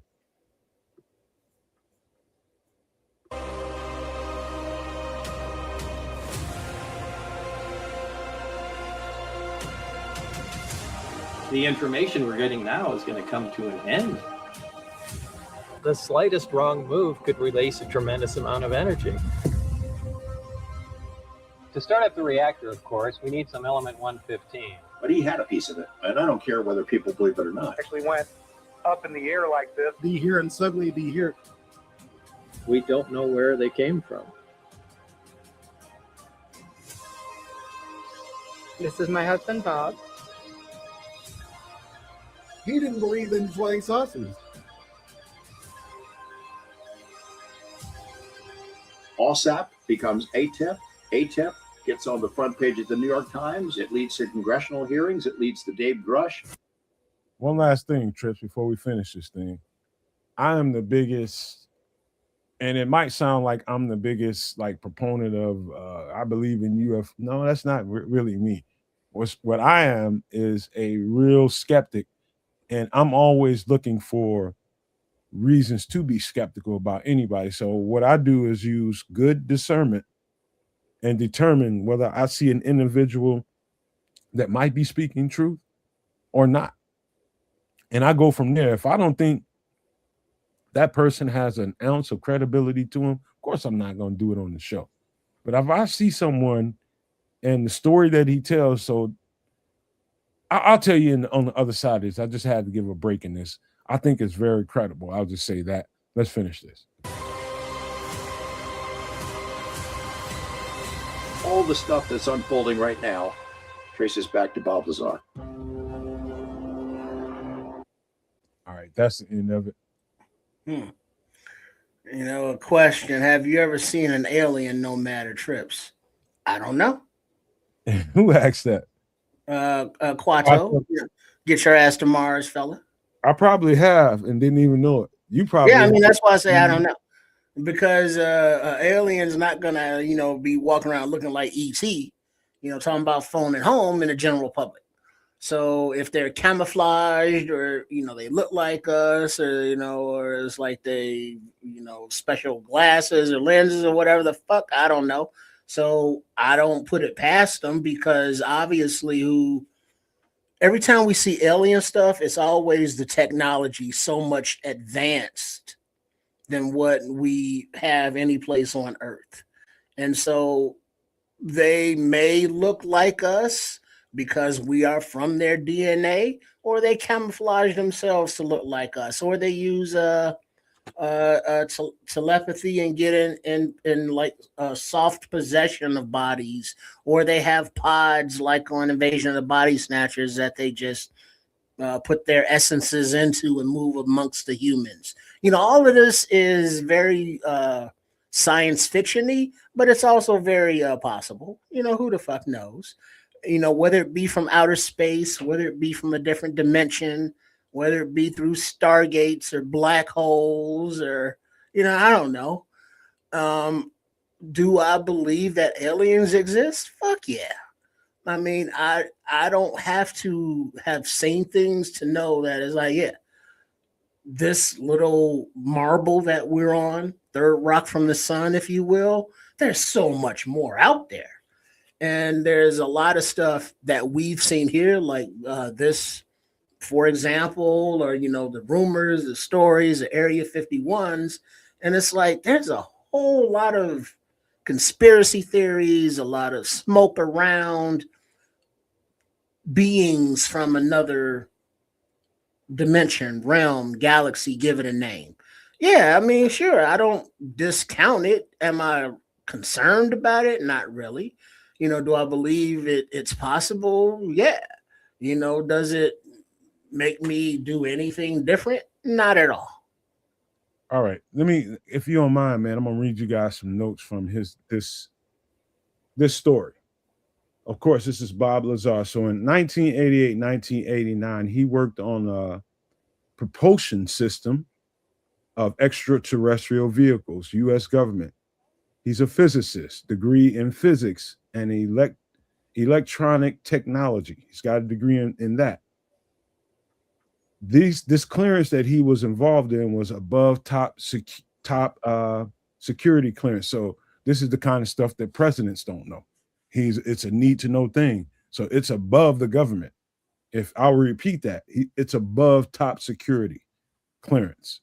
So what that means is basically it breaks down to, if we don't need to tell the president, we don't tell the president. That's just how the CIA operates. Another note. Of course, I just told you he worked at the Los Alamos labs.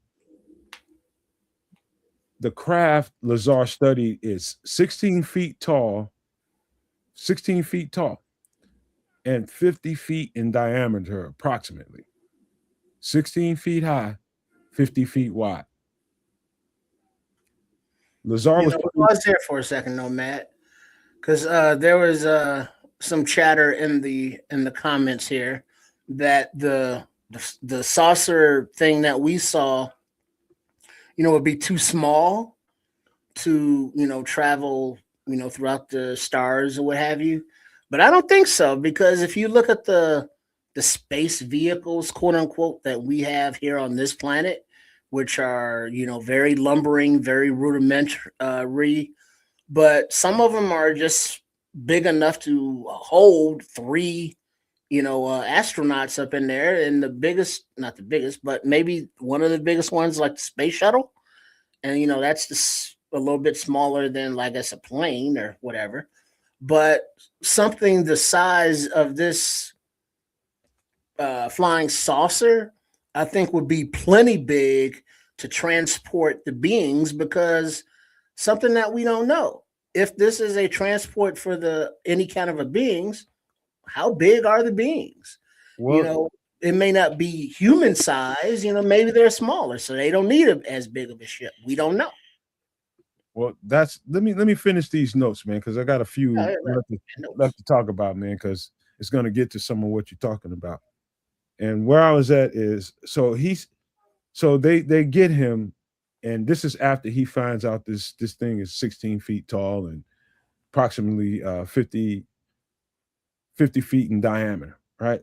The Lazar is put into a secure location with the in base S4. Remember that name, S4. That's the name of the base inside this location that is not that far from Area 51. This is a place that's built inside of a mountain, cut out inside of a mountain, and it's huge.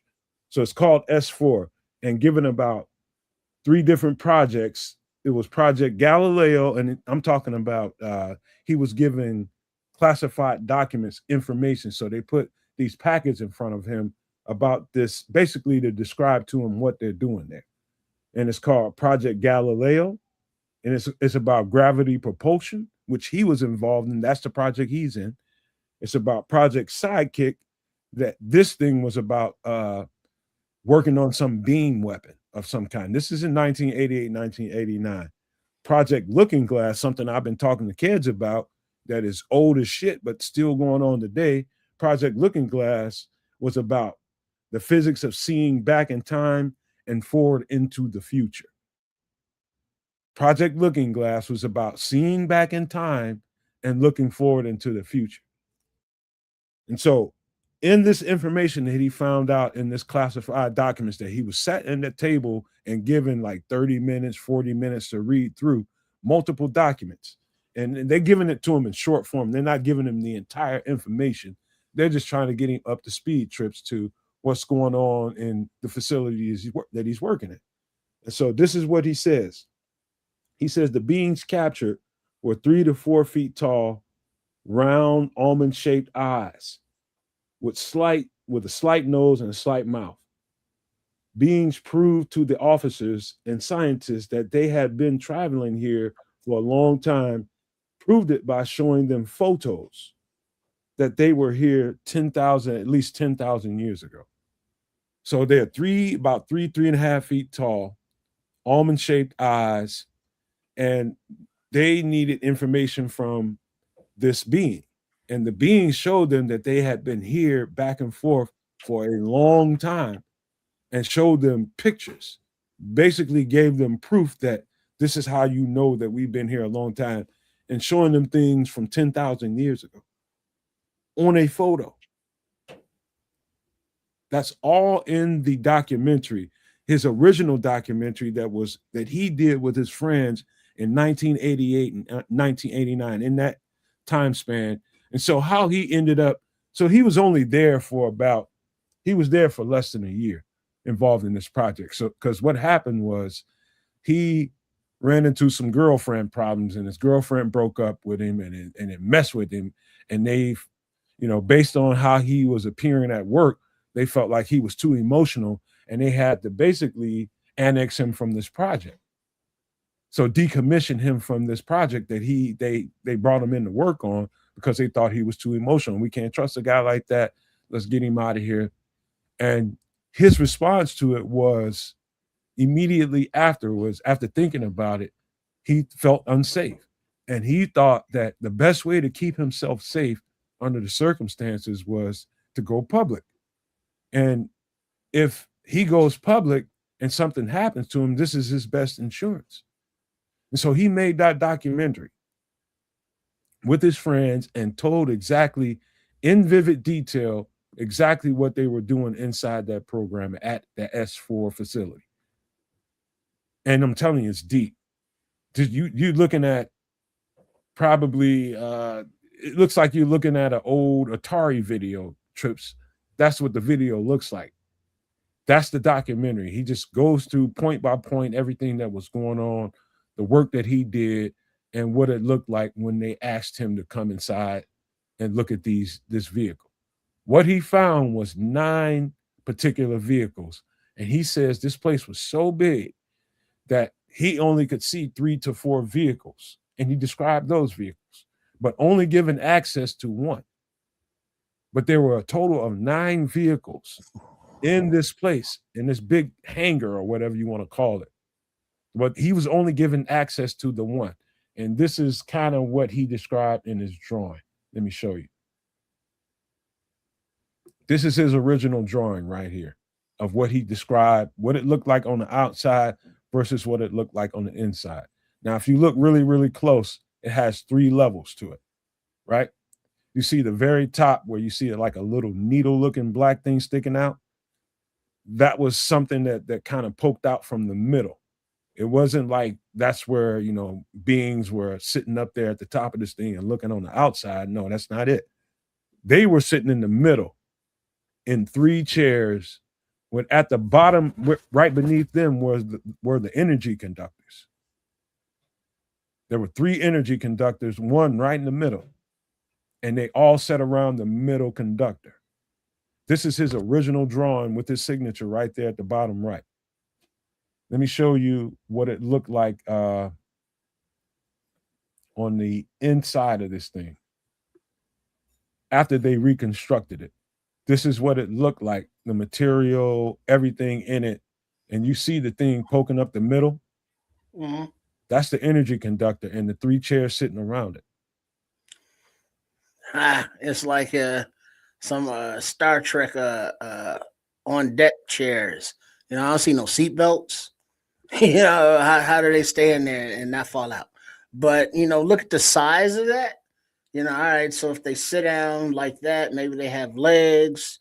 There are no particular armrests, but they have some kind of form to them. We don't know how big they are, size wise, but the description of the almond eyes and the little round heads, this is something that happened there in that area with those vessels, but we've also seen those same shaped drawings with the big eyes and stuff and the hieroglyphics in various caves around the planet.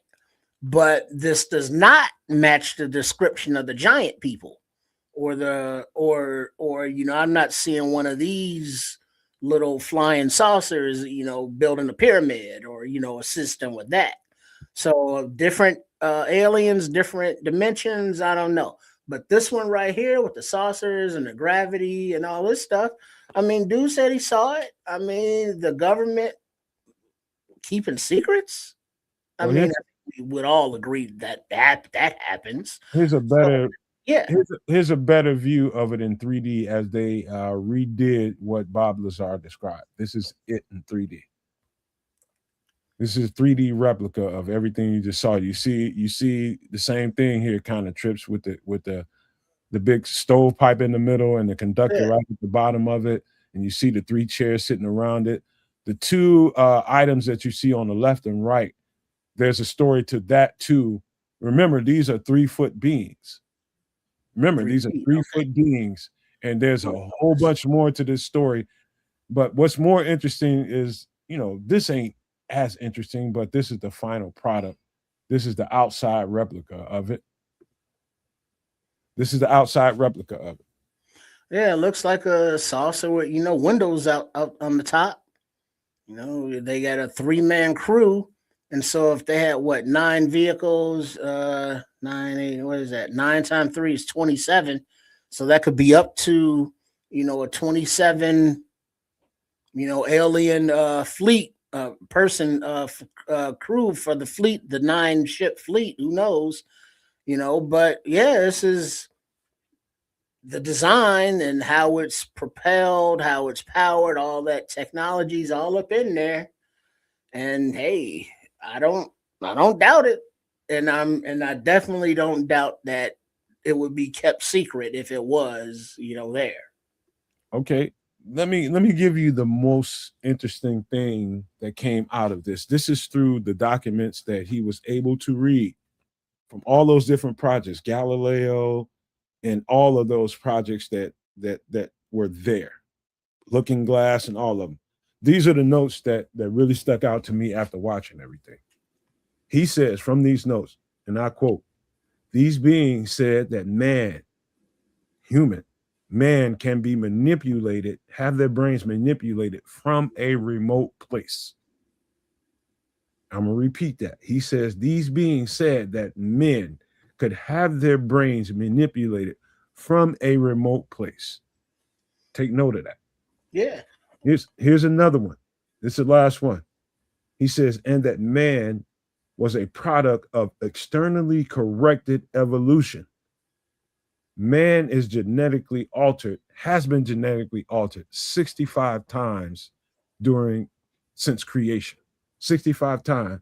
And referred to these beings refers to humans as containers. Let me read that last part again. He says that man, based on these beings and what they told, man has been a product of externally corrected evolution. Man has been genetically altered 65 times. And they refer to humans as containers.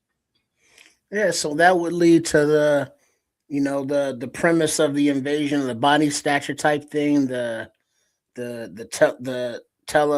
telepathy, telescopic, the things where they control you with the mind, telepathic, telepathic beings who can, assume the physical form, or just control the mind enough that the meat puppet of human is just doing their bidding. So either way, either or, hey, they don't speak with their mouths, their tongue. It's more of a mind thing, Sure, let's go with it. Yeah, so I think that's the most disturbing part of it to me, is the last part of what I said. The fact that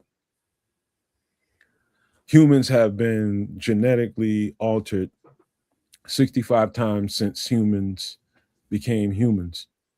65 times genetically altered says to me, and to be quite honest with you, my mind sees the information, hears the information, and just like anybody else, you're only going to want to accept so much of the information that was said here. And to call us containers, and that's the part that I really take note of, is if you consider us a container, that means the body is just a body, but we have a soul. That I'm sure of, right? We have a soul that is a side of our human body, which is encouraging to me. Because what happens to the container is what happens to the container, but what happens to the soul afterwards is what should illuminate the mind. That's when you go, it's like, well, you got to define what is the soul. Is it just a big ball of energy that is our essence, that once these meat suits, this flesh and bones, is no longer viable to contain this power, this essence, that it goes off into the universe and transforms, converts, takes over something else? We don't know. So how these beings communicate and or control and or mimic, it's still all speculative. Everybody can have their theories, everybody can debate it, but we don't know. The people that do know, like this fellow Bob Lazar, he's sharing it with us, but he's gonna have the level of skepticism that he has, and then he's also going to have his admirers, because just like Bears fans who can say one thing on this post and a different fan to say the very opposite thing in the next, they're going to be those human beings that fully believe it. They're going to be those human beings that have no belief in it whatsoever. They're going to be the ones that don't believe it but want to kind of antagonize others, and there's going to be everything in the middle. But there's nothing outlandish that I've seen from the Bob Lazar UFO story that is like, oh no, that didn't happen. Oh no, that's not out there, because he came with evidence, designs and pictures that all kind of match. Wait till you see the story. Wait until you see it. Yeah. I encourage you to do it, man. But wait until y'all see the story, and you tell me what your good discernment told you. And so this is This is probably up in the top. There's a lot of freaking stories out there in regards to some of the things that goes on with the U.S. government, crash sites, and all this kind of stuff. This is right there, if not at the top, right there in the top echelon of the. This is so credible, man. It almost spooked me a little bit, and I ain't easy to be spooked. So I'm just telling you guys, if you don't know about this Bob Lazar story, you should first go and look at his original 1988-1989 documentary called Bob Lazar Documentary. It's in the link in the description of the show. Just go look at that first, and you can deal with the grainy footage of it. Just pay attention to what he's describing to you, how he broke down the things that he saw. He's in a craft built for 3-foot human beings. So he's in there ducked out, hunched over, looking at how they're set up. And there's no kinds of technology in there at all besides that stovepipe, above the conductor that was beneath them. They just sat there. Well, but what's funny about that is that if that's the setup that they have, it's like they don't need seat belts because they ain't doing all of this flying around. They just take off and they go where they going. Whereas humans, we had to strap ourselves in, because we are very unstable with our tech. So it's like, hey, is the questions like, how do they feed themselves? How do they eat? Do they have body waste? So on these vessels, are there kitchens of some sort? Are there, bathrooms or potties of some story sort? to all of that, Triple R. I encourage y'all to watch this thing. My last little thoughts about this before we got to get to the other stuff is, I'm not a closed-minded individual. I'm not the same closed-minded individual that I was several years ago. I'm very open-minded, and I'm what you call a learned individual. I'm learning now, putting on top of the things that I've learned to this point in my life. And, once you take the blinders off and you see the world as it is, not as you hoped it would be, the closer you are to finding out who self is, who you are. You know what I mean? The closer you get to the truth, the better you will be if it shit don't blow your mind and put you in an insane asylum. Hopefully that doesn't happen to anybody, but this is a dynamic story. So all the stuff you're talking about, Trips, at the end, talking about do they eat, how do they eat, do they have waste, and what do they do with it? All of that's described in these conversations. All you gotta do is read it or watch it. I mean, just watch it, man. I'm telling you. If you'll tell me, you come back and you tell me if you go and watch it, tell me if this is credible to you or not. Just watch the original documentary that he made first. And then anything else that you see beyond that, that's up to you. But just watch that first and come back and let me know if you thought it was credible. And I'll challenge anybody that thought it wasn't. And so that's the Bob Lazar story in a nutshell, but there's much more to it that I did not cover. I gave you the bullet points, and that's that. Maybe it's necessary that we come back to the story at some point, but I'll look into it and see. But holy shit, what a bombshell story. Yeah. Be interested to hear what Kez has to say about it since he did look into it. Yeah. Too bad he ain't here, man. But right. It's just weird, because Kez Canuck out doing his Kez Canuck business. But we will be back together on Sunday night. So make sure you are subscribed to all three networks, the Nomad Network at Kansas Canuck and Sports Chicago Style. And so we'll pick up with more of this maybe on a future extra sauce. But I'm looking forward to the off-season moves and just to keeping the before we go, we got conversation rolling. We got a couple of movies we got to get to before we get out of here. We'll get in there and get out. All right. Hold on, just give me some time. Let me get this off the screen. We'll get to a couple of movies. This is just stretching it out. This is kind of some universal stuff right here. Most people should have seen this, but what a dynamic story. And let me get to it. Give me a second, y'all. Yeah, Sunday night, Nomad at Night, 8 p.m. Central Time. What is that? Mike. You got Somebody. Mike. Mike. Yeah. Oh yeah, Mike Donnelly. Yeah, we'll be there. We'll be here to break down, the opportunities in free agency. We're gonna do salary cap stuff. We'll do that shit when Kids is here, but that's gonna be a great show. But it's gonna be probably pretty argumentative because we're gonna have some differences of opinion. But that's gonna be a great show to be at 8 p.m. Central Sunday night, man. Come here, be there, be square. I'm telling you, we break it down so it's never ever put back together. Promise you. But let's get to this next part, this last part of the show. Let's do this.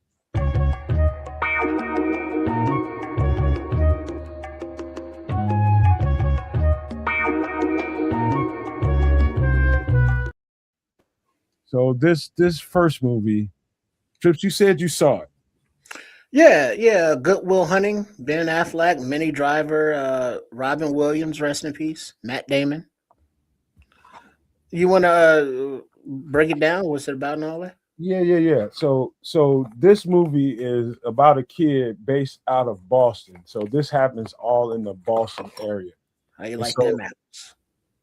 So he's from Boston. I'm not sure if it's in Boston, but from what I can remember from this movie, this kid on the left, Matt Damon, is a janitor at a prestigious school called MIT. I'm pretty sure a lot of people have heard of that school. And the guy, Robin Williams, next to him is a professor. So Matt Damon is getting into all kinds of trouble and doing all kinds of shit. And, he gets caught up and he gets sent to therapy. The therapist is, I said that wrong. I said he is a professor. Robin Williams is not a professor. He's a psychologist. And Matt Damon was sent to Robin Williams to deal with his issues for, why are you getting into all this trouble? What the hell you got going on? And it's basically what happens during the movie is he goes to see the therapist and he finds out that he has all this unresolved trauma, all this trauma that he hasn't, addressed as a child. Turns out that Robin Williams has the same trauma going on, abuse going on as a kid, and he connects with him. And through the connection, he helps him find himself and finds out that the cat's a genius in, I want to say mathematics. Yeah, he was a prodigy. Yeah. Crazy. Go ahead, Trips. You got anything to say about that? Yeah, it was just a cool movie about the neighborhood, hood, parked the car by Harvard Yard, over there in Boston. And, neighborhood kids hanging out with the affluent school in the area. He's the janitor. And I think he discovered him because he solved some equation that was on a board in a room that he was cleaning. And then he was like, oh shit, this kid's smart. And then so he was able to, talk with him and counsel him, for lack of a better word, through his traumas to come out of his shell. And then, spoiler alert for a movie that's like 40 years old, but, get onto into school, Minnie Driver, when she was young and still hot, how to holler at her, how you like them apples. So it's about a coming out into the world, dealing with trauma, finding your place, your footing, your direction, and Robin Williams, the supporter, the nurturer, the mentor, who is sees the reflection in Matt Damon of himself and is just trying to bring him out. Oh, Captain, my Captain. So yeah, it was a pretty cool movie. So I'll tell you why I connected so well to this movie. Obviously, because I'm in that field of work that Robin Williams is doing in this movie. By the way, I had no idea Robin Williams had this kind of range. Oh, yeah. Whatsoever. How he got this role to begin with is beyond me. That must be some Hollywood connecting shit. But guess what? He blew that shit off the frame. I'm telling you, when I discovered this movie, I don't know how old this movie was by the time I discovered it. I discovered it in the early, my when I was forming into this great social service worker, this great mental health professional that I became at the early stage of this. I find this movie, just found it, and I just started watching it. I was just like, holy shit. And it hit me in a certain way because I think, be honest with you, if you're a black male growing up in an impoverished environment, you probably got some unresolved trauma going on. You probably do, man. Some stuff that went on in your life that you ain't really resolved. If you're not me or somebody that's been in this field and learned how to deal with those things, you're probably running around here with a whole bunch of unresolved trauma. So it related and connected to me in that way. Trying to, finding these young kids and pulling them out of the mindset that they're in. Because I've met kids like kind of like Matt Damon in this movie, just geniuses, man, at certain things, mathematic geniuses, science. I mean, kids that had no idea what they were capable of because of the environment they were living in and they came up in. And so they sit there with all this knowledge and understanding, but having no outlet to apply it. And so that's what this movie meant to me. It was about finding people who, basically a diamond in the rough or a rose that came through concrete and a bunch of weeds. Like beautiful things could happen. That's what I took from the movie Trips. It was my connection to it because of the work I was doing and relating to it in that way. And it just opened me up in a certain kind of way. And I think this is probably one of the most profound movies on my mindset of all the movies I've ever watched. This is up there in that echelon of one of the top movies I've ever seen. Yeah, it was cool for all those points you mentioned, all that the mental aspects of it and the supporting. But I was drawn to it more because of Robin Williams. Growing up watching, Mork and Mindy. Mork from Mork, Nanu Nanu. It was like, oh shit, okay. Because back then, Ben Affleck and Matt Damon were just, whoever the fuck. They were still young actors on the come up. But Robin Williams, I'm just a fan of his. His acting range. Whereas this is more of a drama than obviously Mork from Mork. But being Robin Williams, he's gonna be Robin Williams with his quips. With his sarcasm, with his quick witted, responses that weren't all in the script, some of which are him, but he showed past tense that he was more than just a comedian or a stand-up guy or, just making, funny voices and one-liners. He had acting range and he got into the soul of the character where you felt, the depth, the emotion, the vulnerability, and his connection on a human level, to this kid that he doesn't know, but he knows very well because the kid is him. Mm-hmm. When you look at counselors, like Nomad, how many of these kids, it's like, fuck, this is a little badass fucker, but guess what? I was too. This kid is me. Because you look at kids in school who are, just bored because it's like, yeah, this shit is easy. I'm beyond this, but they can't vocalize that. The teachers don't know how to test for that. So they're just bored and in trouble all the time because they're so damn smart. Yeah. Hey, Trips, I'm going to tell you something. When a movie like this, like you have to be, I'm not saying that you have to be doing what I was doing for a living for it to have a profound impact on you. But if you just, I have a lot of respect for writing storylines and how they bring a story to the screen, how the story comes to the screen and it takes its ups and downs and comes to a climax, comes back down and comes to its conclusion. I have a certain amount of respect for that. I think I have a certain talent to be able to do it. That's something we can talk about later. But stories are what intrigue me. Really, really good stories that have the proper intrigue, and it gets to the right climax in a certain kind of way, and it comes down to its conclusion. This is probably one of the best put together stories that I've seen in my life, man. I'm telling you, this very, very, very profound. And again, it hit me in a certain way because of the work I was doing. But man, great movie, Good Will Hunting. If you've never seen it, shame on you. You should have seen it. And if it's never too late to watch it, man, I'm telling you right now, this thing, if you watch this right now, tonight or tomorrow or the next day, this is going to have a profound impact on you. I promise you that. Yeah, good flick, good flick.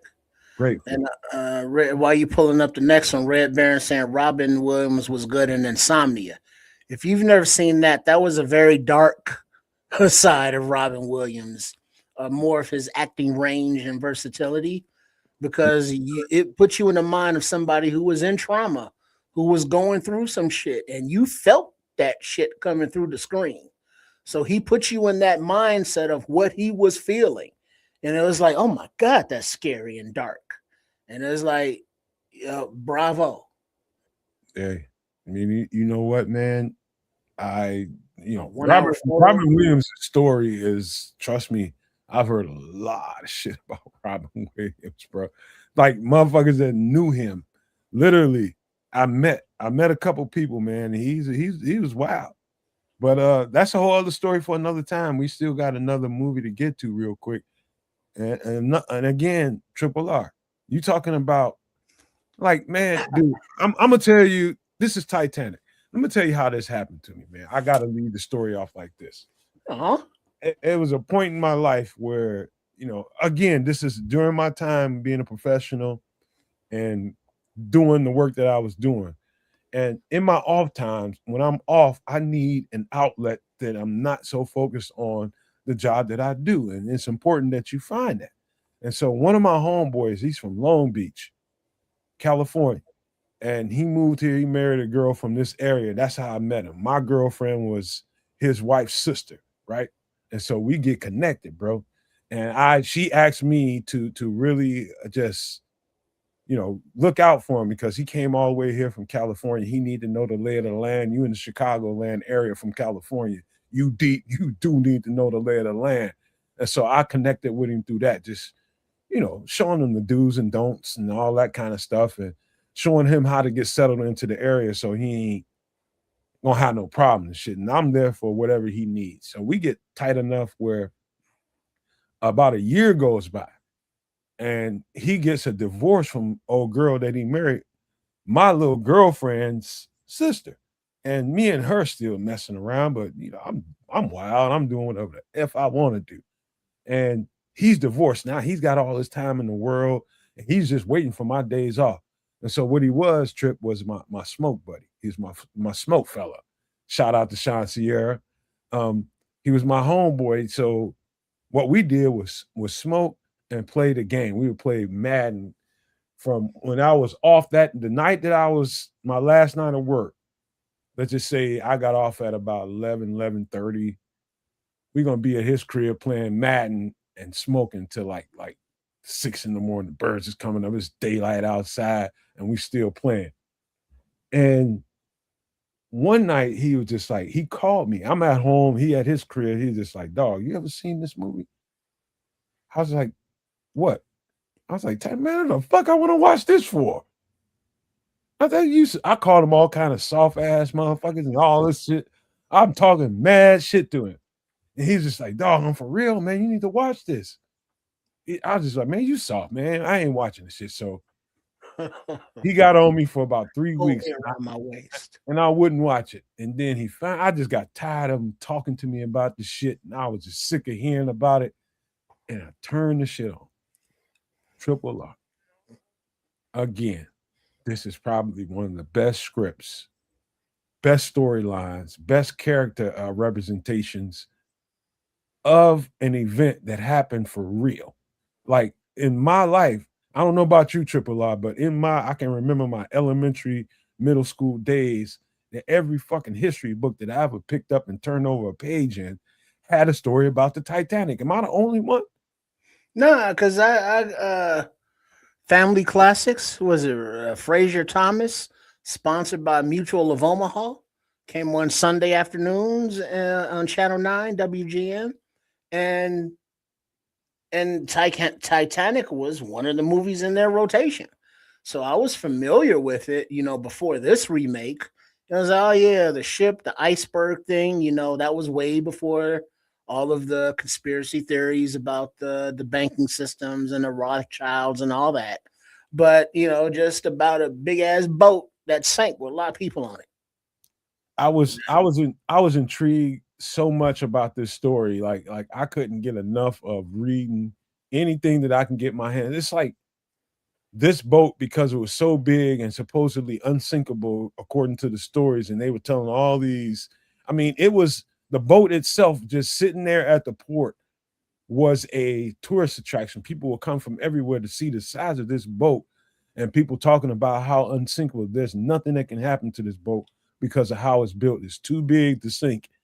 And the stories are endless about this. So many people took so many pictures, and it's like Jaws. It's like that to me, man. It's like this huge shark. Anyway, that's just my psyche and my mindset. But over the years of me being a child, reading all about these things, this boat in the history books, and then the characters come into the play. Who were these people on this boat? Who were the people that were there working? Who were the people that were there for the ride and going from A to B? That's a whole story within itself, which made the movie great, in my opinion. But it was something that did, but it showed you the dichotomy of the classes. The lower deck where the poor, the rabble, they was partying and kick it with they poor selves going to America, to start a new future, to be somebody.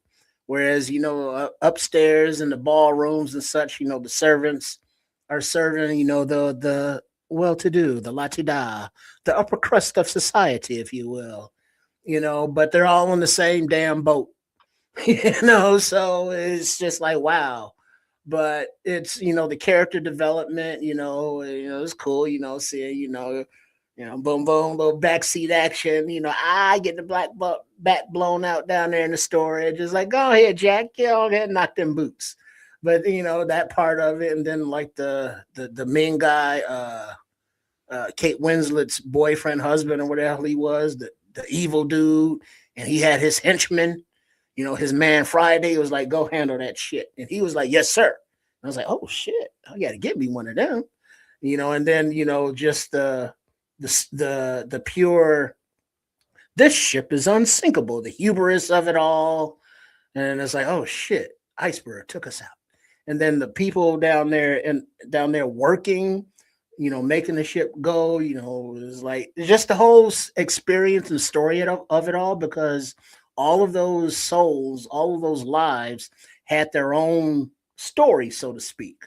But they're all on this same fucking boat, doomed, from the start. You know what, Trips? I've in this movie, the people in it and the characterizations of those people were absolutely intriguing, and that's what kept me captivated. Number one, but I always go back to the this actual boat. I remember seeing I think it was a Nat Geo special where they went down and found the bow of this boat, and and all that shit was a whole story, and found the artifacts to it. And at the end of the movie, they actually showed that the woman that Kate Winslet plays, yeah, she's this old ass lady now, and she's telling the story of what happened. Can you imagine, man? I want you to try to. What I'm really good at is putting myself in someone else's shoes, which to me, I think it makes me a little different than most people because I'm able to do that well. So I would. But like, would you be Jack? Because everybody's seen this fucking movie, but Jack, he's just a hustler, street kid, living hand to mouth, woo woo woo, fast talker, gift of gab. Him and his boy won tickets, to the on the Titanic to go to America, gambling right before the ship set sail. So they have no plan, they have no luggage, they have no, family or anything in America waiting for them. But in that time, in that part of the world, is like we can stay here and be poor, or we can, roll the dice, get on this boat and see what the land of opportunity has to offer.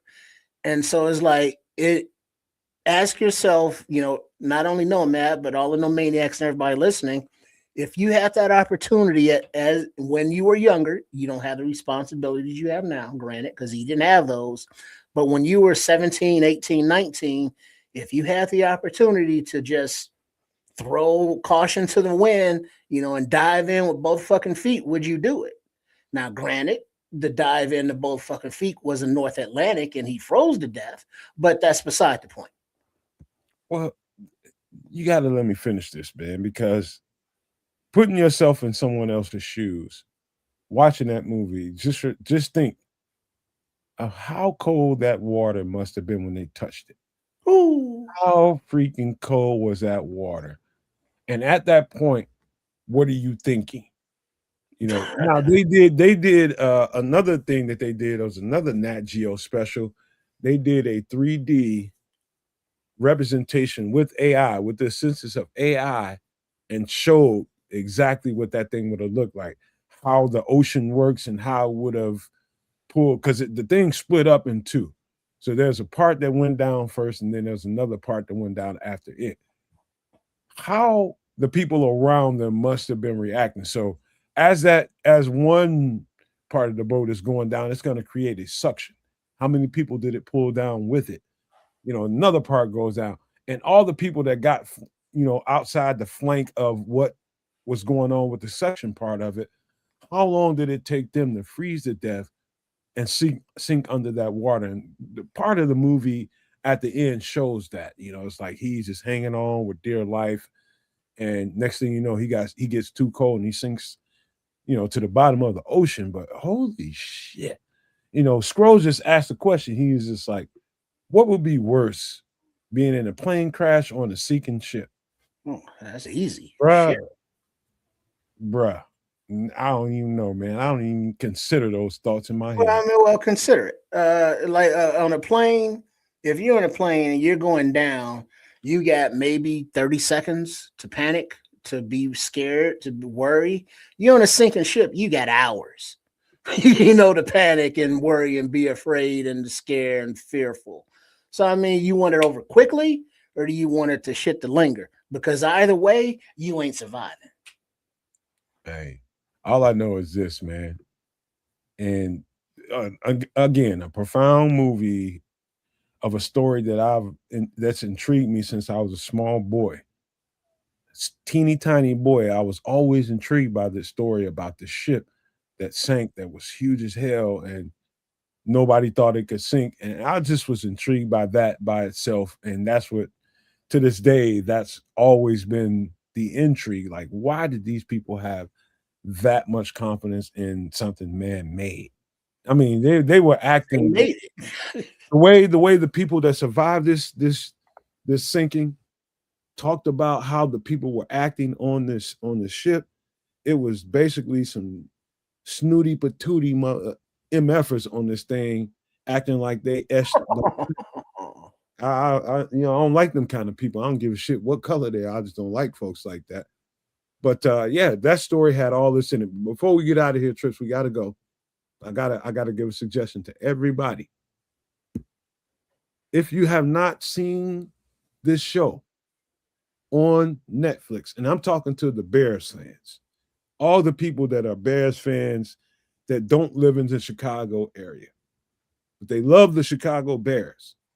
If you ever wanted to know the inner workings of what happens in the city of Chicago that your favorite team plays in, 61st Street on Netflix will give you a good rudimentary view of the politics that are in play, which Kevin Warren is dealing with right now, the corruption, the people think, I don't know why, but the racism, all the stuff that goes on in everyday life in most societies around the country. But this show gives you a vivid view of exactly what it looks like in Chicago. It's probably one of the best representations of what it looks like day-to-day life in Chicago I've seen. This is a really good series, man. It's only good for 2 seasons, but holy shit, is it good. Every single episode until the end. It's really good. So you want to learn about Chicago, go to Netflix and check this out, 61st Street. Shit, I lived it. But yeah, I've never heard of it. But then again, I don't watch series and I don't really watch Netflix. But I do like the Netflix movies. Some of them are pretty cool originals. But yeah, all right, 61st Street, South Side represent. It looks like he's over there under the L. So, that's over east. Back in the day it was the Green Line, Jackson Park. So yeah, all right, cool. Chi-Town representing, and I forget this actor's name, but he's very good. Courtney B. Vance, bro. Courtney B. Vance, there we go. And he's been around a long fucking time and a lot of fucking things. Him and his wife are the executive producers of this. That would be what's her name? Come on, dog. She's one of the almost most popular black actress in Hollywood. Come on. Angela Bassett. Angela Bassett. Bassett. Yep. Yeah. That they destroyed That's power couple right there. Yes, sir. Yes, sir. Check that out on Netflix, man. 61st Street. Boy, oh boy, will you not be disappointed. I wouldn't promote this if I didn't think it was true. But hey, here we are at the end of the show, man. And what are we? 4 hours and 30 minutes into it, man. And we right did on Red Baron with the did it pizza. all without Kez. And let me see. Ricky LaFleur, that's Kez homeboy. He says, this show needs Kez back. Him questioning things is entertaining. Oh, so you're missing the asshole factor, huh, there, Richard? Basically, that's what he's looking for. But man, shout out to Kez wherever he is in Canada doing his shit, where he does his shit. Well, I guess their New Year is what he told us. But they're out shitting where the moose shit. Yeah, the preacher's wife was Courtney. Yeah, that's Courtney B. Vance. He was the preacher. Yeah, he was, wasn't he? Yeah, that's right. And then Denzel coming in, trying to holler at Whitney Houston. Damn. I'm glad he said that, because that didn't even go through my head. Courtney B. Vance is lucky that Angela Bassett married him, man. He was just a Hollywood person, but man, I know that. Don't even do it, Chris. I already know where you're going. Don't do it. I know you've been a fan of her. Many been a fan of hers before, but after her performance in as Tina Turner, come on, that was awesome. And she still made like that, just for the record. Right, all cut up, and it's like, oh, go on, girl. I see you hitting the gym doing your Pilates. Mm-hmm. She caked up, bro. Yeah, she is caked up. But I mean, just that I like the movies that show the progression of a life. So back when they were young, she was still in her mama's house. When Ike came to court her and stuff, and she was young and she was innocent. But as the progression over the years, by the end, when they was, duking it out in the limo, she was an old grown woman. You know what I mean? So that the acting as they've matured throughout the movies, I like stuff like that shows how they age. I'm telling you, she got it going on. I'm just saying, for an old lady, she got it going the fuck on. She can still get it. I see you, Courtney. Yeah, Angela Bassett, so bad, still bad. Yeah, she was Biggie's mom. I didn't know that. That's all the conversation for another day, man. But hello, you guys, man. Look at the Bears. Look at the Chicago Bears. Look at your fan base. Look at this shit. Oh, that's what she's doing. How fucking positive is it now going into this off season, which we'll cover Sunday night at 8 p.m. Central on Nomad at Night, as opposed to what we're used to. Holy crap, man. We've been in a vortex of bullshit for a little too long, And, I don't even know if people know how to act right now, but learn how to act. We're positive, man. We're winning. We're winning. So I'm going to just say that before I pass it to you, before we get some closing thoughts and get ready to get out of here. Yeah, big up to everybody in the chat. I'm not gonna go through like Kez does individually, but you all know who you are. Much, much love. Make sure that you are subscribed to all of the channels there at Sports Chicago Style, also known as Triple R SCS. That's the at thing. I don't know why YouTube does it, but they do. But then there is Kids a Canuck. Make sure you go over there, and then I'm gonna get these baby Kid Zerberts as soon as they pop up. No, not that Kid Zerberts. I don't. That's all. There they is. I get those baby Kid Zerberts. Look at those fat rolls. Yeah, but that's at Kids a Canuck, and then also the Nomad Network. Appreciate you all tuning in, hanging out with us. I know that it was disappointing, for the Bears conversation that the season is over.